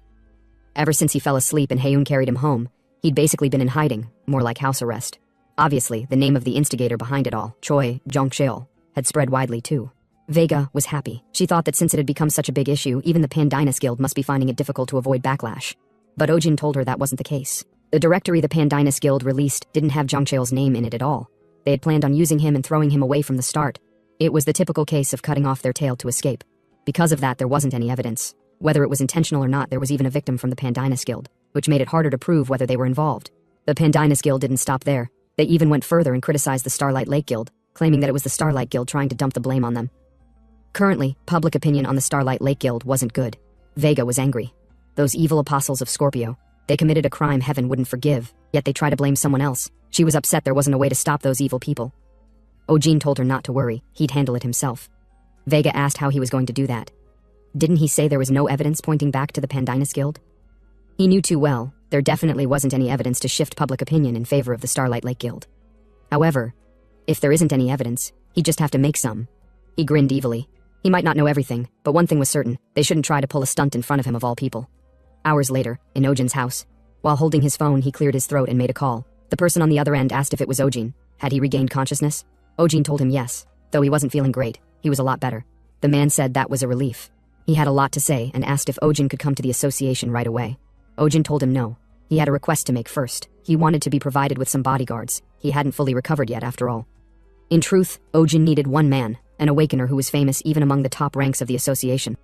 The man asked worriedly if something had happened for him to need a bodyguard. Ojin told him that in the past few weeks, a lot had happened. He now had critical evidence proving the connection between Choi Jongcheol and the Pandinus Guild, so he should please prepare a press conference. Ojin ended the call. Now then, he said, deciding to organize his thoughts before beginning. First, the black haze connected to Jongcheol. He wondered if it was related to the demonic beast hidden under Seoul Station. For now, he was pretty sure they were both tied to the power of the black stars. Vega had mentioned that the feeling she got under Seoul Station was a bit different from what she felt at the Mukdong Gate. He wondered if it could be due to different constellations of the black star being involved. Since many constellations exist, there's a high possibility that the Black Star organization also has more than one. And since there's no way to know for sure, he decided to skip over it for now. Next, he walked to his toilet mirror. Since he couldn't test Exceed, he decided to try out transformation instead. He tried it, and it worked exactly as he expected. He changed his face to whatever he desired, even transformed into Jongcheol. He was impressed at how crazy the ability was. He deemed the transformation skill to be even more valuable than receiving the stigma of Aquarius. After going through his system panel, the bathtub finally filled with water. Using the hand with a scratch on it, he placed it into the water. The water coiled up to his hand, and the scratch healed, but he was disappointed. It used way too much water just to heal a scratch. Unless he was fighting near a river or the ocean, it would be difficult to use in a real-life scenario. Well, at the very least, he figured it'd be useful for warming his body while taking a hot bath. He put on his jacket. He was done organizing. As he stepped outside, he was surprised to see Hyun nearby. He told her she came a lot faster than usual, then asked where she had been going so often these days. She didn't reply. Instead, she asked where he was headed. He told her he was going to the association, then asked again where she was always going. She smiled and told him, "That's a secret." Ojin was surprised. "Since when were there secrets between us?" he asked. She replied, "You're not the one to be asking that. You've got more secrets than anyone I know." "Well," he said as he turned to leave, "don't miss me too much." "Bullshit," she remarked. Ojin smiled and said, "No matter what happens, don't worry too much." She asked, "What are you up to?" He looked back and said, "That's a secret." Hours later, a man welcomed Ojin. He introduced himself as Choi Woojin, an association-affiliated special officer. Ojin shook his hand, saying he had heard a lot about him. He thought to himself, this guy is known across the hunting dogs, an 8-star awakener. Once he's assigned a case, he chases it to the very end. Woojin said, "While it's a bit laughable for a special officer to act as a bodyguard for another officer, I'll overlook it since it's my mission." Ojin smiled. In his mind, he thought Woojin seemed too cold. But it was expected. From Woojin's perspective, Ojin basically got in through nepotism. Still, it was fine. As long as he didn't slack off. Woojin led Ojin to the conference room, where several reporters were waiting. One reporter asked, "Is it true that it hasn't even been half a year since you awakened?" Another added, "You've been praised as a national hero due to the recent case. Please give us your thoughts on the situation." With his head down, Ojin greeted them. "I'm Guan Ojin, an association-affiliated special officer. I won't be taking personal questions today. There's something I absolutely must tell everyone." He then said, Choi Jongcheol was not a member of the Starlight Lake Guild. He was a member of the Pandinus Guild. For a moment there was silence. Then a reporter asked, "Do you have any evidence?" Ojin thought to himself, "There's no way I have evidence." But just as he was about to lie and say there was, he coughed up blood and collapsed. Woojin rushed over immediately. No one knew what was going on. "Call the emergency team," he shouted. He tasted Ojin's blood and realized he had been poisoned. He told his men, "Block the entrances. Starting now, everyone in this room is a suspect." The reporters were still recording. Woojin looked around. The few awakeners here are 3 stars at best, he thought. They wouldn't be able to fool my senses. I didn't sense any killing intent, and Ojin hasn't eaten or drunk anything. He activated the stigma of the hunting dogs. His senses heightened. He smelled a foreign mana. Aside from the stigma of Lyra, traces of another mana connected from outside the building. He told the guard checking on Ojin, I'll leave the crime scene to you. Investigate the reporters' identities and alibis. As Woojin stepped outside, he followed the mana trail. It led back to the car Ojin had ridden in. As expected, Ojin had been poisoned before they even met. There was a high chance the trail would lead back to Ojin's house. He needed to get there as fast as possible to find the evidence. He activated beast movements and took off, following the scent. Back inside, the reporters were stunned. What in the world is going on, they wondered. They never expected Ojin to be attacked. Unconscious, Ojin let out a gentle smile. Woojin arrived at Ojin's house. As expected, it connects to his house. Woojin tried to mirror what happened. Given the fact that Ojin was unconscious and still recovering, it made sense that the culprit was hiding near his home. Still, the culprit found himself hindered by the presence of Ojin's housemate, Song Hyun. He waited patiently for his target to step out of the house alone. He wondered how the neighborhood could not have a single CCTV. No wonder the ambush happened. But then, he saw that the eco bag had the same stench. He deduced that the person must have been holding the bag and used it to spread the poison when he bumped into Ojin. It was subtle enough that you wouldn't notice you were poisoned. He bent down and began analyzing. As long as there's some form of evidence, they can't run away. After analyzing, though it looked like the culprit tried to hide it, the mana was clearly from the stigma of Scorpio. It's a well-known fact that awakeners of the stigma of Scorpio, with almost no exceptions, are associated with the Pandinus Guild. If it was someone skilled enough to try assassinating the Lightning Wolf specifically, then Woojin couldn't think of any other guild but the Pandinus Guild. With that, Woojin deduced that the Pandinus Guild was responsible for Ojin's poisoning. Sometime later, the news about Ojin throwing up blood during a press conference left people in shock. It was also discovered that traces of the stigma of Scorpio were left behind at the crime scene. As a result, people were questioning what the relationship was between the Pandinus Guild and Choi Jong-chol, which Ojin had tried to reveal. Now Ojin was finally discharged. He complained to himself that just lazing around had him so stifled he felt like dying. Since he had nothing to do, he practiced controlling minute amounts of electricity. He usually tried to pump out as much electricity as possible, so it was rather difficult for him to decrease the output to lower levels. Still, he thought it would be helpful. Han entered the room. He asked Ojin if it was all right for him to be discharged so soon. Han apologized, telling Ojin that all the responsibility fell on him for not properly managing the situation. Ojin told him it wasn't his responsibility. It was clearly the fault of the guy who tried to poison him. Well, in truth, Ojin was the guy who had tried to poison himself. He said to himself that there's no way any evidence the Pandinus Guild feared could exist. The press conference was simply a show he put on while using his life as a trump card.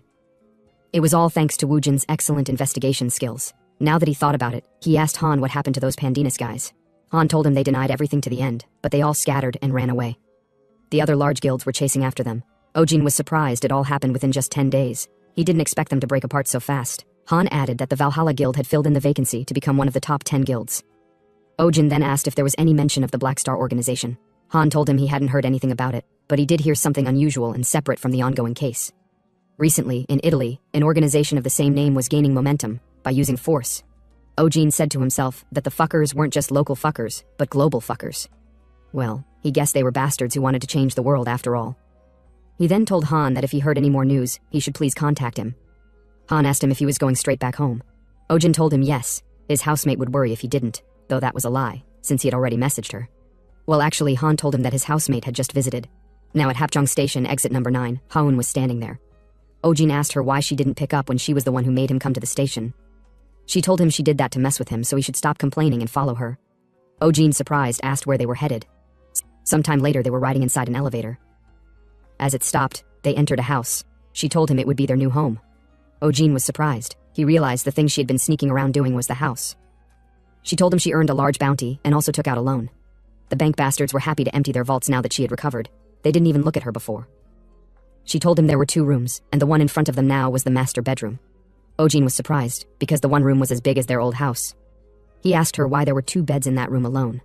She told him the other room was for storage, and the master bedroom was their room. Ojin, speechless for a moment, asked if she was saying they should share the big room when they had 2 rooms. She told him yes. Ojin pressed on, sarcastically asking her if she only drank water at an all-you-can-eat buffet or something. What's with the inefficiency? She told him it was the homeowner's decision. He could leave if he didn't like it. Anyway, she said the old place was full of mold and rust. It was really hot in the summer and fucking cold in winter. Ojin couldn't refute that. She then asked him what he thought of the amazing view. It was also close to the association and the sanctuary. There was an Awakener exclusive training ground nearby as well. Most importantly, the house had hot water. Ojin was surprised at the mention of hot water. It was something he never imagined would be possible. He excitedly hugged her, saying he really didn't need anyone but her. Then he called her the prettiest in the world. The two were about to get in the mood. Ojin pinned her to the wall, but then someone called him. She was hella disappointed. She wondered which bastard was calling right now when they were getting in the mood. The person who called was Park Changhyun. He asked Ojin if he could come to Valhalla Guild right away. The guild leader had been killed by the Black Star organization. A few hours later, Ojin arrived at the Valhalla Guild. He asked Changyun about Woo-yuk's current condition. Changyun shook his head. He told Ojin there was no risk to his life, but he couldn't say he was in good condition. Still, he was able to regain consciousness and personally ordered them to contact him. He pressed a button that opened a door, telling Ojin it would be best to discuss the specifics in person. Ojin told him okay, though he was surprised there was a hidden area. It was like some ancient dungeon.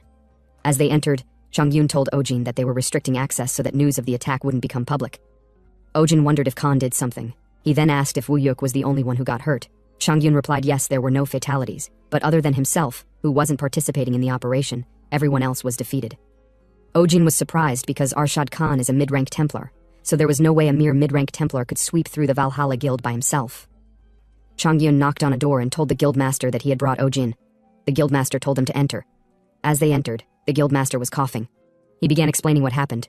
He told Ojin the place was a much larger scale facility than the one in Baeksan Mountain. At the time, they figured out that the place the Pandinus Guild used as a storage facility was actually a hideout. But they couldn't find more than that, so they decided to attack it. Of course, they intended to contact Ojin as well. After they heard he had collapsed from being poisoned, though, they proceeded with the attack themselves. The plan went pretty smoothly. The attack was a success, and they were able to capture most of the people there. At the end, though, right when they needed to capture Arshad Khan, the bastard appeared with an elderly person. The attack from the elder was overwhelming. They were unable to even fight properly and were just one-sidedly stomped. The guild leader clenched his fist disappointedly, saying honestly, just being able to escape with their lives was a miracle. At first, he thought it was a good opportunity to capture a high-ranking member of the Black Star organization, but that was too presumptuous of him. He told Ojin that the elder, Cheon Do-yoon, was called the King of Owls. Ojin was surprised hearing that name. He said to himself that he had the stigma of Noctua that he absorbed from Yujin, and if the elder is the one titled King of Owls, then he's definitely at the executor level. Though he knew he would be strong, he never expected he was strong enough to overwhelm the entire Valhalla Guild alone. He wondered, if they're so strong, then it doesn't make sense for the Black Star organization to be the ones ruining the world, and not him himself. He sighed and told the guild leader, it's a relief that he returned alive. But with this, the bastards would erase all the info they could have used to track them, and it will become much more difficult to find them again. But the guild leader told him that isn't the case. They still have a lead, so he told Ojin there's a job he wants to request of him. A few hours passed. Later that night, while a guy was walking, someone appeared behind him, and his mouth was sealed tight. The attacker was Ojin. He asked the frightened guy if there was anyone tailing him. The guy replied no. Ojin then tied his hands and pushed him forward, telling the guy to speak.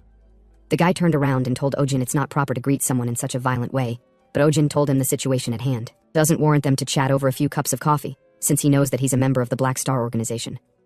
Earlier before, Woo-yuk stated that they still had a lead and handed Ojin a piece of paper with some contact information. It contained info on a member of the Black Star organization he'd obtained before Cheon Do-yoon appeared.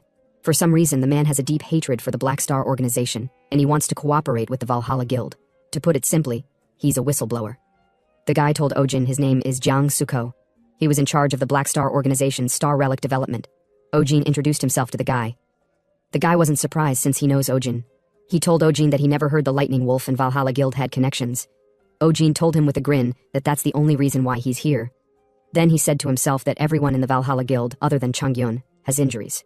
Since the Black Star organization's focus would be gathered on the Valhalla Guild, he should have an easier time. He then asked the guy what he could tell him about the Black Star organization. The guy told Ojin he would tell him, if he listened to his request. Ojin was surprised. He asked the guy if he was requesting an exchange, and what if he didn't want to. The guy replied there would be death. But Ojin told him he's not the type of person to easily die. The guy told Ojin no, he's the one who will die. He has a star relic attached to his heart that'll explode if he releases mana into it. If it explodes, it should be enough to kill him at least. Of course, in that case, he told Ojin his opportunity to learn information on the Black Star organization disappears. Ojin was speechless. He realized the guy isn't a simple whistleblower. He has a different objective. He was tricked. He then asked the guy what his request was. The guy immediately bowed and told Ojin that his son is being held hostage by the Black Star organization, so he should please save his child. Everything became chaotic after the Valhalla Guild attacked, so this is the perfect time to move, since they'll be distracted. Ojin realized he was working for the organization because of his son. The guy told Ojin what he's about to say might be embarrassing, but he's quite skilled when it comes to Star Relic development. Since knowledge on Star Relic development is precious, they continued to hold his son hostage. And so it went for 3 years. Just like that, time passes quickly. He slammed his head on the ground harder, blood splashing. and told Ojin he'd tell him everything he knows, so he should please save his son. Ojin wondered if all parents are so passionate about their children. He then asked the guy for his son's age and name. The guy replied, Jung Hyunwoo. Ojin asked for his height and favorite food. The guy replied, 10 years old now, born March 12th, and he loves oranges.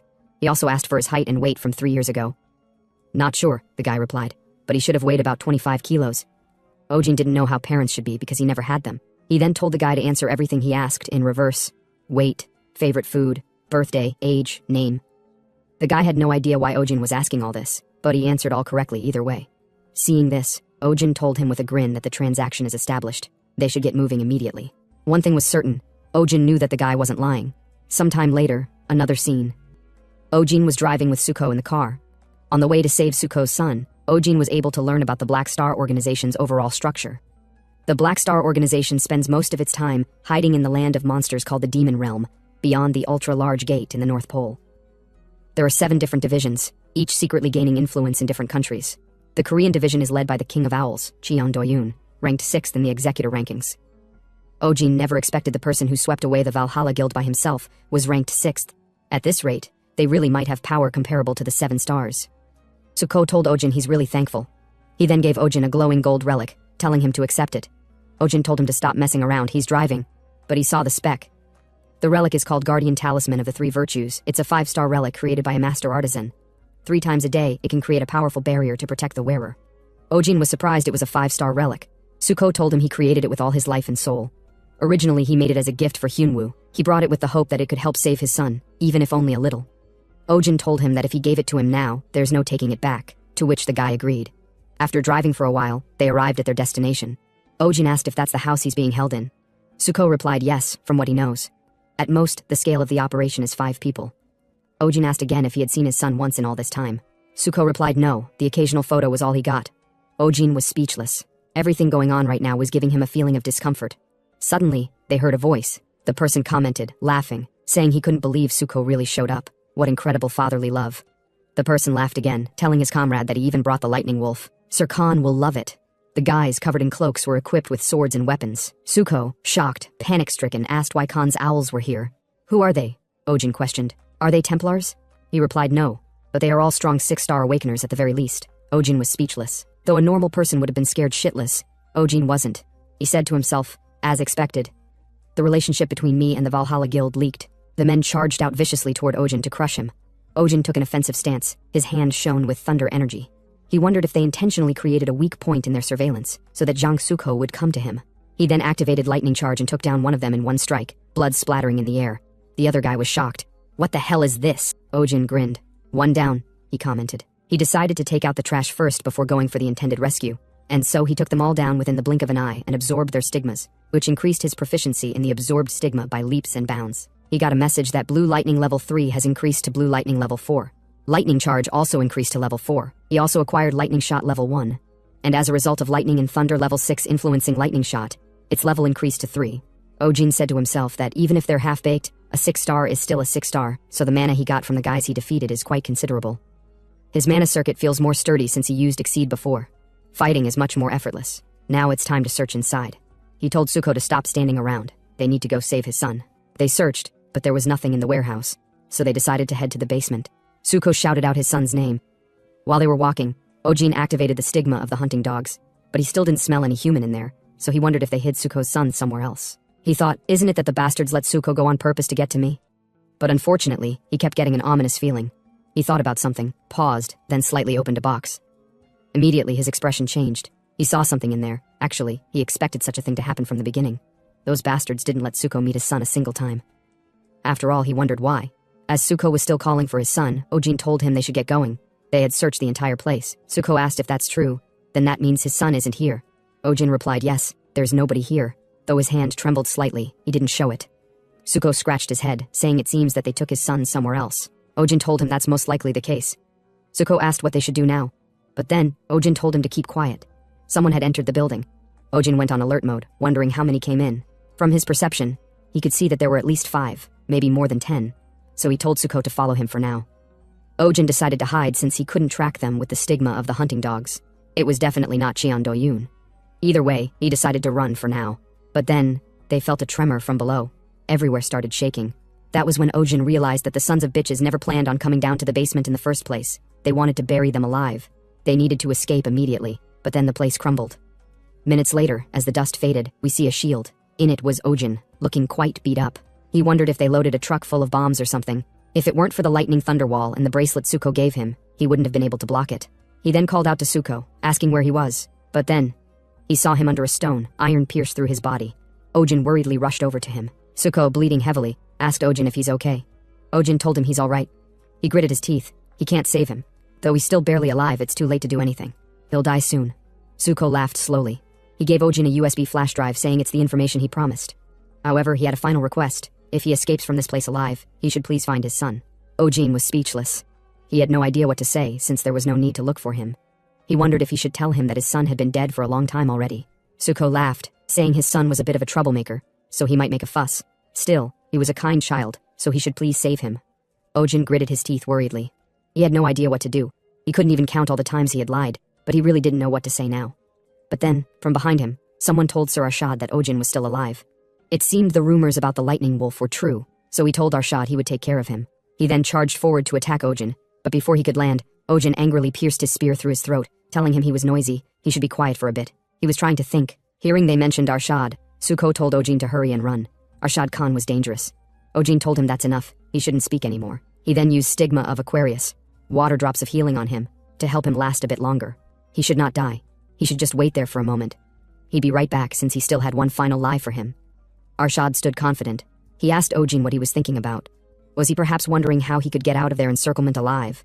Ojin jumped up high, replied no, then said he was thinking about Arshad's mother.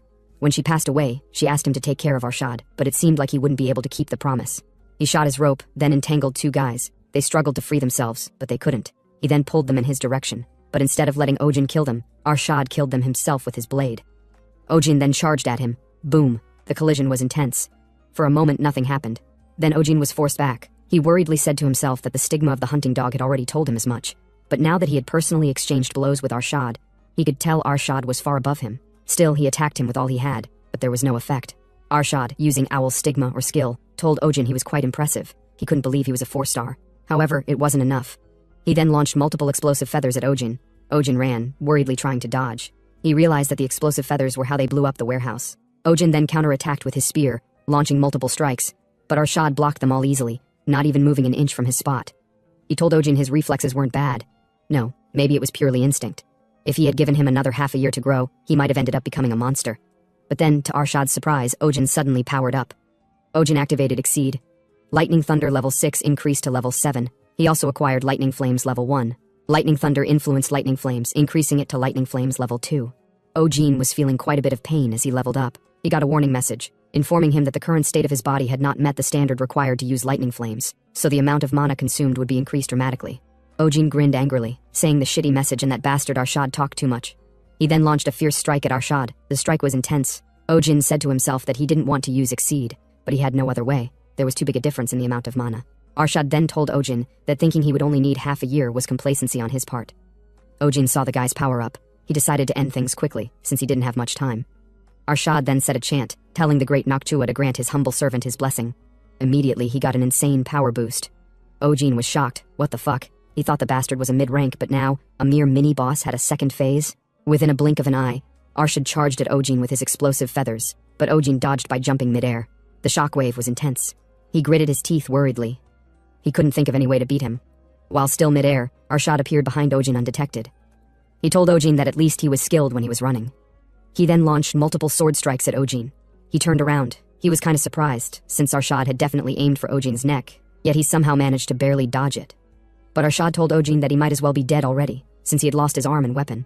So he told Ojin it was the end, but Ojin told him to stop saying bullshit. Who said he could end it as he wished? He then punched Arshad in the face. Ojin said all this while bleeding all over his face. Angered at the crazy bastard for punching him, Arshad furiously slammed Ojin to the ground. Furious, he told Ojin fine. They would do things his way. He would end things his way. He punched Ojin continuously, telling him to come on. He should stand up. He should try and put up more of a fight. After minutes of punching, he finally calmed down. He looked at Ojin, bleeding all over like a dead man. How pathetic, he remarked. He sighed, saying he thought they would be seeing each other often. How unfortunate. He then turned around, wishing Ojin goodbye. Ojin lay there, bones shattered, hand cut off. Then it began raining. As Arshad was leaving, He paused as he recalled from the news that there would be a storm today. Now, it's pouring. Anyway, he decided to tell his superior that the plan was a success. It seems he would be going to the association to meet him. Then he groaned in pain. He had overused his powers. How absurd is it for me to have so much trouble against a mere 4-star awakener, he remarked.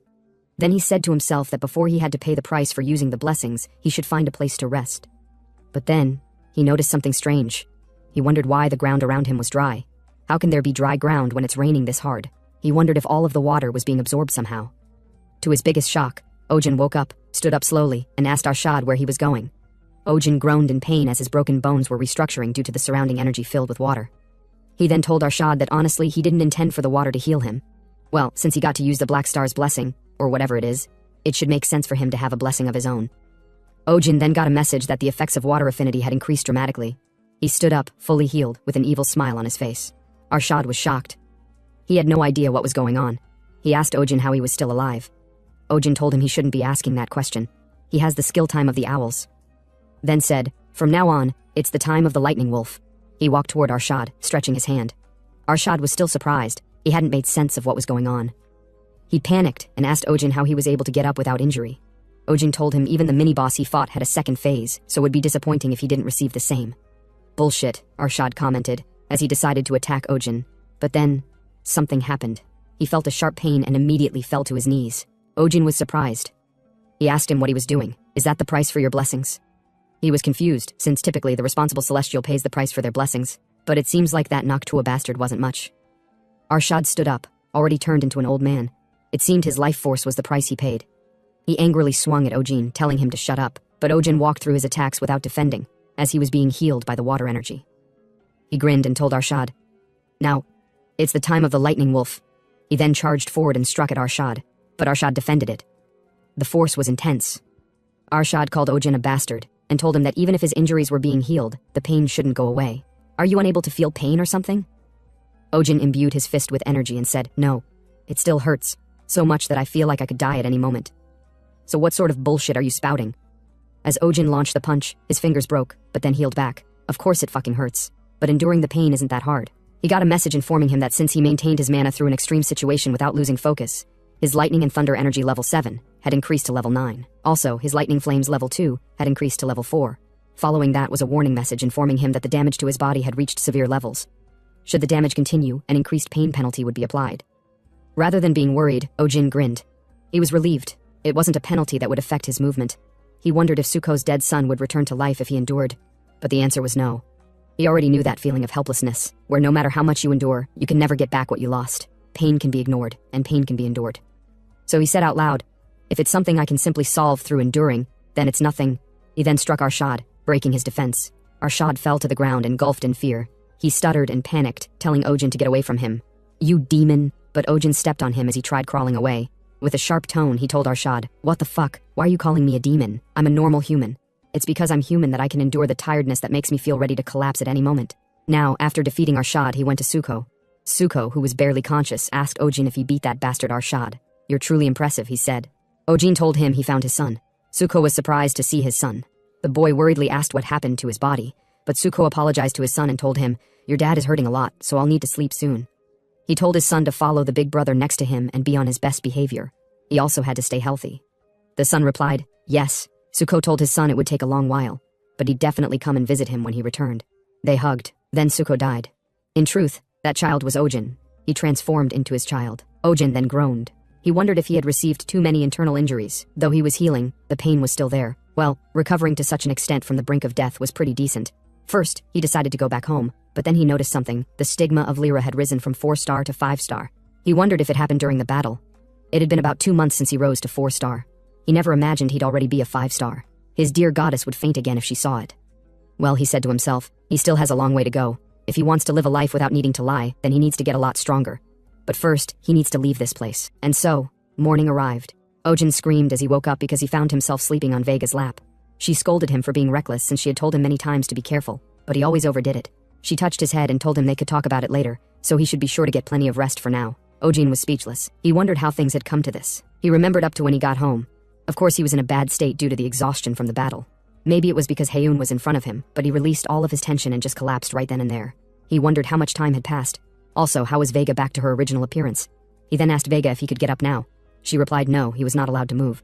A few minutes later, Ojin sat up. She told him he had fainted and slept for 4 days. Hyun was worried about him and personally went to the sanctuary to find her. The restrictions ended just in time, which is why she's able to be with him here like this. Ojin realized he had been asleep for 4 whole days, then asked Vega how she was able to stay there in that form. The restrictions had previously kept her from being in her original form outside the sanctuary.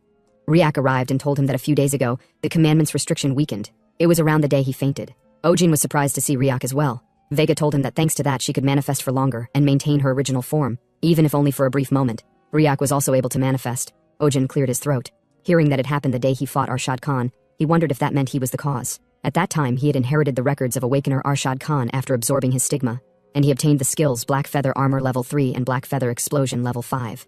Another message appeared, informing him that due to the influence of the stigma of Lyra, the acquired skill would transform. Black Feather Armor Level 3 was now Lightning Feather Armor Level 3. Black Feather Explosion Level 5 would become Lightning Feather Explosion Level 5. He was surprised since the quality of Arshad's mana was different. He was around a 7-star Awakener. So he wondered curiously, how crazy would the mana from an 8-star be? Another message popped up, informing him that the Black Heaven's conditions for the 4th Awakening had all been met. So the Black Heaven's 4th Awakening was starting. After the battle with Arshad, the transmission started right when the awakening began. He received Arshad Khan's memories. From the memory, he could see Arshad speaking with someone on the phone. The memory was from before he went to attack Ojin. The person told him that the Lightning Wolf and Valhalla were in a cooperative relationship. The president's faction had been taking him around everywhere, so it was about time for them to take care of him. And so, Arshad went out to eliminate Ojin. But before that, he asked the man if he knew what happened on Italy's side. The man asked if he was talking about the Queen Leeches. He told her the bitch does whatever she wants, so news of her has even reached the demon realm. Not to mention, since she's the 3rd rank executor, it's a bit difficult for them to directly intervene. Well, they at least prepared a plan. But then, Ojin got a message that Arshad Khan's and Lee Shin-hyuk's memories had clashed, and a portion of Lee Shin-hyuk's records had been lost. The Black Heaven would automatically recover records necessary for transmission. Depending on the progress of restoration, transmission would occur in parts. Ojin felt a sharp pain in his head. He wondered if it was because the transmission interfered with the awakening. Still, it was a relief that recovery was possible. He obtained quite a lot of information, but then, he received a quest, which was activated due to the 4th awakening. He was surprised. He never expected a quest. The quest name is Star Devouring Devil of the Sky. The objective is to absorb star stones to open the Black Heaven. The current completion rate is 0%, and the reward would be obtaining a random ancient constellation.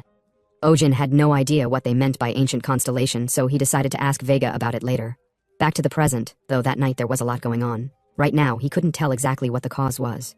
He then curiously asked Vega, if the restrictions were weakened, does it mean she could freely grant him blessings? She told him they weren't weakened to that point. She cleared her throat, blushed a little, and told him she could provide some simple support when he's fighting. She then performed a spell for Ojin to see.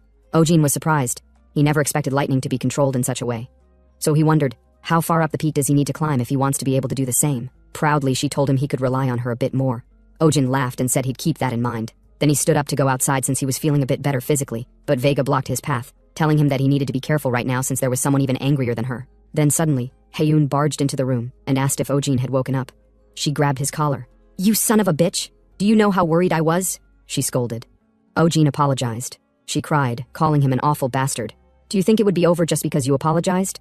But then Rhea called her lizard woman and told her she was noisy. All warriors must risk their lives in battle in order to grow. Pissed, she asked him what was up with the lizard woman bullshit he was saying.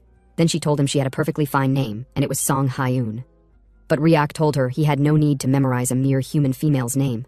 Since she's an apostle of Draco, she is a lizard woman. She approached him and told him no cup ramen for a week. But Ryak immediately switched. Swinging his tail, he called her Dear Hyun, telling her she must have suffered a lot due to that ignorant human Ojin, so he completely understood. Ojin wondered what the bastard was doing. What was up with his change in behavior? Anyway, Vega told him to start telling them what happened to him that day. Just like that, he told them everything that happened to him, leaving out the parts about the Black Heaven. They were surprised that such an unfortunate thing had happened. That explains why he looked so messed up when he came back. Then, Hyun asked him if he really beat a 7-star Awakener. He told her yes, though he almost died. But the truth is, if it hadn't started raining right then, he wouldn't have won, though he didn't tell them that. Hyun was surprised. She asked him if the stigma of Lyra was that powerful. It doesn't make sense, even if he's an apostle of the North Star. Vega told her she wished she could say that with her stigma, you can ignore that much of a difference. But honestly, even she finds it hard to believe he defeated an opponent 3 ranks higher. Ryak then asked Ojin, calling him by his nickname Greenhorn, if it's true that his lightning and thunder skill went up to level 9. Ojin replied yes. Ryak called Ojin a monstrous bastard. Anyway, he told him to constantly train his lightning and thunder skill. Once he reaches level 10, he can obtain the lightning flame skill. Ojin was surprised that he mentioned lightning flames. He then asked him if he was talking about his level 4 lightning flames. He told him he learned it during his last fight. Ryak was shocked. He cried in sorrow. It didn't make sense. He called Ojin a fraud. He questioned if Ojin was actually the heavenly demon bastard. He himself had barely reached the finesse needed to use it, but Ojin could use it at will. Vega told him if he had already acquired lightning flames, then it may be that when he reaches lightning and thunder level 10, he'll receive completely different rewards. Ojin told her he guessed he'd know once he raised it. Then he asked Vega if she knew what ancient constellations were. Surprised, she asked him where he heard those words from. Ojin lied. He told her he just remembered the heavenly demon said something about them in the past. Vega thought for a moment, then told him that celestials, created by the primordial giants called Titans, were made by borrowing the power of stars. The Titans managed many worlds at the same time through the use of celestials, and the thing called the commandment is a device to make sure the celestials cannot thoughtlessly wield their influence. However, in the distant past, all of the celestials went extinct due to the darkness born in the beginning of time, the Black Heaven. In other words, ancient constellations are what the celestials who were consumed by the Black Heaven are called. Ojin asked, "What about the current celestials?" She replied, "After all the celestials were consumed by the Black Heaven, new stars were born." Ojin finally understood what happened. He said to himself that the world was already ruined once by the Black Heaven, and the current celestials are all new. The quest reward is saying it will grant him one of the constellations the Black Heaven once consumed. Even if he has absolutely no thoughts of bringing the world to ruin, the Black Heaven will ruin the world again. And the Black Heaven is currently him. Though the thought of it is really driving him crazy, he decided not to worry about it now since it's meaningless. The future has already begun to change. What's important is how he moves forward in the changed future. He grinned, since his course of action was already decided. Even if he needs to fool the entire world, he won't let go of what is precious to him. Sometime later, Ojin said to himself that he could finally check the USB he received from Suko. He plugged the USB into his laptop to see the objectives of the Black Star organization. Ojin watched a video of someone saying, "Why is it that in this crazy world running rampant with monsters, only some people receive stigmas from the constellations, and others have to be defenseless? So after killing all of the current awakeners, we will make everyone an equal awakener." Ojin was shocked by the video. He deemed them completely insane. He recalled, from what he had heard back at the Mokdong Gate, that the Black Star organization is able to turn non-awakeners into awakeners. It's a scheme that tries to exploit the hatred of non-awakeners. Still, he doubted anyone was earnestly following such an insane plan. It's probably just a vague ideal they used to spread their influence. It seemed like Suko didn't know their true objectives. Well, he did know they were bastards who needed to be dealt with quickly. Besides that, the USB included some branch locations and some information regarding the Owl Faction's Templars. Ojin scrolled through the file. In it, he saw a name, Cheon Wusung. He's the son of the owner king, Cheon Doyun. Called the king's delegate, he manages the Black Star organization in practice, and he's currently hidden within the organization. Ojin then said to himself that it seemed like this guy was the insider Khan had mentioned from his memories. So he decided to give Mr. Han the information. The next day, at the association, shocked, Han asked Ojin if it was really true that Cheon Wusung was part of the Black Star organization. Ojin replied yes, according to the information he received. He then asked Han if he knew what kind of person Cheon Wusung was. Han laughed and said that actually, the current association was completely split into two factions. One faction is the one he's affiliated with, the association president's faction. The other is the executive faction, and the leader of the executives is Cheon Wusung. Ojin asked Han if he recruited him into the association because of the faction issue. Han replied yes. Of course, while one of their objectives was to try to bring the association's prestige up, trying to draw the North Star's apostle into their faction was the other reason. Ojin said to himself, no wonder they went out of their way to place me in an iffy position that isn't officially affiliated with the association. If I were officially affiliated, the other faction would have the authority to order me around. Not to mention, I wouldn't know who is in which faction. They made it so that he would only meet Mr. Han, who's definitely in the president's faction. He then asked Han if there was any way he could help him. Han replied, not at all, they would handle the situation. Ojin didn't say anything further. He then brought out his broken weapon from his bag. He told Han he wanted to ask him for a new weapon again. Han sarcastically remarked that the weapon was destroyed quite spectacularly.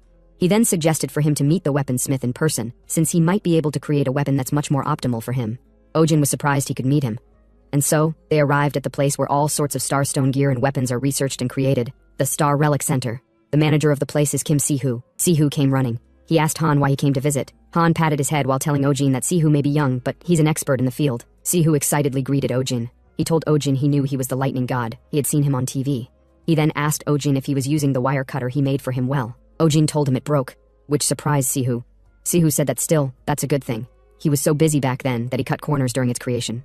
Ojin never expected the wire cutter to be a rushed product. Sihu told him he'd make it much better since he wasn't busy now. Ojin couldn't hide his awe. He said to himself, how could such an intelligent, polite, and impressive boy exist in this world? But his expression immediately changed as Sihu told him it would cost him a lot of money. Now, Ojin deemed Sihu to be a rude rat bastard, who had perfectly adapted to this greedy goddamned world. But then Sihu told him he'd cover whatever he might need during the creation with his own personal funds. since it was fun making his weapons. Ojin excitedly told him he would start calling him Lord Sihu from now on. Ojin then told him the spear also broke, but since it wasn't fun to make, Sihu told him he'd be paying for it with his own money.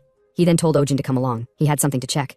They arrived in an enclosed room. He gave Ojin an iron bar and told him to swing it around the way he would normally swing his spear.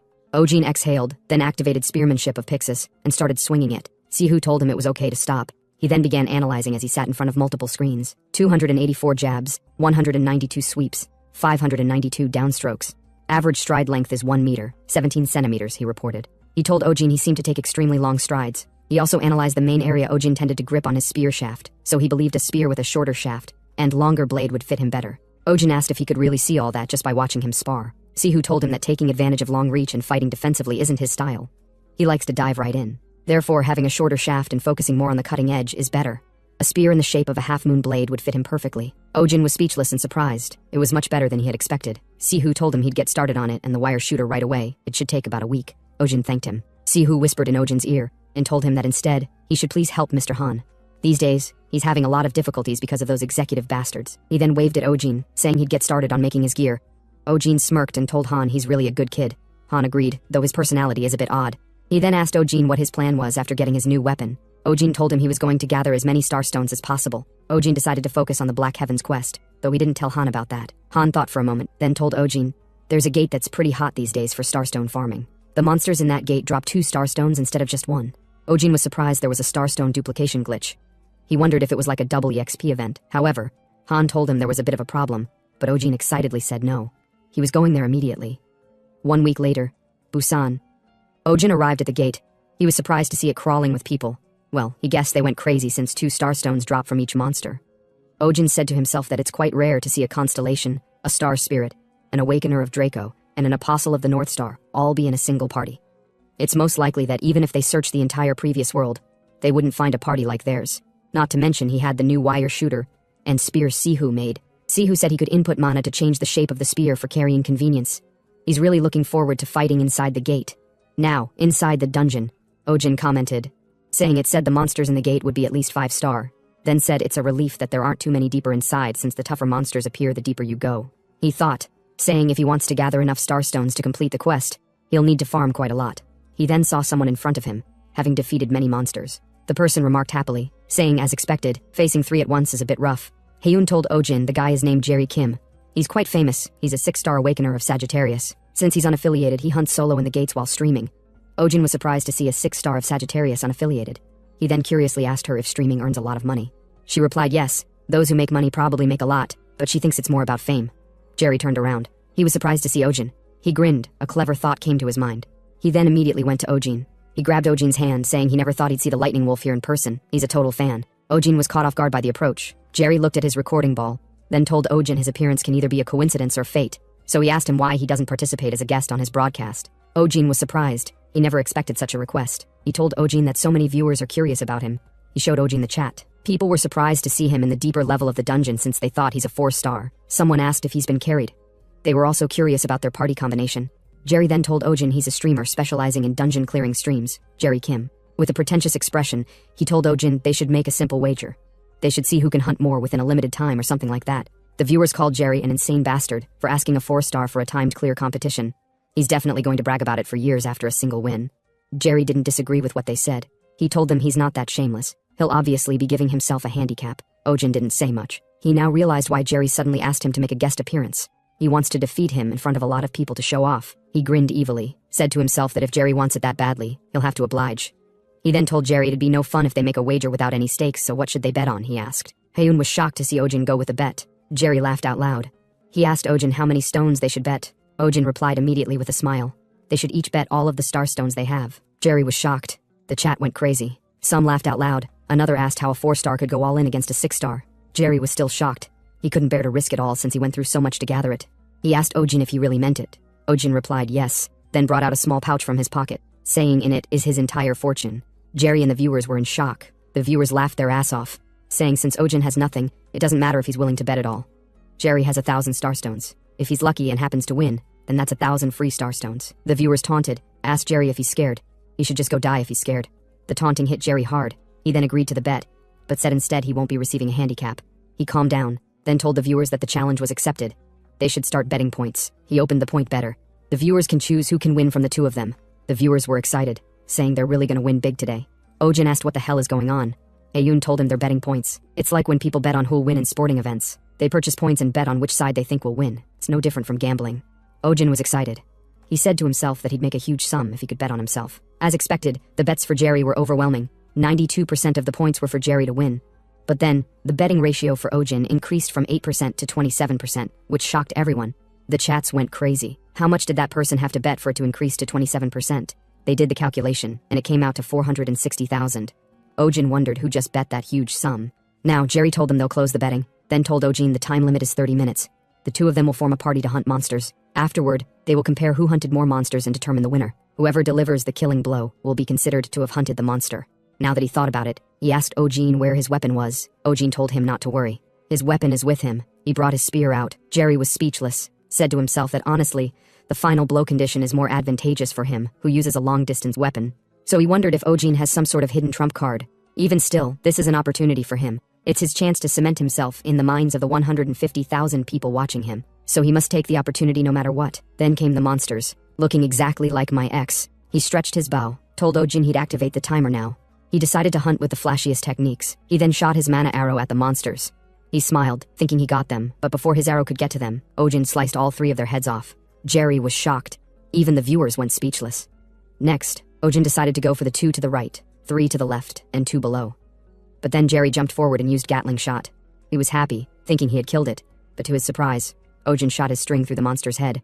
He smiled and told Jerry, "Whoever lands the final hit gets the point." Jerry gritted his teeth angrily, then shot arrow blast at the monsters, but the ones hidden below jumped out, which Jerry never expected. He closed his eyes to brace for impact, but lightning out of the blue struck them down. It was from Ojin. He deemed the monsters' screams to be cute, and so the competition continued. 30 minutes passed. Ojin had 24 kills, while Jerry had 7. Ojin was crowned the winner. Jerry was shocked. He asked Ojin if he's truly a 4-star. Ojin told him with a smile. He never said he was a 4-star, he's a 5-star. Jerry was speechless. He said to himself that even if Ojin is actually 5-star, did he really overcome a 1-star difference, even against an awakener of the 12 zodiacs? He wondered. Ojin's strength meant that the zodiacs are no different from your average constellation in front of the North Star. Anyway, Ojin told him he'd be taking his star stones. A promise is a promise after all. Jerry was speechless, in shock and teary at the same time. Ojin added that while they're at it, they should settle the point betting. The viewers went crazy. They lost money, saying the betting was invalid. It's all a fraud. Jerry then told them he'd announce the username of the person who earned the most points. Haeyoon was surprised. She hurriedly approached Jerry and told him to wait. Why is he announcing their username? Jerry, surprised, asked what she meant. Why? It's part of the broadcast rules and regulations. Flustered, she told him to wait. She never knew there was a regulation like that. She panicked and told him to cancel the betting then, since the viewers made the bet not knowing Ojin's star level. Ojin held her down and told her they can't do that. He then whispered to her and asked if she's the one who made the 460,000 bet. What did she use as a username for her to be acting like this? Jerry then announced that the first place for the bet this time is Cutie Pie Ojin Slurp Slurp. Everywhere went silent. Ojin freed Haeyoon. Vega and Ryak were both speechless. Even Jerry and the viewers were speechless. Lizard girl, is there something wrong with your head?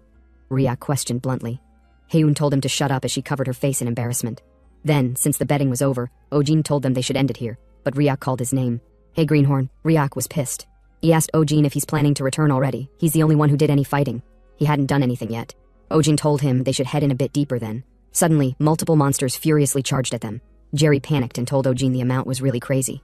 Ojin, unimpressed, asked if such an amount is what he calls crazy. He then told the monsters to come at him, but to their surprise, the monsters just ran past them. They weren't trying to attack, they were running away from something. Then suddenly, a multiple-headed monster attacked them. It was a Hydra, a boss-level monster, even among 7 stars. Haeyoon, shocked, asked, why is there a Hydra here? Hydras have nothing to do with mermen. Anyway, regardless, Ojin said to himself that he heard boss-level monsters drop only the highest quality starstones. Not to mention, since it's a monster that appeared in the gate, there's a chance it has 2 starstones instead of 1. Ojin smiled gently. There's no way he could ever hold back from such a big jackpot. Haeyoon sighed and asked Ojin if he's planning on fighting it. Ryak asked if he can defeat it. Ojin replied, of course, and said to himself, compared to the pressure he felt from Arshad Khan, the Hydra seems totally manageable. He then jumped at the Hydra with his spear. He activated lightning flames and struck at it. To his surprise, Ryak jumped from behind him and struck the Hydra's face. Vega also joined. She held the Hydra down and told Haeyoon to attack now. Haeyoon used her flames and attacked the Hydra's head. Jerry told them he'd join them. The flames cut off the head, but it regenerated in an instant. Jerry, shocked, told Ojin something's wrong. He had never heard of a Hydra's regeneration being this quick. Ojin, also surprised, told him, that's right. He thought the fight would be easy. However, he told the Hydra not to think it would win just because of that. Hyun asked Ojin if he had thought of something. Ojin told her it takes the bastard about 5 seconds to regrow one of its heads. That means they have to cut all of its heads off within that time frame. Vega told Ojin she'd grant him a blessing, but Ojin told her he's alright. He told her he knows she goes through pain whenever she faces the command's restrictions. With a smile, he told her he didn't want to see her in pain. She blushed at his sweet words. Actually, what Ojin said is only half true. He was only targeting her for fraud at first, but maybe she's grown on him. He then charged out, activated Exceed, then swung his spear at the Hydra and chopped off the first head. He immediately went to take down the second head, then the third. Not giving it time to catch its breath, he shot his string, then activated Lightning Charge. Now, he had taken down 5 heads, 2 seconds remaining. He decided to move faster. He increased the energy in his leg. As a result of this, Exceed level 2 increased to level 3. Now he became even faster. As a result of the continuous increase in speed, he obtained a clue regarding the lightning god physique. He moved at an abnormal speed, which even surprised him. He then chopped off 2 more heads of the Hydra. Ryak was shocked Ojin used legs of lightning. Even Vega was surprised to see he's already learned the lightning god physique, which you can only learn as a 9-star. Ojin shouted at Hyun to attack now. Hyun charged up energy in her hand, told Ojin to leave the rest to her. But then, she felt a sharp pain in her eyes. It hurt. However, she held it in because compared to the pain Ojin must have felt so far, she deemed it as nothing. She then shot her dragon-looking flames towards the Hydra, killing it. Ojin told her good work. While she was trying to catch her breath, her stigma began to shine. Energy coursed through her body. She then excitedly hugged Ojin, saying she had become an 8-star awakener. Ojin congratulated her. Now she's just 1 step away from becoming a 9-star, which is considered high ranking. Minutes later, Jerry thanked Ojin, saying he's safe thanks to him. He also apologized about what happened in the beginning. Ojin told him it's alright, his stream was very entertaining. Then he said to himself that if he thinks about all of the starstones he obtained thanks to him, he finds him rather lovely. He then decided to check out today's loot. He poured all the magic stones on the ground and sat cross-legged. I don't know where he's sitting, but he sat cross-legged. He then used Black Heaven to start absorbing them. A message appeared, informing him that according to the starstone absorption, the first quest star devouring Devil of the Sky will proceed. Now the completion rate is 8%, and it increased to 42.7%. He was surprised. Just to get to 42.7%, he had already consumed so many starstones. He may have to use 1,000 to hit 100%. But to his surprise, the completion rate stopped at 50%. He was informed that the progress will no longer continue, and starstones with higher quality are required to resume progress. He wondered if he would be able to hit 100% using the starstone that dropped from the Hydra. He then used it, but it stopped at 72.4%. He was like, fuck. So quantity alone wasn't enough. He needed quality of the level of the Hydra at minimum. Since the Hydra was a 7-star boss-tier monster, he needs to hunt 8-star elite monsters at the very least. However, Korea is a relatively monster-purged country. There aren't that many powerful monsters. Thinking about it, he checked his phone since he hasn't received his reward from Valhalla Guild. He then wondered if he should try asking them for high-quality mana stones. But then, he got a sharp headache. A system message appeared, informing him that part of Awakener Lee Shin-hyuk's memory was successfully inherited. From the memories, Ojin saw a place lit up in flames. Shin-hyuk's expression darkened. He commented that the entire city had already been taken over by the pseudo-star cult. He then asked Woo-hyuk if it was 2 years ago, on June 30th, that incident occurred. If only on that day he had been able to meet Isabella, would things have turned out differently? If only he could have met her. The message ended. The spearmanship of Pixis level 6 increased to level 7. Ojin held his head, wondering what happened on that day. He was sure the location was probably Rome, Italy. Something like a vampire was attacking the people. He sighed, questioned what the hell is the pseudo-star cult and who the hell is Isabella? Why did some unknown people pop up? He looked at the calendar. Today is June 24th. Though he doesn't know what happened on June 30th. But he wonders if that means he needs to meet Isabella on that day to avoid tragedy. Honestly, he deemed whatever happens in Italy to be none of his business, since it's actually hard enough to protect those precious to him. However, as a regressor, he needs to stop it. A few days later, Ojin gave the Valhalla Guild leader the flash drive containing information on the Black Star organization. He was speechless. The lady beside him thanked Ojin for taking on the dangerous mission on their behalf. They would continue to track down the Black Star organization with the information he gave them. Ojin told them it wasn't a big deal. As they discussed, he asked them to please reward him with starstones of at least 7-star ranking. Also, there were some questions he wanted to ask. He asked them if they had ever heard of the pseudo-cult. Had they ever heard of such an organization? She replied no, they hadn't. He then asked if she had heard of Isabella. She asked if he was talking about the Saintess of Rome. She's an awakener who is just as famous as him on the international scene. She showed him her picture, then continued. Isabella Colagrande, she's an awakener of Ares. She was able to become a 6-star awakener within a year of awakening. She's a world-famous super rookie, and also a renowned philanthropist. She runs several centers responsible for taking care of people who lost their families in the Gate incident. The Colagrande family's fortune is massive enough to support that. Also, there hasn't been any proof of it yet. But recently, there have been several assassination attempts on Isabella. They suspect that the Black Star organization is the culprit. First, forces suspected to belong to said organization have often been seen appearing near Isabella's mansion. The timing uncannily overlaps with when the assassination attempts occurred. Ojin realized they weren't the owls who are active in Korea, rather, they're a different branch. He asked the lady if there was a reason they were targeting her. She told him she wasn't really sure, but her stigma appears to be incredibly effective against demonic beasts. Ojin finally understood why, then said to himself that the existence of the Black Star is very closely related to demonic beasts. If a world-famous figure were to have a power opposed to demonic beasts, that would be more than enough reason for them to target her. Anyway, in the first timeline, Isabella died on June 30th. That means he needs to save her, because if he's unable to do so, then the disaster that would sweep through Italy in 2 years might also affect him. And if he's able to make an awakener who holds power extremely effective against demonic beasts indebted to him, he licked his lips at how sweet that would be. He then said he shall go to Italy to investigate. Hours later, in his house, he told Haeun he would be going to Italy. She asked why was he going to Italy so suddenly. He told her he received a request from the Valhalla Guild, so he needed to go there for about a week, and since it's an infiltration mission, he had to go alone, and he would be leaving today. If he went through Sanctuary, he would arrive there quickly. But the problem is, he's not sure which entrance leads to Italy, though he could just ask once he's in the Sanctuary. She told him that means he won't be returning for a whole week. Ojin asked her what's wrong. Was she lonely without him? She was speechless for a moment, then told him to call her often if he could. Ojin smiled, then told her he'd be back. 1 hour later, Italy Sanctuary entrance. Ojin came through a portal. He was surprised since it only took an hour to arrive in Italy. He put on his interpreter and checked the map through his phone. For now, he decided to go find the Valhalla Guild's informant. They told him he was near Rabibia Station. He jogged to the location but paused, sweating slightly. Though he knew he was in the Romani village somewhere, the place was like a maze. He checked his phone to look for the place, but then someone appeared behind him. He looked back. The girl smelled his body. She told him he had a pleasant smell. Ojin was confused himself. The girl immediately closed her eyes in embarrassment.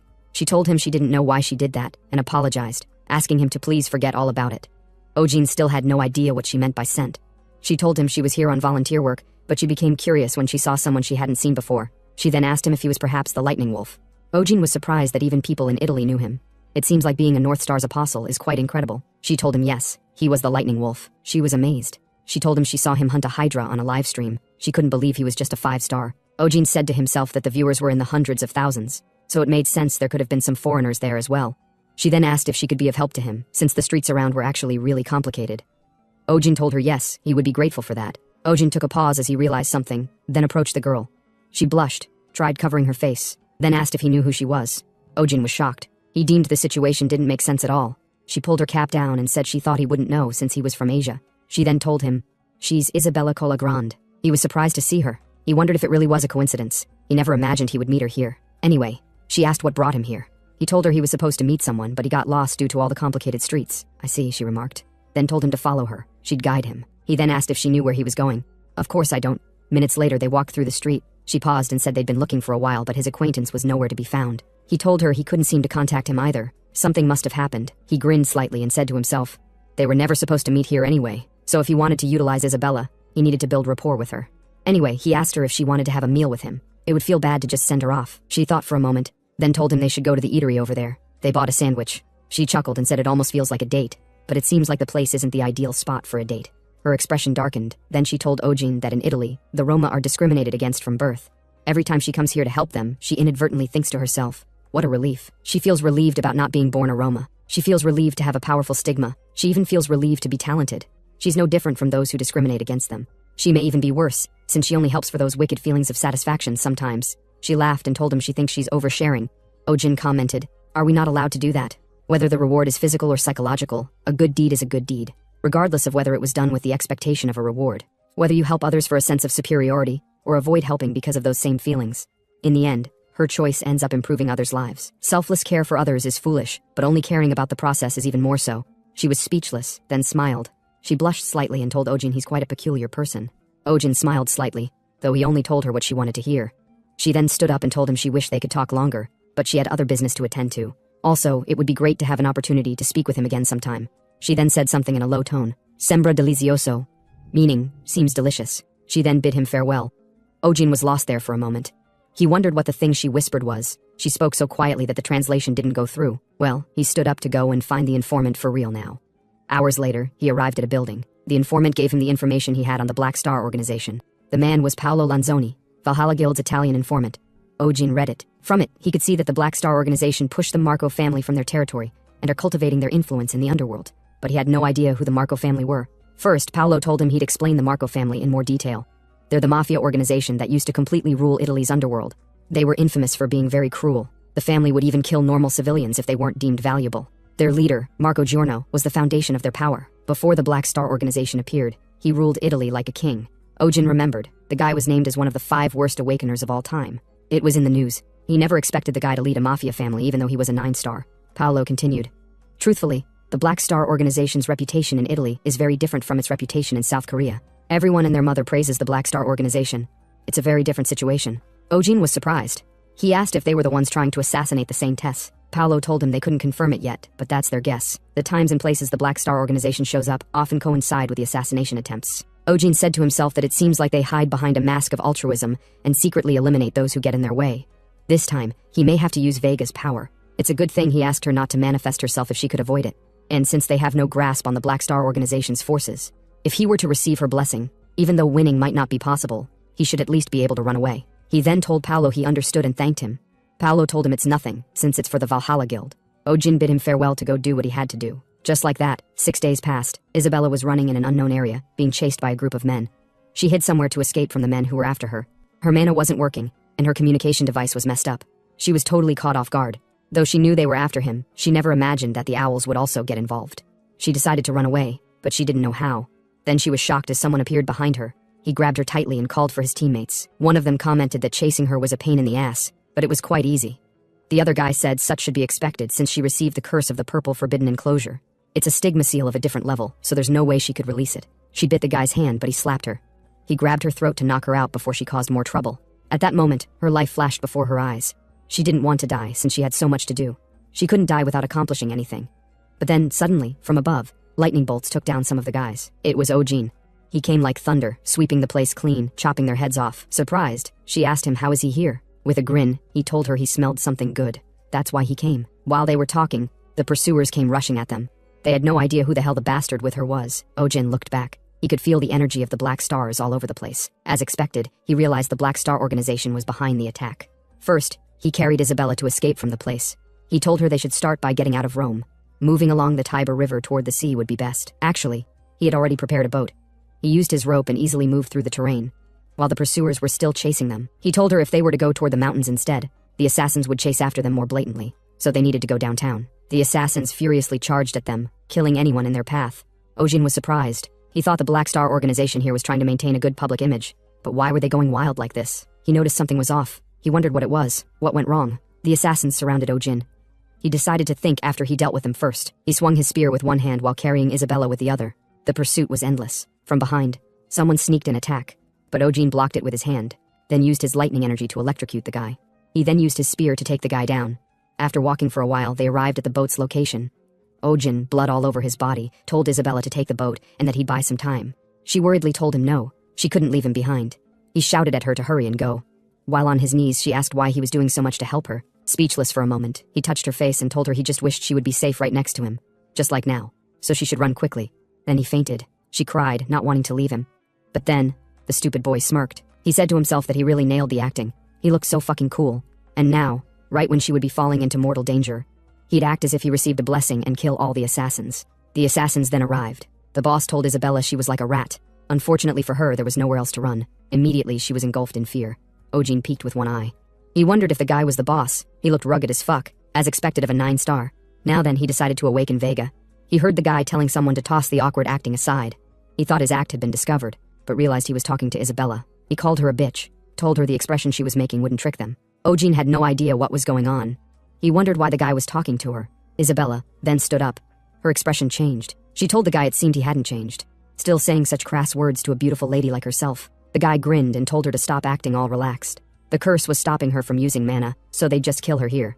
She chuckled evilly and told them the curse was certainly quite persistent. However, he should know that her stigma is many times stronger at night. The guy, shocked, told her that's not possible. It's the curse of the purple forbidden enclosure. They were barely able to complete the curse thanks to the owl's support.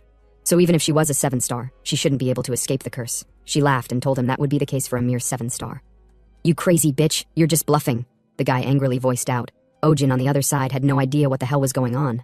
Not to mention Isabella just said a mere 7-star, so he wondered if that meant she had been acting. He then got a message, informing him that part of Awakener Lee Shin-hyuk's memories had been successfully inherited. From the memory, Shin-hyuk stood in front of a burning flame atop a building saying, if he had been able to meet Isabella, would things have turned out differently? If only they could have met her and killed the bitch. If only he had killed the crazy bitch when she was weakened by the curse, he could have stopped the disaster. Ojin questioned why the system was telling him this now. Seriously, the situation was no joke.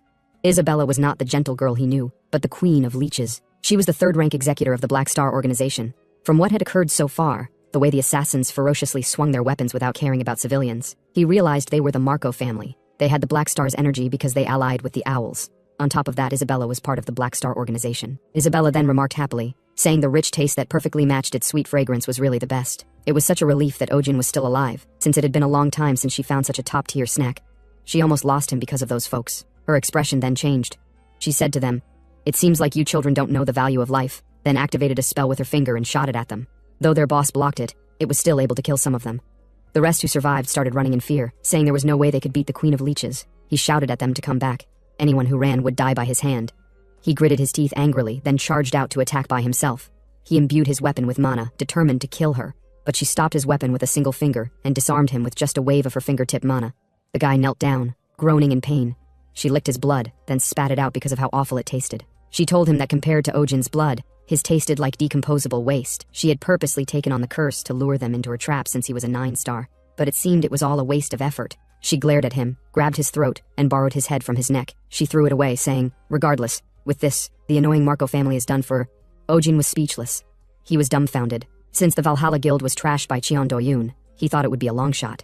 As he thought, the third executor was on a different dimension. Not to mention, Lee Shin-hyuk stated that 2 years from now, the pseudo-star cult took over Italy. He wondered if it could be that the Black Star organization somehow became the pseudo-star cult in 2 years. Anyway, he thought, what's certain is that moving forward, he needs to avoid everything related to Isabella. No matter what happens in 2 years, it's already dangerous. Now she turned to Ojin and said truthfully, that was risky. In that regard, she told the unconscious Ojin that he's considered her savior. "My Ojin," she remarked, touching his face, "who is cooler than a prince and sweeter than honey. I'll never, ever let him go." Ojin was sweating hard. He hoped dearly he was dreaming. But then, he found himself waking up in the hospital. Isabella was beside him and worriedly asked Ojin if he was finally awake. Ojin realized he was fucked. It wasn't a dream. He asked her where he was. She told him he was in the Colagrande family's hospital. After he passed out, her family had been able to send support, and the assassins ran away the moment they saw backup arrive. He knew she was lying, but he composed himself. He said to himself that it wasn't too late. He needed to cut ties as quickly as possible and make a break for it. He said to her with a worried tone, "In the end, I wasn't able to protect you." She told him no. "I would have died if you weren't there." He said to her that he found himself pathetic, that he couldn't bear to see her anymore. Immediately, her tone changed. She asked, "What do you mean by that?" Ojin flustered. She told him he was the one who said that he hoped she would be by his side, so he'd have to be with her from now on while he was in Italy. Ojin immediately told her that wasn't what he meant. He gulped, grabbed her hands, and asked if she could give him a little bit of time. When he finally believed he was good enough to stand by her side, he'd definitely return to Italy, he promised. She was touched by his words, then told him with a smile, "Promise it is, then." And so, she escorted him to the gate. She asked when he would come back. He told her he'd return when he became strong enough to be with her. Speechless for a moment, she then kissed his cheek and waved at him, saying she'd contact him later. Ojin was surprised. He finally arrived at the sanctuary. Vega worriedly went to him. "My child, do you know how worried I was since you didn't contact me?" She asked what happened. Did he save the saintess? Ojin told her, "I think I'm fucked." Minutes later, he explained all that happened to Vega. He told her he saved the saintess, but the situation became really annoying. In his past life, he didn't know the saintess's identity because she had died, but he couldn't have guessed Isabella is an executor of the Black Star organization. Vega told him, "Doesn't that mean things have become worse compared to his last life?" He replied no. Isabella doesn't know that he's aware of her identity. If he can use the situation to his advantage, he should be able to dig up information on the Black Star organization. If he can even go further and control the situation well, she'll make for a perfect weapon. More importantly, he told her he's sorry. He moved recklessly. He kept thinking that he had to change the future, so he ended up making a mistake. Vega was speechless. She then went on and hugged him, saying he shouldn't be sad. It's all right to take his time. From the moment he and she met, the pages of fate were rewritten. He hugged her back, saying he'll definitely change it. She was confident he would. Ojin smirked slightly. His operation-induced empathy had been successful. He then told her Haun will start to worry, so he should be headed home. Before that, he was planning on visiting the association, but the most urgent matter is over, so he told her she can continue to manifest herself as usual. She told him okay, she'll wait until he calls for her since Haeun also needs some time to enjoy his reunion. Ojin was clueless about what she meant, and so, a few hours later, Ojin asked Han what the association's internal situation is like these days. He replied, "For now, Cheon Woo-sung is quiet.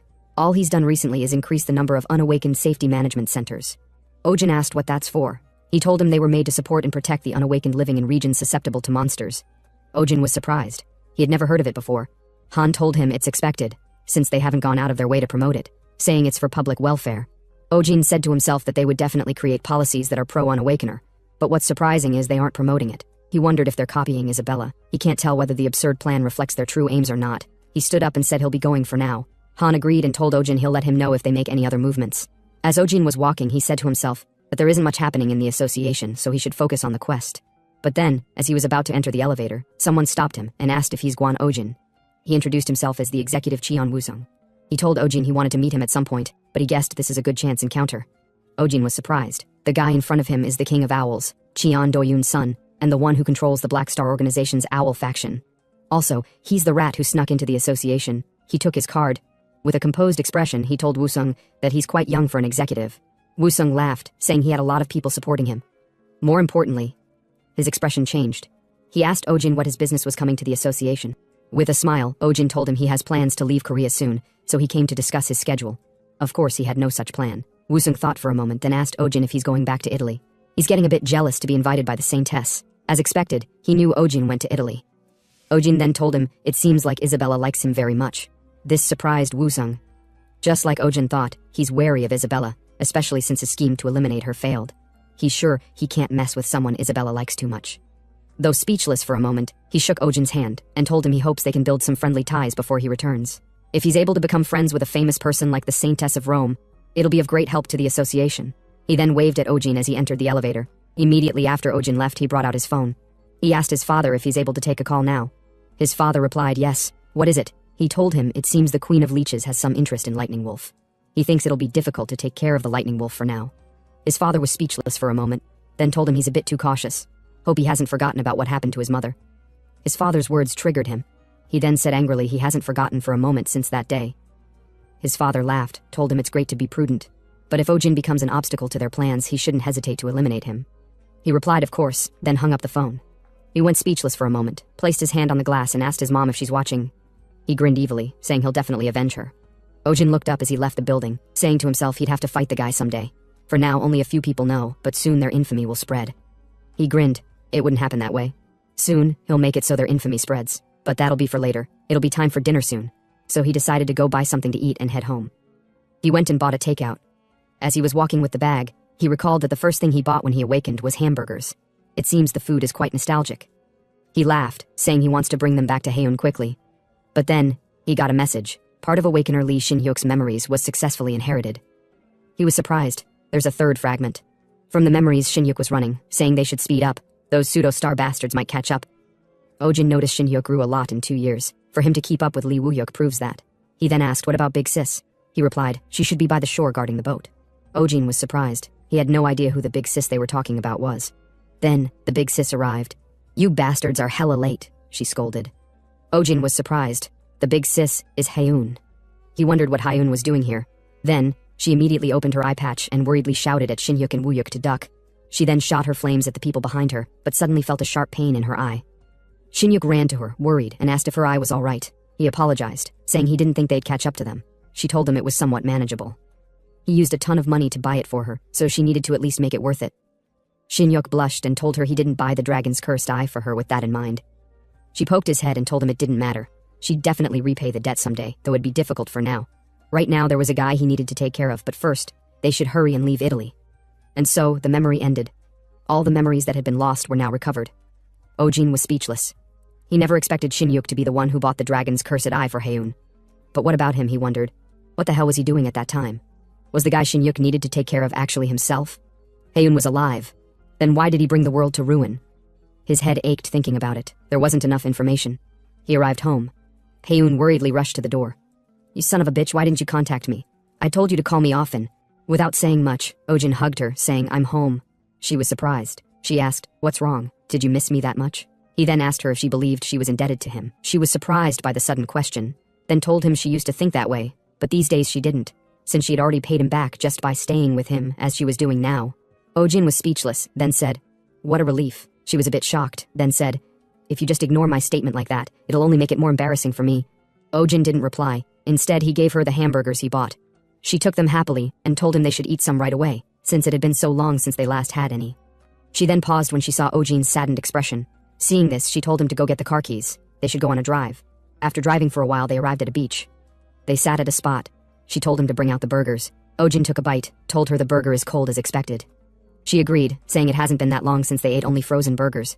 Ojin's expression darkened, then said, if they were going outside, should they have invited Vega and Riak? Annoyed, she asked if he didn't like being with just her. He told her, that's not it. While eating the burger, he said to himself that it had become natural for him to think about Vega. He recalled the hug and was speechless. He knew the Vega right now completely trusted him. But the more trust one builds up, the greater the feeling of betrayal. So he had become more and more scared of Vega discovering his identity. It was a warmth he barely managed to obtain. He wasn't the regressor she believed him to be. And if Vega ever discovered the truth, he would have to watch that warmth shatter into pieces. He wondered if he would be able to endure such a thing. He wanted to give up the regressor act. However, if he collapsed here, he might not be able to protect Haeun. He may have to live without knowing who's aiming to be next to her. And he absolutely hated that. If he were to lose Haeun as well, he wondered how ruined he'd become, because Haeun was so precious to him. Then, she interrupted his thoughts and told him to raise his head. She told him that, though she might not know what happened, he could lean on her when he was troubled. She was always by his side after all. He was touched. He smirked, then rested on her shoulder. She was surprised, then asked how he was going to live without her. He told her yes, I wouldn't be able to live. She was speechless by what he said. Then she hugged him, saying she also needed him to be with her. He blushed, touched her face, then kissed her. Though he may not be a real regressor, he decided to protect the world. Finally they kissed, after 55 chapters. This story covered all 55 chapters of Season 1, and it's been 9 months since it ended. Season 2 has yet to come out. Let me know your thoughts of this manhwa through comment section.